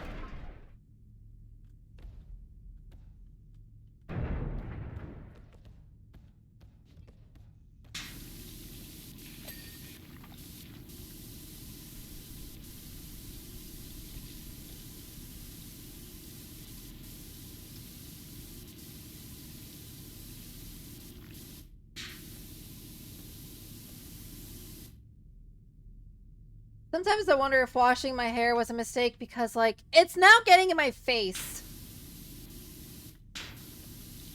And then my hand gets in front of the camera. And the face tracking. And then I glitch out and it looks like I'm having a seizure.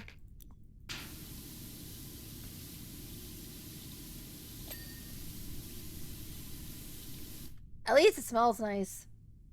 And it's soft.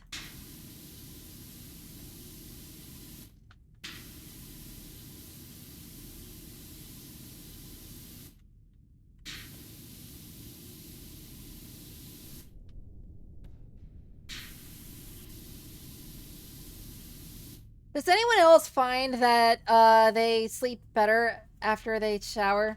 Like a nice hot, long shower?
Lots of dinging.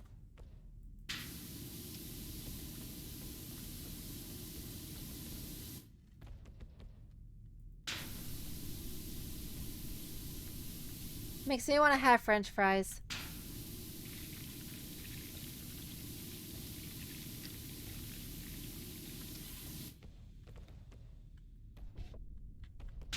Ironically, if I were to eat something, well, maybe this is not ironic, but if I were to eat something, I probably would, like, actually be awake.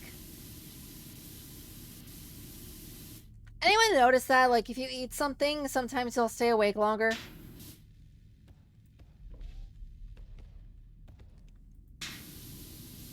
I think it's because you're using jaw muscles, so it, like, wakes you back up. And those are pretty close to the brain, which is, like, where your sleep is, like, done, obviously. So it gets more blood to the brain, which, like, wakes it back up.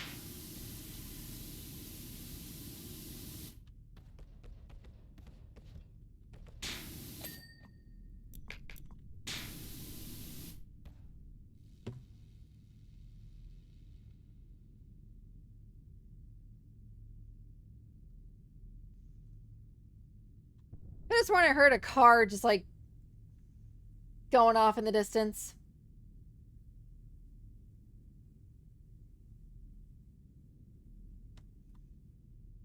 Ugh! Put my headphone back on.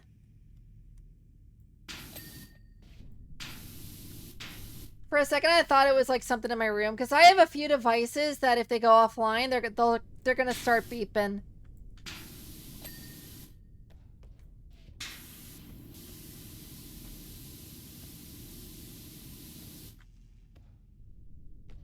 As I fall.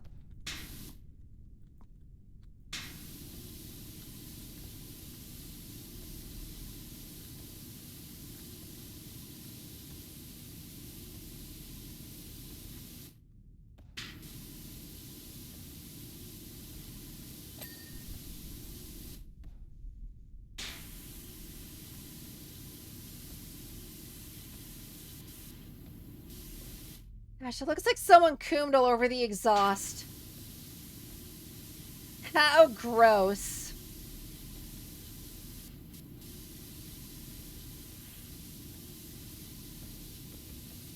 Well, I did pick the color white, so that's on me.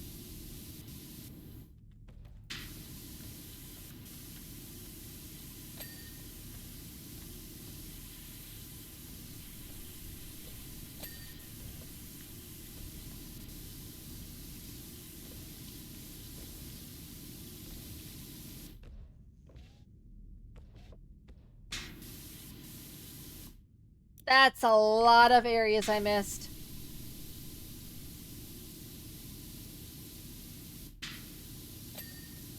I like how we're 99% done and there's still like all this missed space.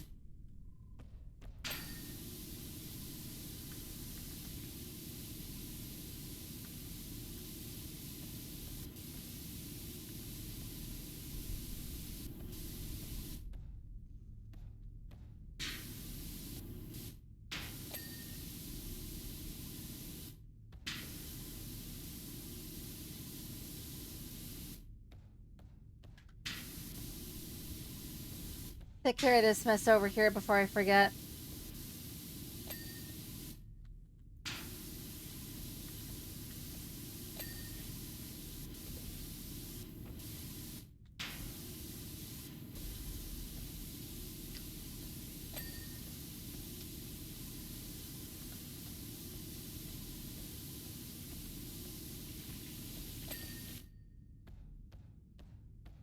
I'm still trying to comprehend what the heck the mission logs for this cleaning assignment were. It literally started with, hey, we're going to retrieve an artifact. And Brother Zach is going to, like, freaking, what's it called? Grab the artifact. And then it's like, and now we're getting fought back against by the bad guys. And then Deus Ex Machina tank rolls in. And then the last one is completely unrelated. Hey, I'm going to kamikaze them. See you later.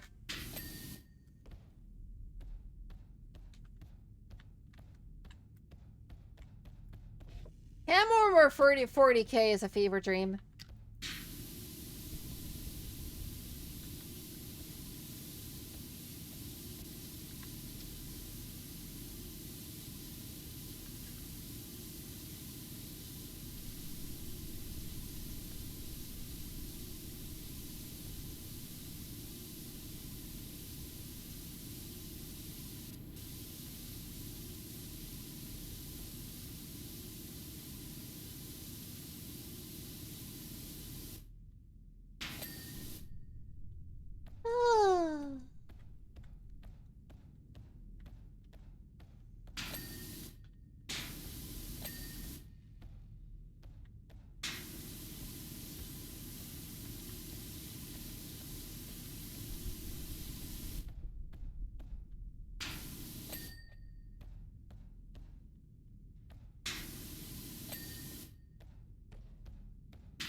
Don't mind me, just hunting for spots I missed.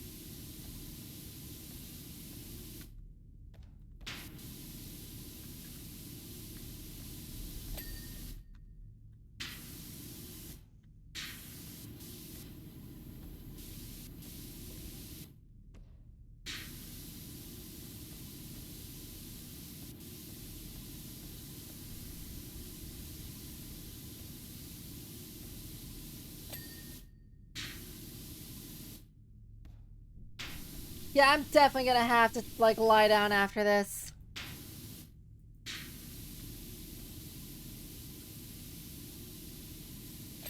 Definitely getting a little sleepy.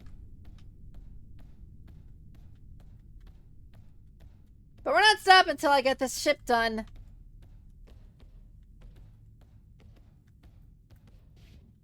Like Undertale, I have determination.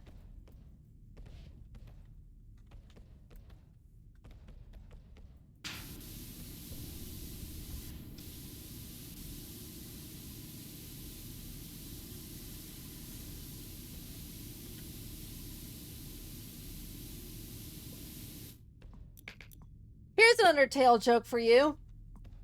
How did Frisk, get let go of their job?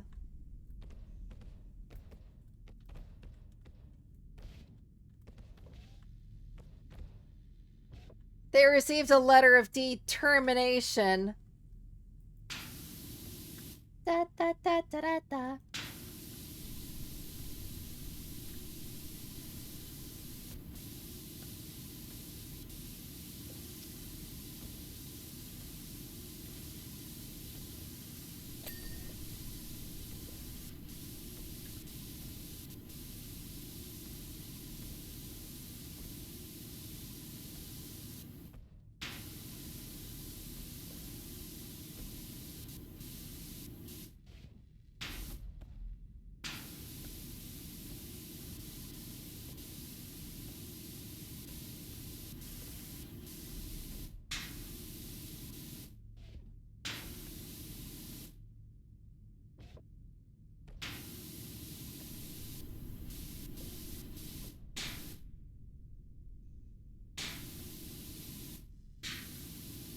Why is this last cannon so hard to clean? Arm! Move! Bonk. I got bonked in the head.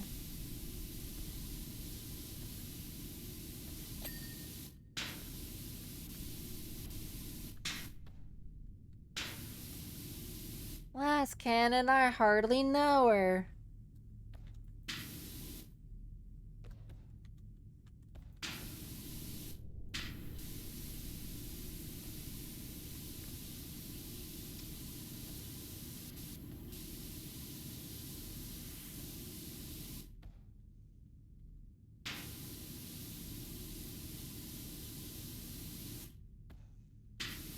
Yeah, at least we're almost done.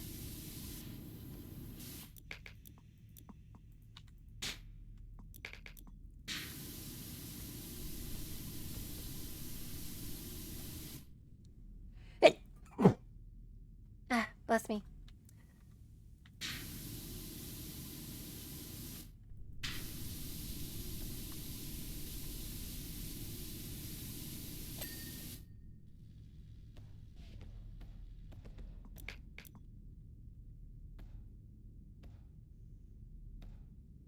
You ever just feel like a sneeze coming on, but it feels like it's gonna be small? And then you sneeze and it's like half your soul just left your body? Yeah, that was just now.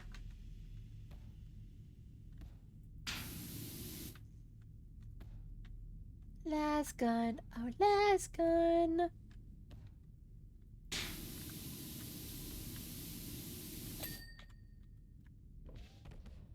Sweet. Okay, I have to go blow my nose again. I'll be right back. Whoop.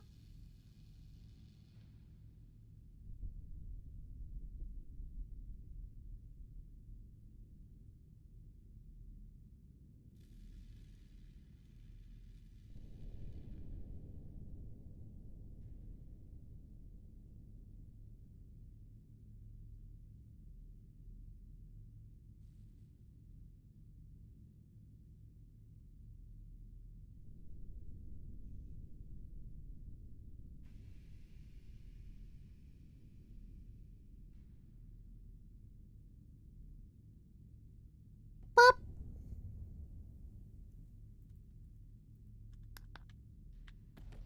So it looks like the air brakes we still haven't gotten all of.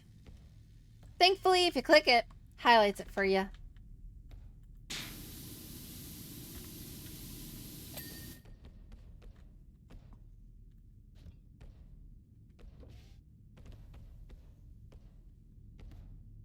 Light deck canopy.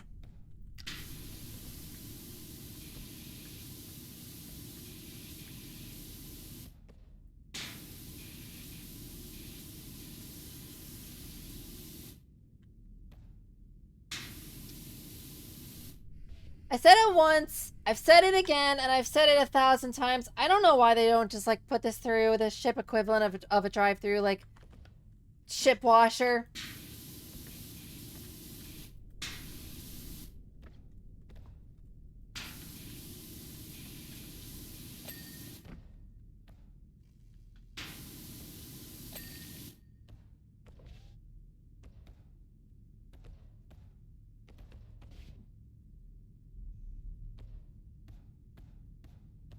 Also, now that I'm thinking about it, I don't think I've seen any corporate chain like car washers, you know?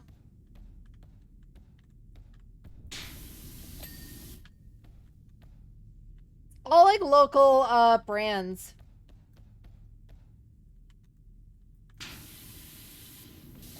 Local names and all that.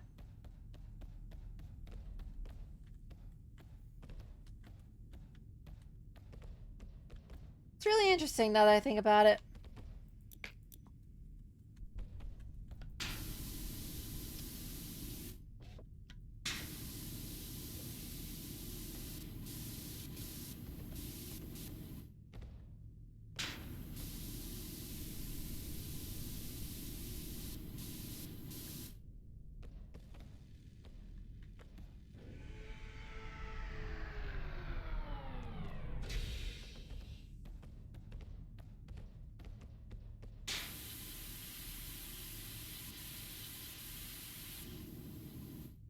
Okay, yeah, we're gonna need to, like, telepathically move this over here.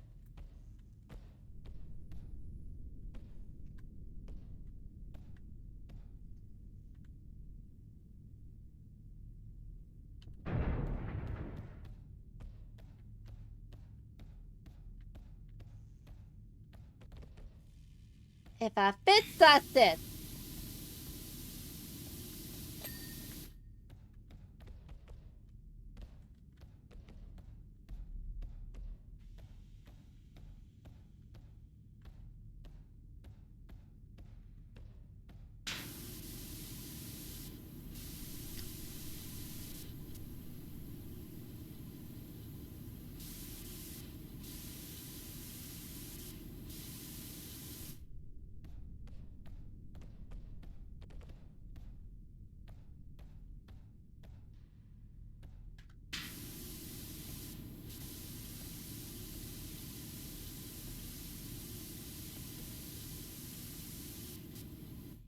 To be fair, aren't cars in Germany, like, really rare?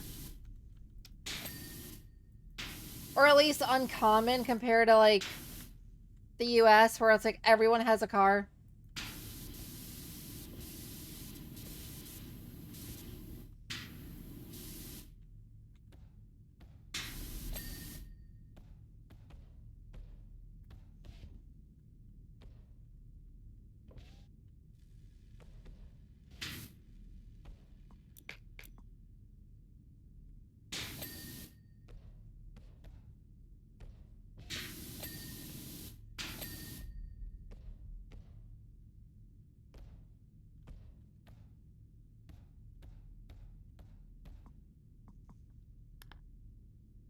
What am I missing?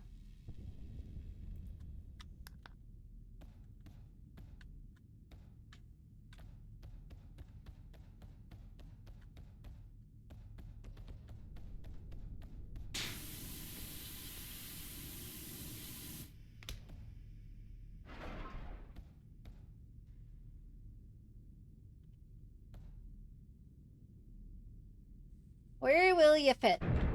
Right there? Okay.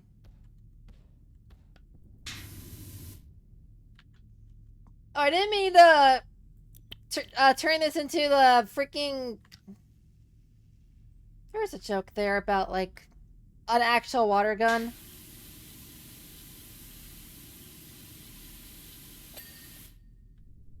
Okay, we're down to the last few parts. Main wing heavy bolters. Those things?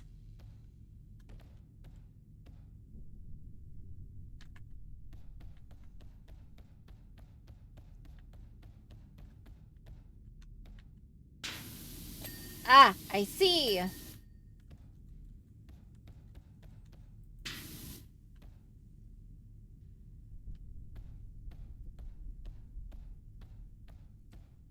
Main wing heavy bolter armor. So that's little parts on them that's on the outside of it.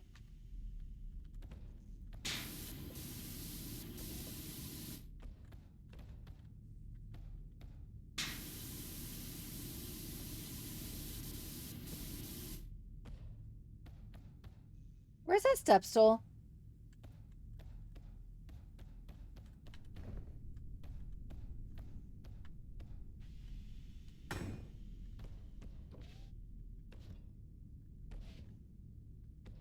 Oh, it's a whole top section. Lovely.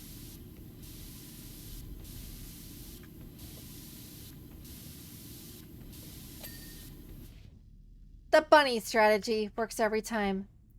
Side armor belts.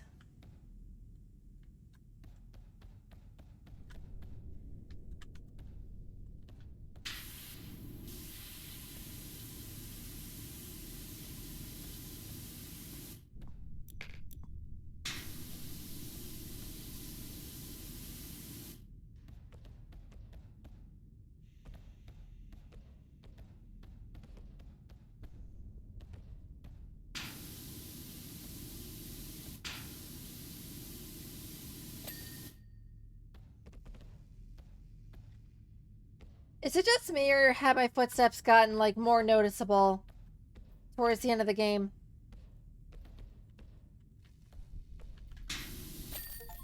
Yay! Sanguinus would be proud. Complete the Thunderhawk job. Look at that.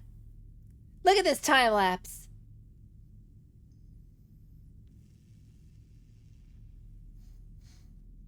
I even got to say hi twice. Thank you. Chance of the Exalted Crusader complete. Post-mortem. Full access has been restored to the Thunderhawk gunship. Archmagos. Magos. Name declassification level X563. Has confirmed the viability of the restricted artifact H0020212. And it is to be transported to the Forge Temple of Olympus Mons for further analysis. Strategic ASMR has been overrun with redacted heretical. The withdrawal of recoverable units is complete, and the planet is scheduled for imminent protocol classified Y234289. Intel. Owing to risks of redacted heretical, upon your remaining biologica, you will undergo Promethean Protocol Z3454123. Addendum. Know, however, Engisir, that your role in the operation was of critical importance. Indeed, administratum calculations estimate that your sanctification prowess increased the probability of success by as much as 007%. Praise Omnissiah. Hey, that's a whole DLC. How about that?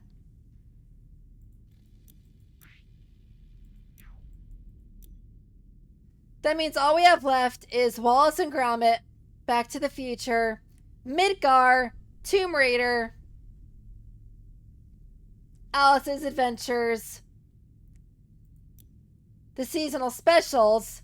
We've already did the haunted house, or the Halloween house, but it reset. So blah.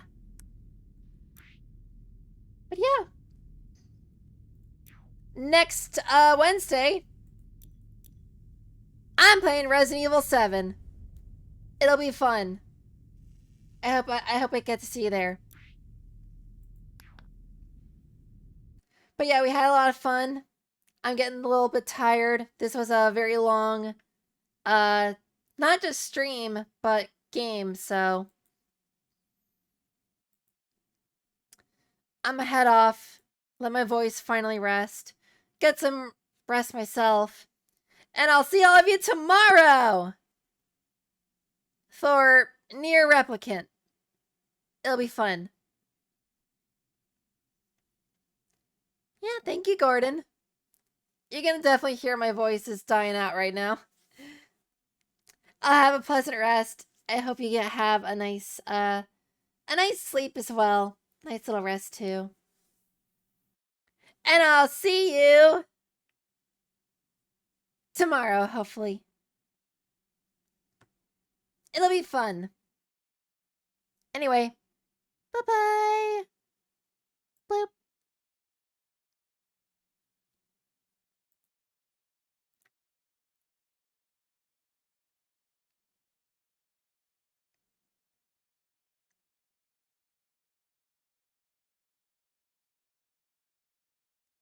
Strategic ASMR X58725.